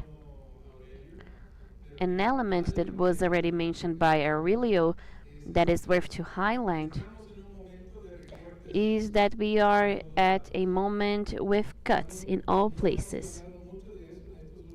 We don't talk much about this. We haven't not been talking much about this in the past 3 days, but you all know that Al-Zaid is gone, that most European countries are facing a situation in which they are cutting cooperation to defend themselves militarily on the war that is growing at each day in Europe. And within this context, the United Kingdom's support is incredibly important, and are also many uncertainties on the dimension of this. We know we are going to have support, and we are not announcing big numbers as we do not know exactly what these numbers are going to be, but we know they're going to be significant for this region. Regarding the regional Pan-Amazonian processes, the idea is to help to support regional policies, for example, the ACTOs, the summits, the Inter-American Court of Human Rights, these types of organizations, regional financing too. And you, as G9, Coiab, Pan-Amazonian groups, how can you pressure the World Bank on the IDB, the Green Climate Fund, CAF? How can you organize yourselves to make proposals? We are going to have financing and money available for such issues. We also have the regional platforms as this event right now, and regional narratives to support the communication processes and be able to take the message that the answer is us. Within this route up until COP30, there is the support, an important effort to seek a new financing commitment to be able to continue with the famous pledge. You may all have heard about the $1,700 million that were announced in Glasgow in 2021. This will end up now at COP. And the question that we make is, will it be continue or will it be left behind? We all know that there have been many deficiencies, criticism regarding this first pledge, but the message that was sent to the world is that this was done, that it's over, and there's nothing else. And this message is not convenient for any of us. We are truly working on it to guarantee that after this first commitment, there will be a new one at COP30, that we may give an answer to the questions that you bring in your declaration.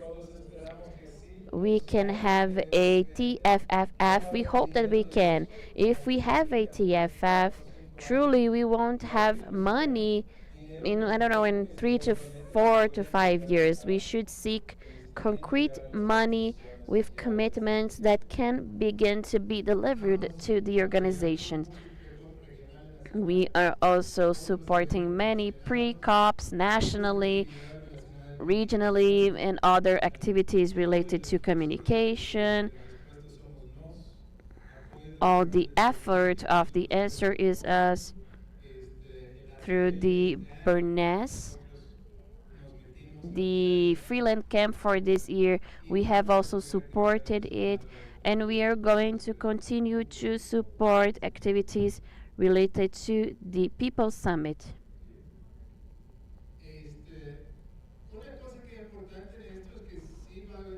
An important issue is that we are going to make the effort to in the exchange among countries.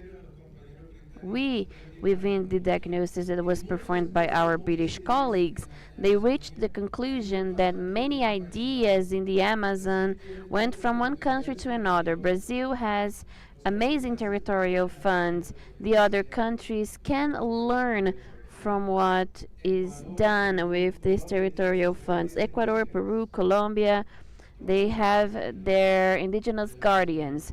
All countries in the Amazon could have their own indigenous guardians.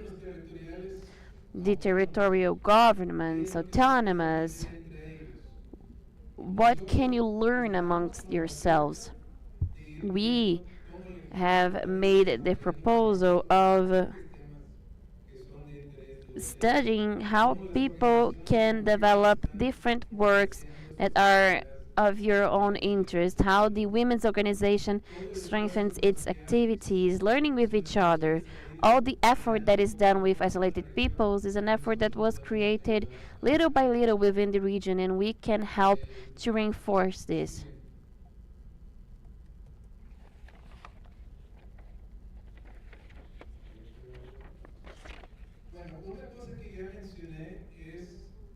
Well, a thing that I have already mentioned is that we will have funds not only to finance your activities, but also so you can manage funds from other places. And this can mean many things.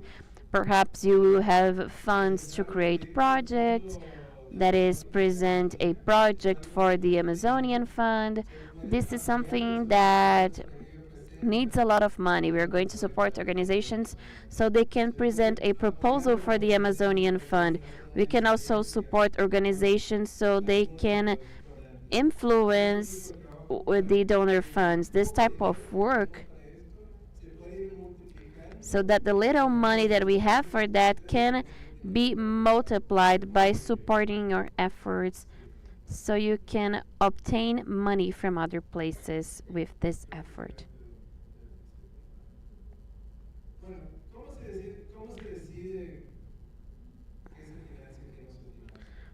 How do we make the decision on what is going to be financed or not? We did not begin from zero, as I have said.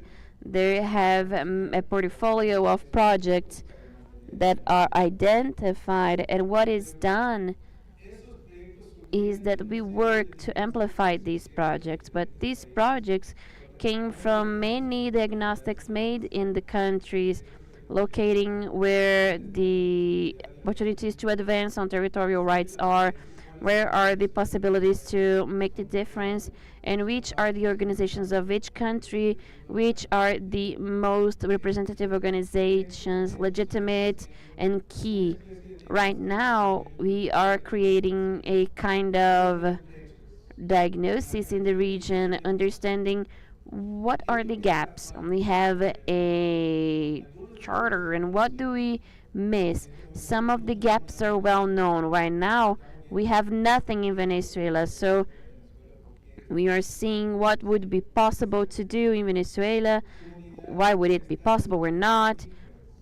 Forest community, non-indigenous forest communities, they're not Afro too.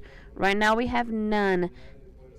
Even though we are in collaboration or communication with the extractivist center of Brazil.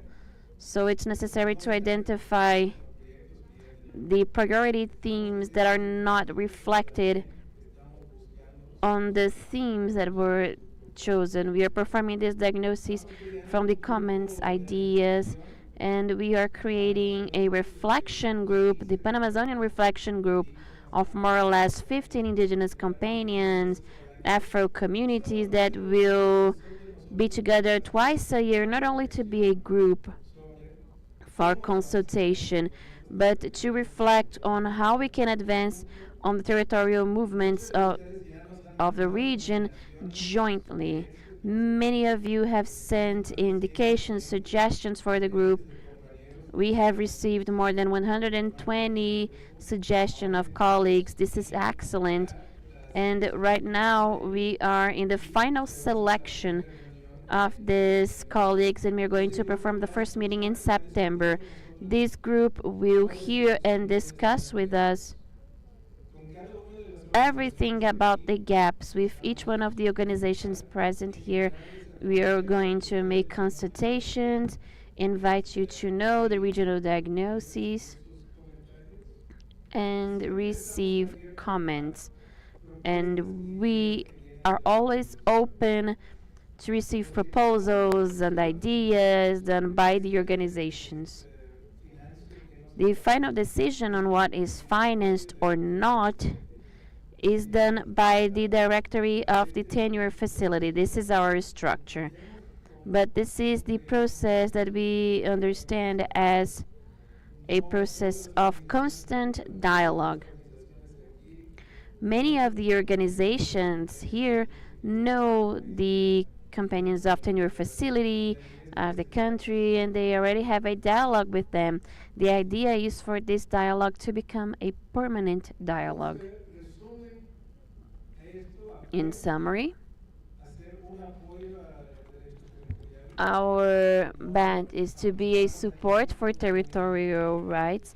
We do not bet on any protagonism from us. We are here, as my colleagues say from Nicaragua, we are not mommy. We are not Tarzan's mommy. We are here to try to follow up. And I believe that, hope that throughout these years, we can truly do something that is possible to to advance on this pathway towards having greater resources for organizations, for the people who are within territories, and especially to face the aggressions that we already know that you're feeling. I believe I will finalize soon. Well, we hope that this is a permanent dialogue, not just a moment, but a dialogue that will be kept on a daily basis. Thank you so much. Now continuing with, in beginning the conversation, our idea here is to give a voice initially, allowing questions or interventions from the 5 leaders here. Mag and David will then talk or from what will be talked about here. And later we will open for the audience so they can make questions. Well, I would like to ask for Patricia to begin by making a question that can be for Mary, David, Mag, David. And as I can see, seems to be really interesting. It's clear and it generates many subjects. So we believe that everything is valid and super important for us to try to advance to have a better understanding. I just would like to ask for the questions and your answers to be short for us to have a dialogue dynamic. So one here, then the other, then the plenary, and then come back to you. Patricia, please. Well, good evening, everyone. I spent the entire day here, but I am really happy because we are in Colombia performing an important exercise for the 64 countries of the Colombian Amazon. I would like to thank Coiab for have given me this space and Maggie for following us today. I met her at the Biodiversity Cup in Cali, and we had an important conversation on the Amazon with Maggie's countries and the indigenous peoples who are in a process with tenure facility in Colombia. Currently, I'm the person responsible for the legal security project for the Colombian Amazon territories. And we have here a major challenge to work with legal security in territories where the lands are becoming more scarce at each day, where the extraction economy limits the possibility for recovering our ancestral territories and the traditional territories of indigenous peoples. So this follow-up and territorial management that you are performing was extremely important for indigenous peoples of the Colombian Amazon. And I think, well, I have no questions actually, and have reflections on the meaning of this process for us. I mean, it's not because you are here sitting down, and that's not what I'm going to talk about here, but this process that we have been following on the Colombian Amazon has allowed for us to first of all strengthen our territorial governance, but also the management of the territory. And this is something that indigenous peoples talk about in Colombia. We want to perform these processes. We are ready and we have the capacity to manage and administer our territories, to work on governance with the state organizations, and this project has allowed for us to do so. It would be interesting for this to continue. However, we have a major challenge, and it was interesting to see that you have presented this program here. I believe that the exercise of doing this follow-up on the territories of the Colombian Amazon has allowed for us to identify new interests, bets, in which the Colombian context will generate with the subnational governments, the recognition of entities, subnational entities, the issues related to the direct financing, so as to make policies and anything to work on the territory, but also to materialize these instruments for territorial management, to materialize the policies that we have included in our life plans. So perhaps at some time we're going to have to sit down with tenure facility in Colombia to see what will be the points and priorities that we have.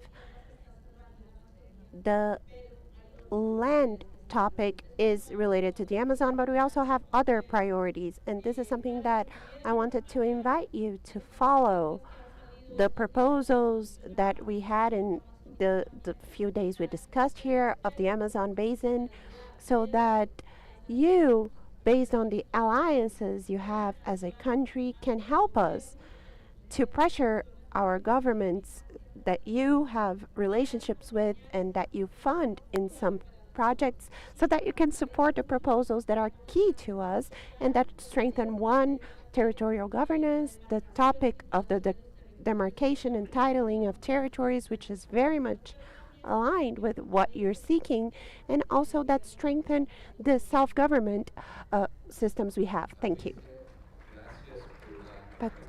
Patricia, thank you for the intervention. I'd just like to say something that we forgot.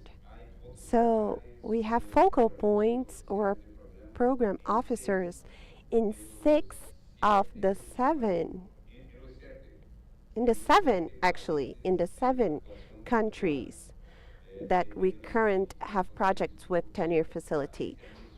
And I forgot to say this, but Patricia mentioned this dialogue, and Paola is right there, and Robervoni, I think, is also here. She's not here right now. Okay.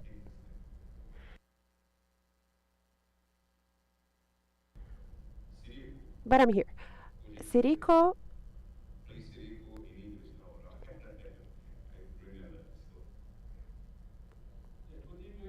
Everyone, boa tarde. Okay.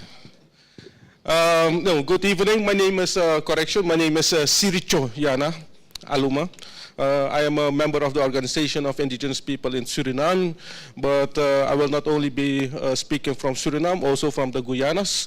And to begin with that, I would like to affirm, as part of an indigenous family, and the only large indigenous territory, Amazon, that we, as a network of organizations from 9 countries, will consider as a fundamental part, through our organizations, the indigenous people of FOAG, French Guyana, as an important allies in this process. As I said also in the beginning, in the first date, we are here to protect our family. We are here to protect the forest. And we will, if we move on, we are always moving on with the whole family. And that is how we are known as indigenous people. So support needs to be focused on strengthening actions we already take in the territory with a focus on territorial protections through our own organizations and mechanisms. The mechanisms already exist. We have a lot of mechanisms in the Amazon, maybe not in the Guyanas, maybe we have some, but in some countries it's a bit less. And in my country, we are frozen in time. And we need to move on. We need to be aligned with all of our brothers and sisters. We are not preparing for the war, we are preparing to make love. With that said, if we look on towards the Amazon, why we are protecting it and why we need you guys as well, we need to move on, we know, but we need to protect ourselves, our traditions, our cultures. We need to strengthen ourselves so that we can protect and support and further learn our children, our future, and secure all of our life plans. Because we should do it and not other people for us. We know how we have done it more than thousands, more than 5,000, 10,000 of years, and we should continue with this. So we protect the whole Amazon. We protect the entire family as well, always. And as we do, we want you as well to protect the whole family of you in your country. And that's why we are protecting our lungs of the world. That's why we should have support and direct finance and not via the government, our government. That is monopolizing everything in our country. Not in all maybe, but as I said, we need to be aligned. We need all the structures, we need all the material, we need the knowledge as well. And it exists in our nation, the Amazon nation. We just need to reach our hand to each other. And to do that, of course, we need, as I said, the direct finance so that we can school each other, so that we can learn from each other. And that's why we are here as well. And this we must have in our countries as well. What is actually being held against by manufacture, many things that we come across the road, you know. But to go further, thank you for the presentation. I see that you are in Suriname, but we need also this support, not only in Suriname, but also in Venezuela, French Guyana. They need to be included We even if the government said they are French, they are not. But our parents, our family are living there. My parents are there. It's just a river across. We don't know borders. We speak the same language.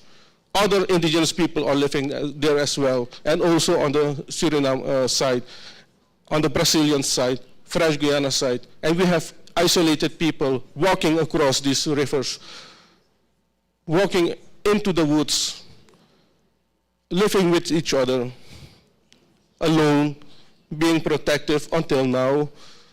The garimperos, the gold miners are beginning to infiltrate their territories. So they are getting closer to our villages in Suriname, French Guiana, and they are afraid that their future are not protected. So we are going together with the PRC, with the isolated people and the other that need our help. So we don't leave anyone behind. We always go together. Thank you. Thank you so much. Maggie or David would like to comment? Any comment? It's okay? Yeah? Eligio? Sí, bueno, buenas tardes. Good afternoon, brothers and sisters. First, I'd like to thank you for this opportunity. I'd like to thank the organizers of such an important event, the pre-COP, that I think opens many doors for other countries like Venezuela, like my colleague from Guyana. Well, people always tell us that there are many partners that don't want to work with Venezuela, and that's always very negative. And we ask ourselves, why? Because us as indigenous organizations and indigenous peoples are also making a lot of efforts, and we worked very hard in this document that we just read. And one of the topics that is most important for us is the legal territorial security, which is demarcation. And right now, our country, employees of the state have told us that there will be no demarcation. So us went to another autonomous mechanism, which is the self-demarcation of indigenous land, and we are doing that work, this very hard work. But if there is a possibility to strengthen our work in our territories and to implement new mechanisms of territorial protection, including the own mechanisms of indigenous peoples, we have also created territorial guardians and indigenous guards. Also in Colombia, we're moving forward with that, and that's why we say we're making great efforts, and we are doing this with our base organizations. We have many trainings of territorial guards that are fighting against mining and other groups. And a question would be, how can you start supporting Venezuela through indigenous organizations to support in the same way you have done with other countries? Because for us, it's a great experience to be here with our colleagues from Coiab, Cirito, Angela, Toya. It's a huge experience for us, and we're thinking about replicating this event in our country.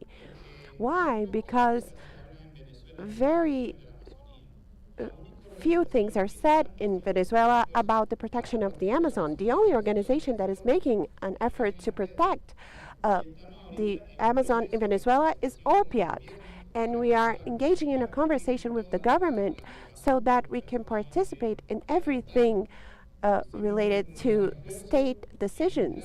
We have made great efforts in joining the group, the official state group, to talk with ACTO. So that is a big step we're taking, and that is the question I'm leaving you with. How can you support brothers and sisters, partners?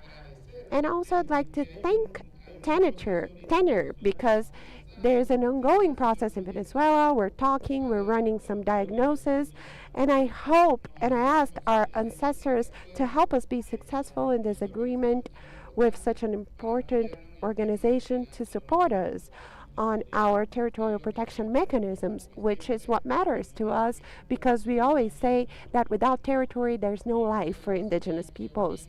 And the more protected the Amazon is, and we are all from Amazonian countries, so we want it protected in our countries because the only problem we have in our country is mining. We don't have logging, we don't have oil tapping. We want to keep on protecting our territory with an indigenous state, with indigenous peoples. And how can we receive support to do that? I always talk to Toya, to Angela, how can we break these borders so that you reach us as well, because we are part of the Amazon basin, we're indigenous peoples, and we need your support so that we can strengthen the indigenous governance and continue working in that direction, and also move forward in mitigating climate change, because we are the first protectors of nature with our ancestral knowledge, and we want to keep on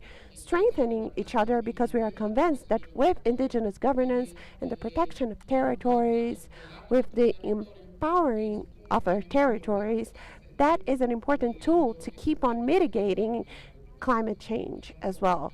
So that's what I had to say. We are working very hard. We are trying to approach the state, which is not easy for us, but we have had some positive news, and I think that's important for you as well, as a partner, that we have a relationship with the government. So thank you. Thank you, Eligio, for your words, and we will now hear from Toya Machineri, Coiab coordinator, and then we'll pass it back to Maggot and David. Good evening, everybody. I'd like to thank 10-Year Facility for being here in the person of Aurelio and the UK representatives. And I'd like to say that this support for Coiab, it has been very successful with many positive effects. And with that support, we are working in 5 indigenous territories, and 1 is currently being demarcated, Angela's territory. And something which is important is that these resources were negotiated by the executive coordination of Coiab, but it is a long-term resource, 3 years. And we have a technical team for the implementation of our policies by the name of Podali. And that's what's positive. The resources were transferred to Podali, and through Podali, we sign new agreements, right, Rose and Valeria and the people in the council here. We sign new agreements to transfer resources to other organizations to do the work in the territories. So this increases the reach of our work and brings other organizations closer to us as well. And part of that support includes what we're doing here. The pre-COP event with the 9 countries, and of course we received support from the Ministry of Indigenous Peoples as well, and the communication part of Coiab. Something else which was interesting that happened was the support we received from our international team. So 10-Year Facility also facilitated our lives. And we are also trying to have other conversations so that we can carry out agreements to benefit other indigenous lands and with other organizations of the Coiab network, because that is expanding and distributing responsibilities among the networks. And that's what's important about this program. It does not centralize resources, but disseminates them. And in that way, I see that the program it has a good design, and when it comes to Coiab, it looks at all the actions we are doing, including the protection of territories, monitoring, and perhaps one of the gaps that is supported, but that isn't as expressive when we talk about it, is that the institutional strengthening. And we only came this far because institutions and organizations believed in our institutional strengthening as part of that program. And that's why Podali and Coiab have come this far. So this should be more clear, the importance of institutional strengthening. And perhaps a recommendation would be thinking about transnational projects. For example, the state of Acre. In Acre, we have a project there, but we have another one with FENAMAD, but they're very close to each other. So perhaps we should think about cross-border projects so that we can work jointly, both in the Brazilian and Peruvian side, or between Peru, Brazil, Venezuela, that kind of thing, so that we can truly work together. Because sometimes we have a crime on the Brazilian side and people cross the border, or vice versa. And working with cross-border projects would be very interesting for us. I think Turner Facility could encourage that type of project to make the protection of our territories stronger. And another issue that I think Marinette will mention as well are the women. I think we should have a specific action or an item for women, perhaps strengthening actions with women and youth or something like that. But once again, I'd like to thank you for the work that you do. And it's important that we have financing, but also that we can seek other partners to help in the financing of other organizations. That's very important as well. Thank you. Thank you, Toya, for your words, suggestions, and ways forward. And now I'll pass it back to Maggie and David so they can make their comments.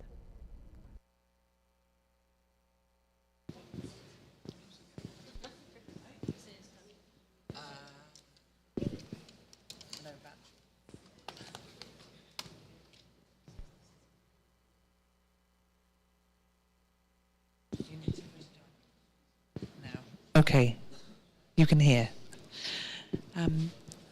Thank you so much to everyone. I think there are some really clear themes between what everyone has said. You said different things and yet like some things in common. And one of the themes I've heard throughout this week is of connectivity. And I think this is something that came out across all four of you. A connectivity being between peoples and their territory, between all people and nature, but also that nature, I work for a government, we're quite strictly delineated by borders. We kind of put them there and now we're stuck in them. But ecosystems, indigenous peoples, work to different systems, to different borders, and whether it's across a border or across a river, between a family, I think we're really committed to making sure that this is a regional approach, because ecosystems don't really care where Western governments have stuck their borders. The Amazon relies on the Cerrado and the Pantanal. We all rely on those ecosystems. And if we only work in a corner of the Amazon, any one country, that's not enough. So in order to agree a financial support, we have to write what's called a business case. It sets out the arguments for why something is important. To some extent, it's an argument about why this spend is more important than another spend.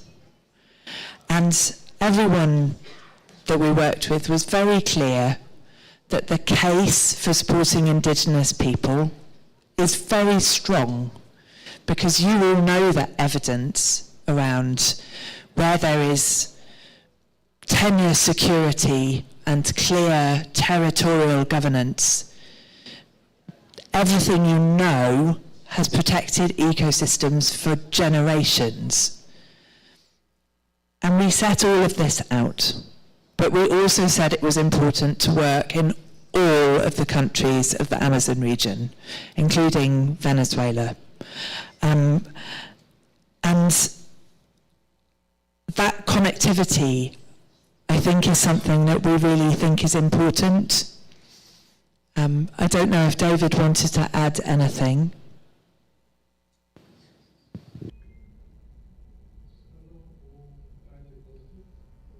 Well, many things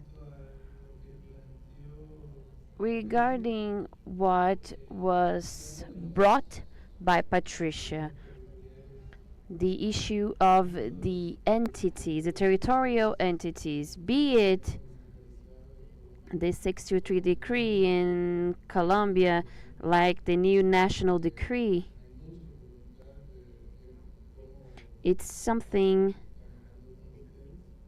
that has a lot of will to see how it will be possible to work with you. We have also talked to the Minister Lena on this. And there is a willpower to understand how to attract more attention and support for this. So I believe it is important to say this. And especially, there is my commitment to make Maggie go to Colombia, to know the territory, the realities, and understand what can be done. Regarding the subject of my colleagues from French Guiana,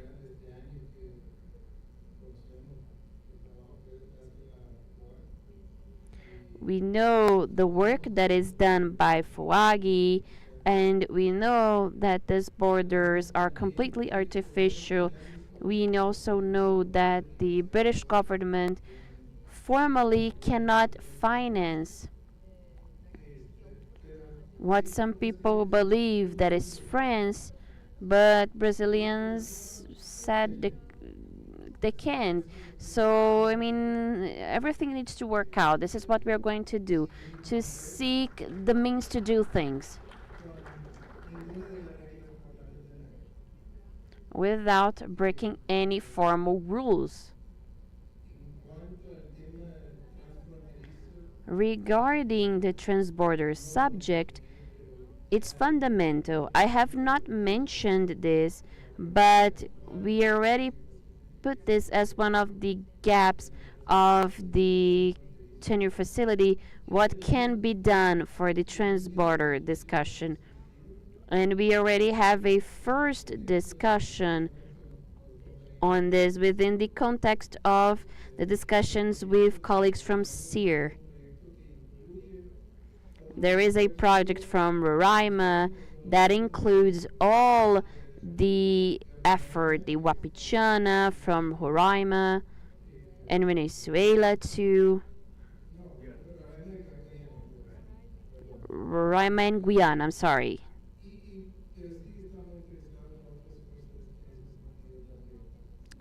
We are interested in having such efforts be done.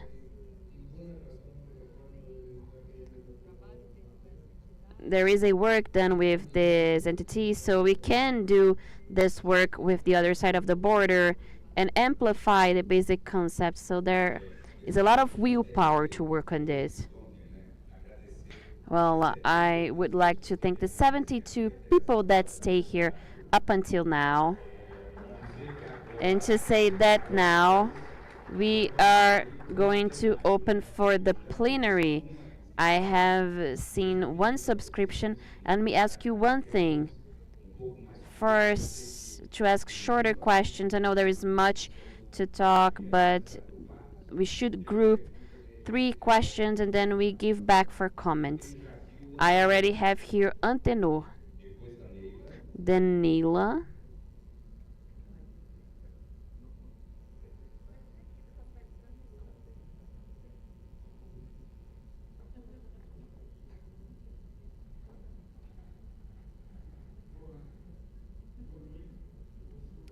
Good evening. My name is Antenor Vaz.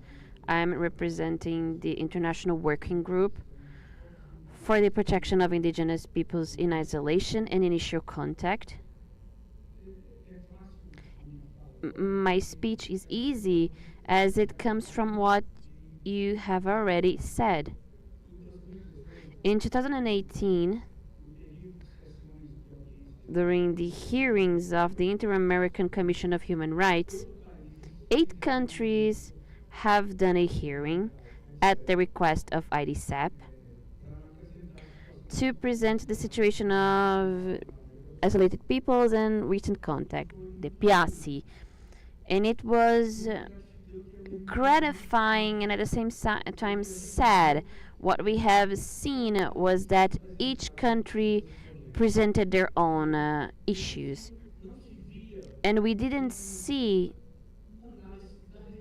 an analysis on the region. It's as if each country was only looking at themselves. And the assessment of this hearing was exactly what made us decide that we need to elaborate documents that make regional analyses. What we noticed was that the problem that happened in Venezuela was also happening in Brazil, was also happening in Colombia, was also happening in Suriname, and so on. But they were all by themselves.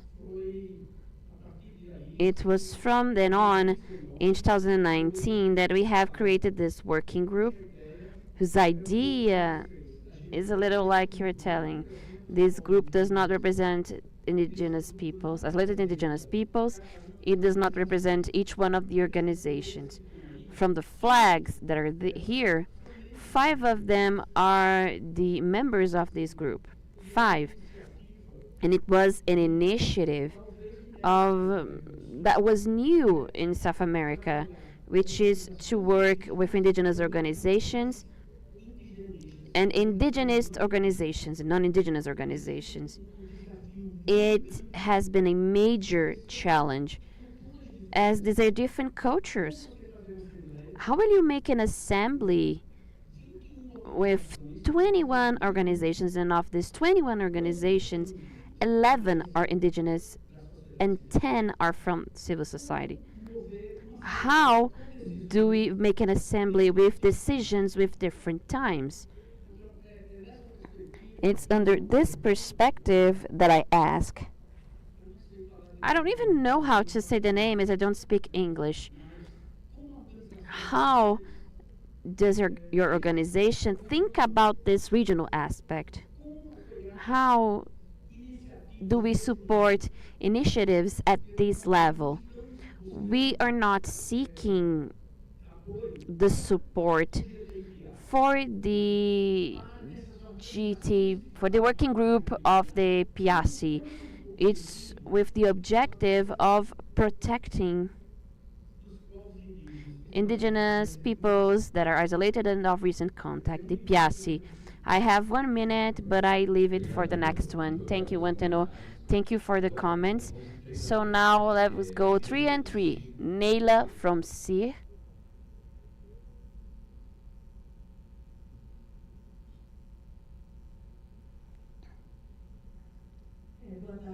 Good afternoon. My name is Nélia from the Roraima Indigenous Council, CIR. I think that Mr. Ayr's speech was important. It's kind of a comment that I have here on how to strengthen the work of women in territories. I would like to talk about the experience of the project that we have, a land in Serra do Sol, São Marco, and many other demarcated indigenous lands. So we, women in the state of Roraima, we work also in defending our territory, in the demarcation. We still have many lands that are not demarcated in lands that are suffering, and women are there fighting with the youth that has each coordination, so we together are seeking this defense of the nature. We work with our traditional productions, our agriculture, traditional seeds, our traditional medicine. And I also would like to say that you need to strengthen, because I want to say that the United Kingdom, for example, can be a first world country, as you say. But to us, our forest is a first world country where we have life, we have forests, we have a healthy water, we have clean air to breathe. And that is why I ask for you to support our causes for women as we are there in the forefront of this battle. Thank you so much. Thank you. Now we call Cristo from Coapima.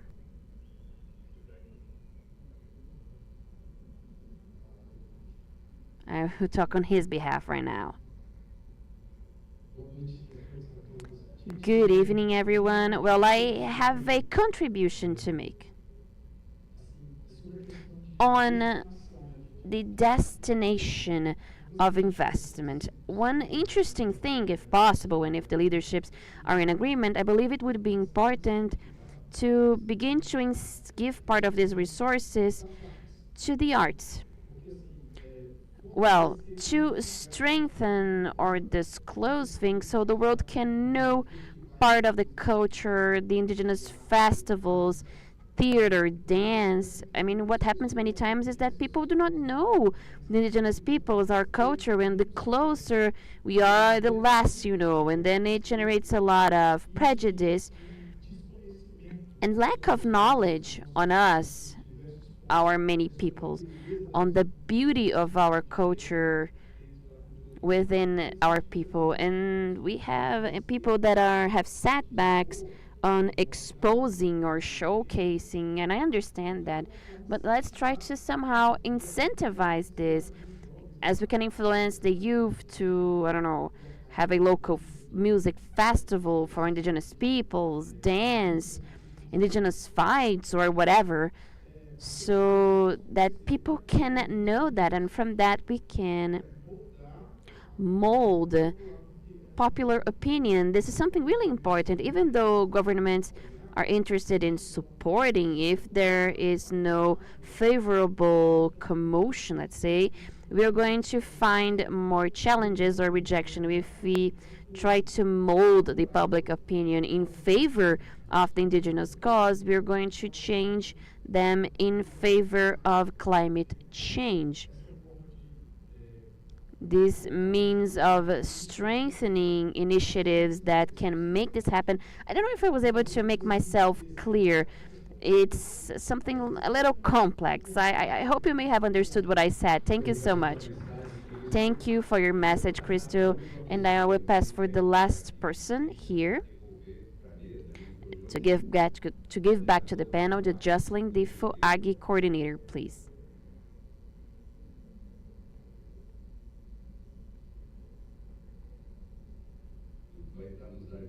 Toya is helping us. Thank you, Toya. Thank you for giving me the floor. Well, I would like to know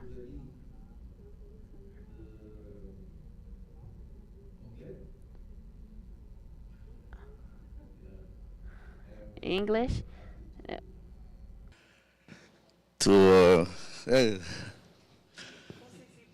Yeah. I would like to remember the story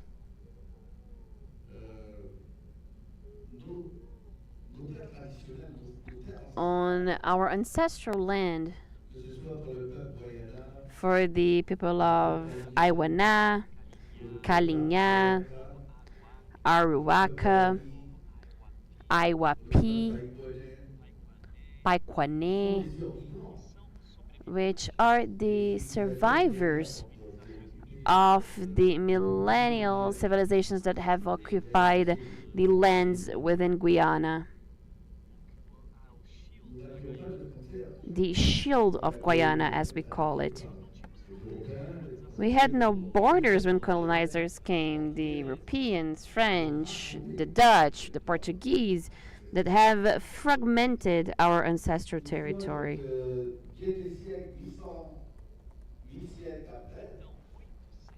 So 8 centuries later, we knew how to keep our languages standing. We were able to keep our collective memory that we have continued to pass on to the next generations, as we know that one day there will be a time in which we are going to recover somehow, first spiritually, culturally, environmentally, so that our inheritance can continue and our legacy can continue. And that is why, very carefully, I have heard all of our colleagues here to find alternatives so we can be complementary, so that we can recover our multi-dimensional body as peoples. And how, as the founders, the leaders of the indigenous movement at the French Guiana, it's been 30 years. We knew when we were with the brother and sisters organizations on the Amazon, and that's why we work with Coiab, Opiaki, with Confinai, IDCEP, CDOB, ARPA. This is a political alliance. And yes, we need to consolidate this political alliance. And I believe I'm speaking on behalf of our people. We need to establish tools. I think, for example, about cooperation, indigenous cooperation. Not only traditional cooperation, decentralized, like we like to call it many times, but we want to involve a confederation at the base, a cooperation of our people, working in water, biodiversity, agribusiness, knowledge systems.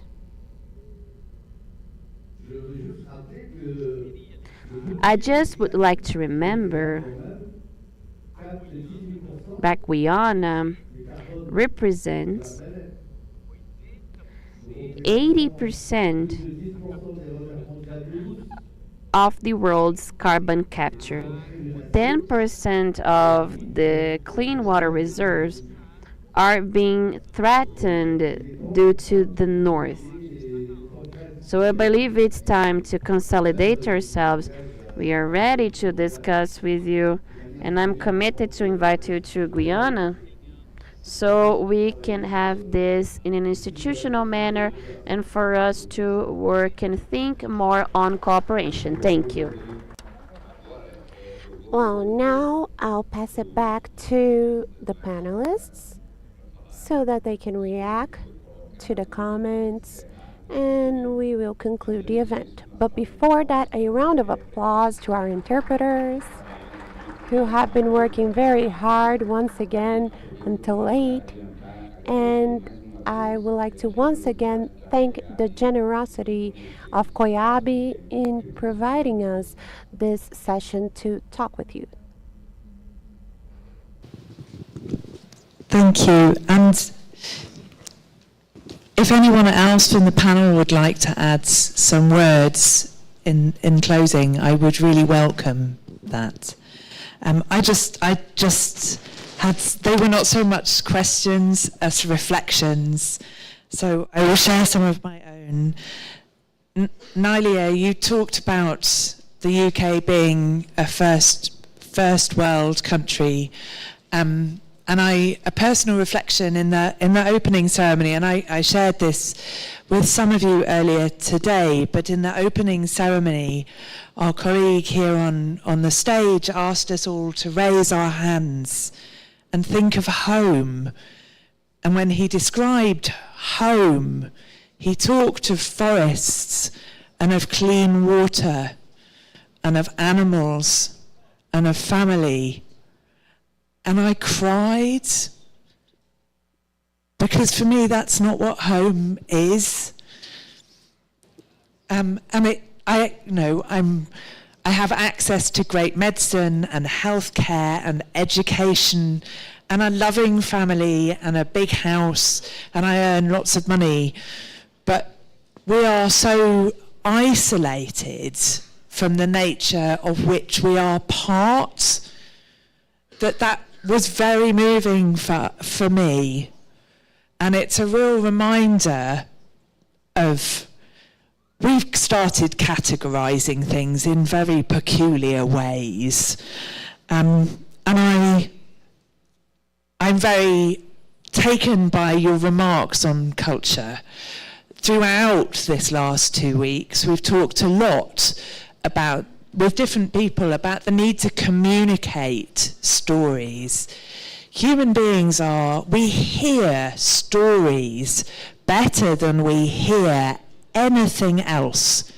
We can read a book, we can see all of the statistics about ecosystem collapse and environmental degradation.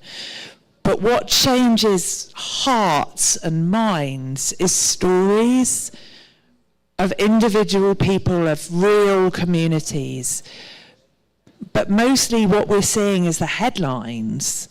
And somehow together we need to communicate in other ways, through culture, through dance, through music, through art, but also through telling the stories of just how important Indigenous communities are.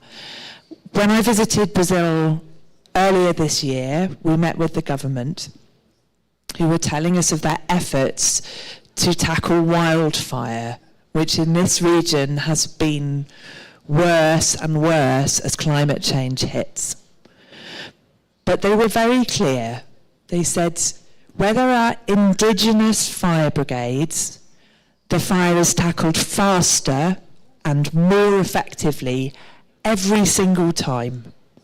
And so while the government's own firefighters are tackling fire, they are looking to Indigenous people to tell them how to do it better.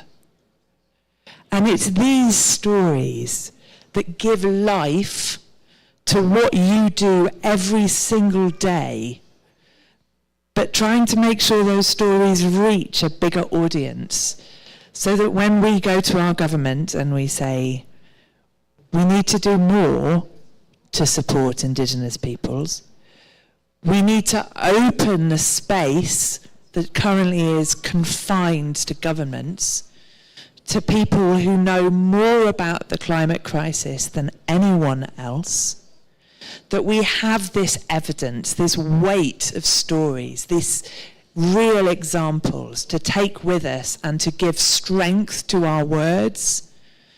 And because by providing visibility to the extraordinary work, to the way you live, to your cultures, by giving visibility to that, it will help others to recognize just how important you are.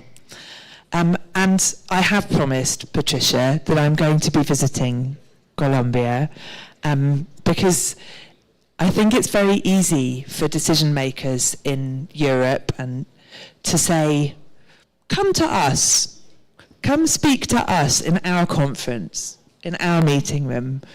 But I know that for many of you, I've been told to stop. I know for many of you that can be a long journey. And so I'm really committed to seeing what that feels like, a little taster of what that feels like. But just to, and I'm finishing, I promise. Just to finish on a bit where I started, which is just a massive thank you to Coiab, but also to all of you for welcoming us in over the last week and for sharing so openly and so truthfully. I think we will all take something back with us to our own homes.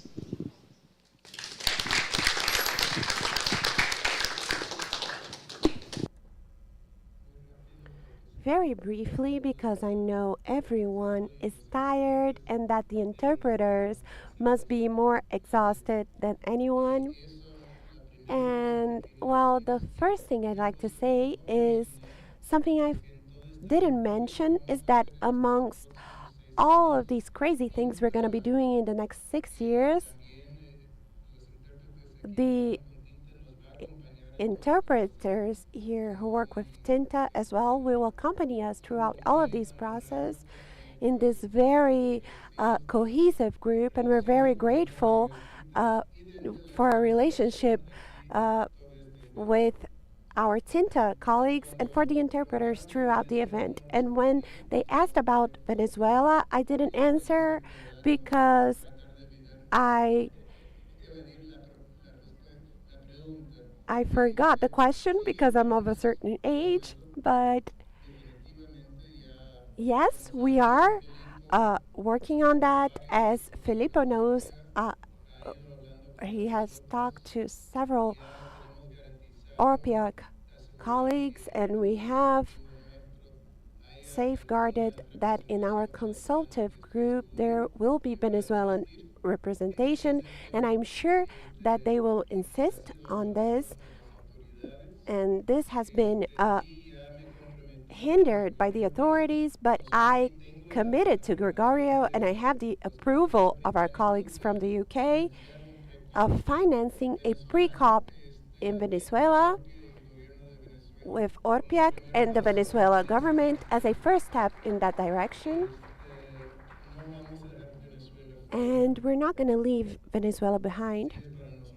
Yes, it's very important for us, so never. And lastly, well, two brief things.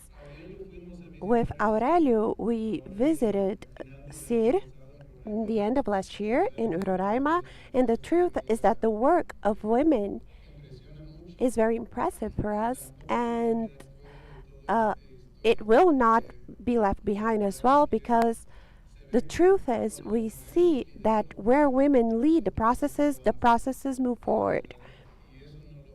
And we will never forget that. And lastly, the topic of culture. I am convinced that the most important forest policy and the one that's most forgotten is the cultural policy.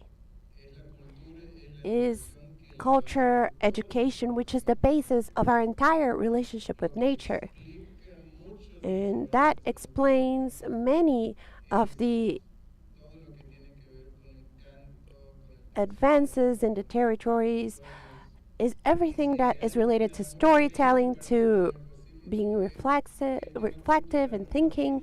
And I want the cultural topic to be more present in our projects. And my colleague in her own territory has organized a group by the name of Creative Women. They stage plays, they do arts and crafts, they sing, and that is the basis of the community, the culture, and of the protection of nature. And that's it.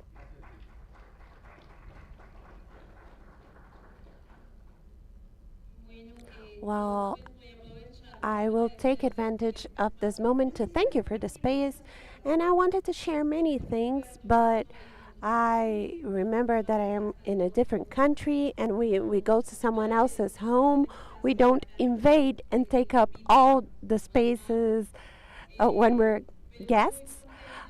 But I'm very happy that in this moment where we are meeting, we're talking about the fact that we are key actors and that we have inputs and knowledge that contribute to the mitigation and adaptation to climate change. And this piece of news that you're sharing with us today, I hope it can help strengthen our government systems, our knowledge systems, but also help us to keep doing the legal security exercises in the territories. When Cristo talk about that, it's a topic that really resonates with the Colombian Amazon. And that's why I told Maggie, you have to go to our country, you have to go to the Amazon, and only when you go there, we'll be able to tell you from our home what are our priorities, what are the learnings that resulted from the exercise we're doing with tenure, which has been very important. So welcome to Colombia. When we agree on a date, and I'd like to thank Coiab, and I'm very happy that the Venezuelan colleagues will have a pre-COP and we'll be there as well if they invite us.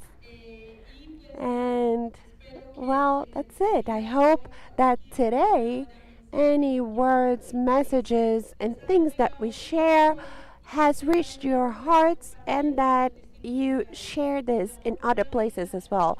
Our love for life, for nature, and for people who we don't know and that we might never know. But it is for these people who we don't know that we need to keep on insisting that we are key actors. And yes, and without us, no decisions can be made. I will say this, maybe you need to write the list, because I'm inviting you to Suriname as well, to my community Galibi, to the Kalina people, where we can drink some kasiri, where we can dance with the sambura, where my uncles will be singing for you, and I will help dancing. But to go back to the 9 Amazonian countries, that's why we made the G9. We never leave someone behind, and this is the 9 Amazonian countries. So we have all this mechanism already. We have everything pronto, listo. We are preparing ourselves, as I said, but not to make war, to make love with each other, and we will continue our work. And of course, we would like to see you side by side with us. We would like to include not only this organization, but all organizations of the Amazonian, all that are allied with us, that are allied with each other. We would like to see the support, not only from you, but from all of these people, because all of the support that you have given, not only the partners, but also the family members that are here, everyone that gives support. Even I'm sending this message to all of the people that are waiting for us at home, that are missing their family, because I felt you. And that's why I'm saying our thanks is very big to Coiab as well, but also to all the other organizations that made this possible. But to go back to this, to the reality, yes, we need a lot of support. We need a lot of heartfelt people like you. I felt you today. I don't know why, but we connected. And I want to say thank you.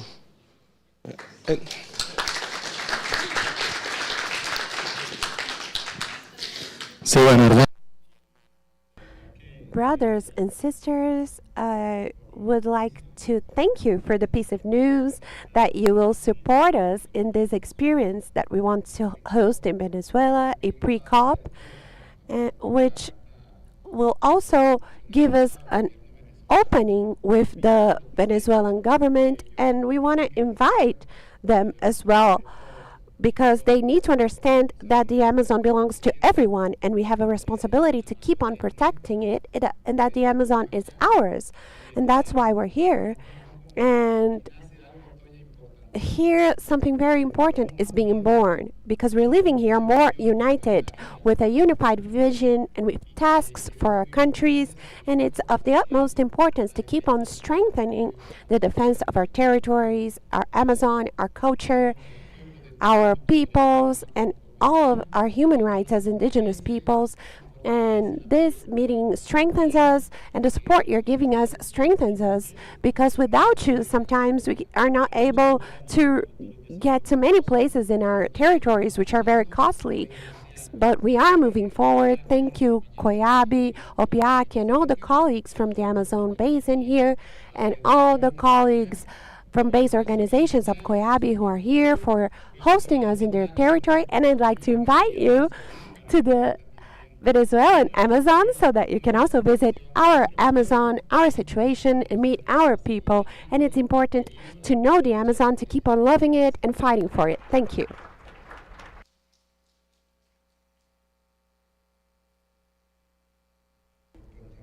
I will sing a song I never sang before in my life, but I'll sing today.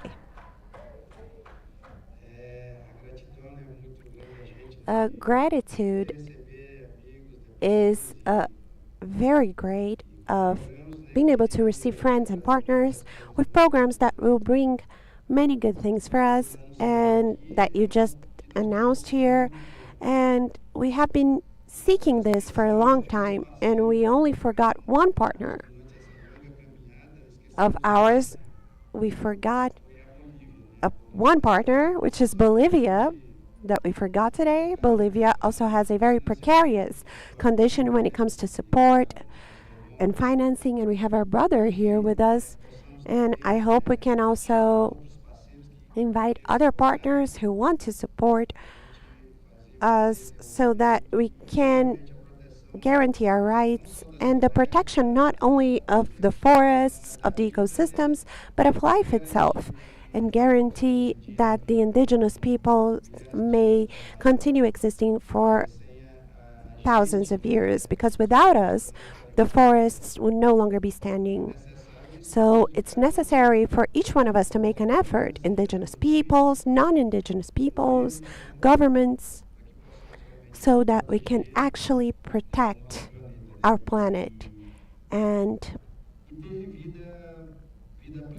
to live a fulfilling life. That's what we want in our territories, to guarantee this.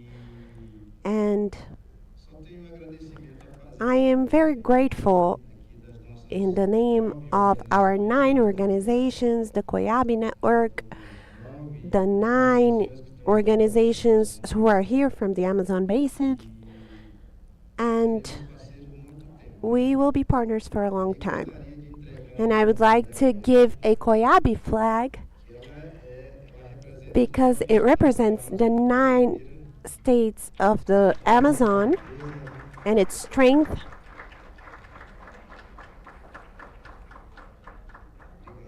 Thank you.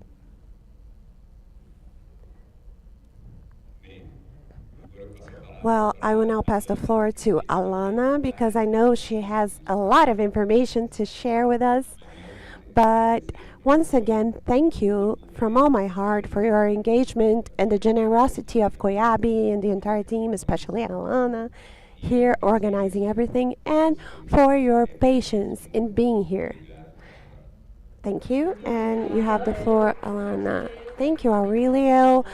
Please stand up to take a picture. And I would like to say, as the coordinator said, our international team has 10 years support. I hope we can renew our project with the international team. And I would like to say that we have strengthened the solidarity when it comes to our organizations, our Coiab, Podali, Umiabi network, and also in the 9 countries of the Amazonian basins. In order for our organizations to exist, in order for COICA to exist, we need to have the organizations from the countries. And when we talk about NDCs, the countries are the ones that need to be engaged, the country level organizations. And when we go to the territories, our base organizations. So thank you for this opportunity with the government of the UK and tenure, and thank you for bringing us that information to our organization. So let us take a picture. Smile. And I wanted the translators to translate that at 8 o'clock we're gonna have a cocktail hour.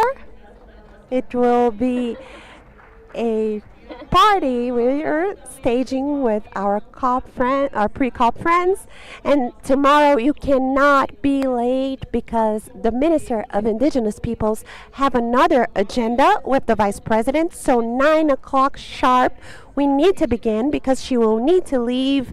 So if you want to see the minister, take a picture, deliver the document, we need to start on time.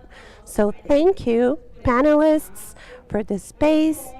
So 8 o'clock, we're going to be on floor R for our cocktail hour. And tomorrow at 9 sharp, we will have to begin because we will have our minister, Sonia Guajajara, here. And I would like to say that this event is supported by Tenure Facility, completely supported by Tenure Facility, also with the support of the Ministry of Indigenous Peoples and other partners we have here. 8 o'clock, 8 p.m., international partners. We meet again for our cocktail, and everyone is invited. See you later.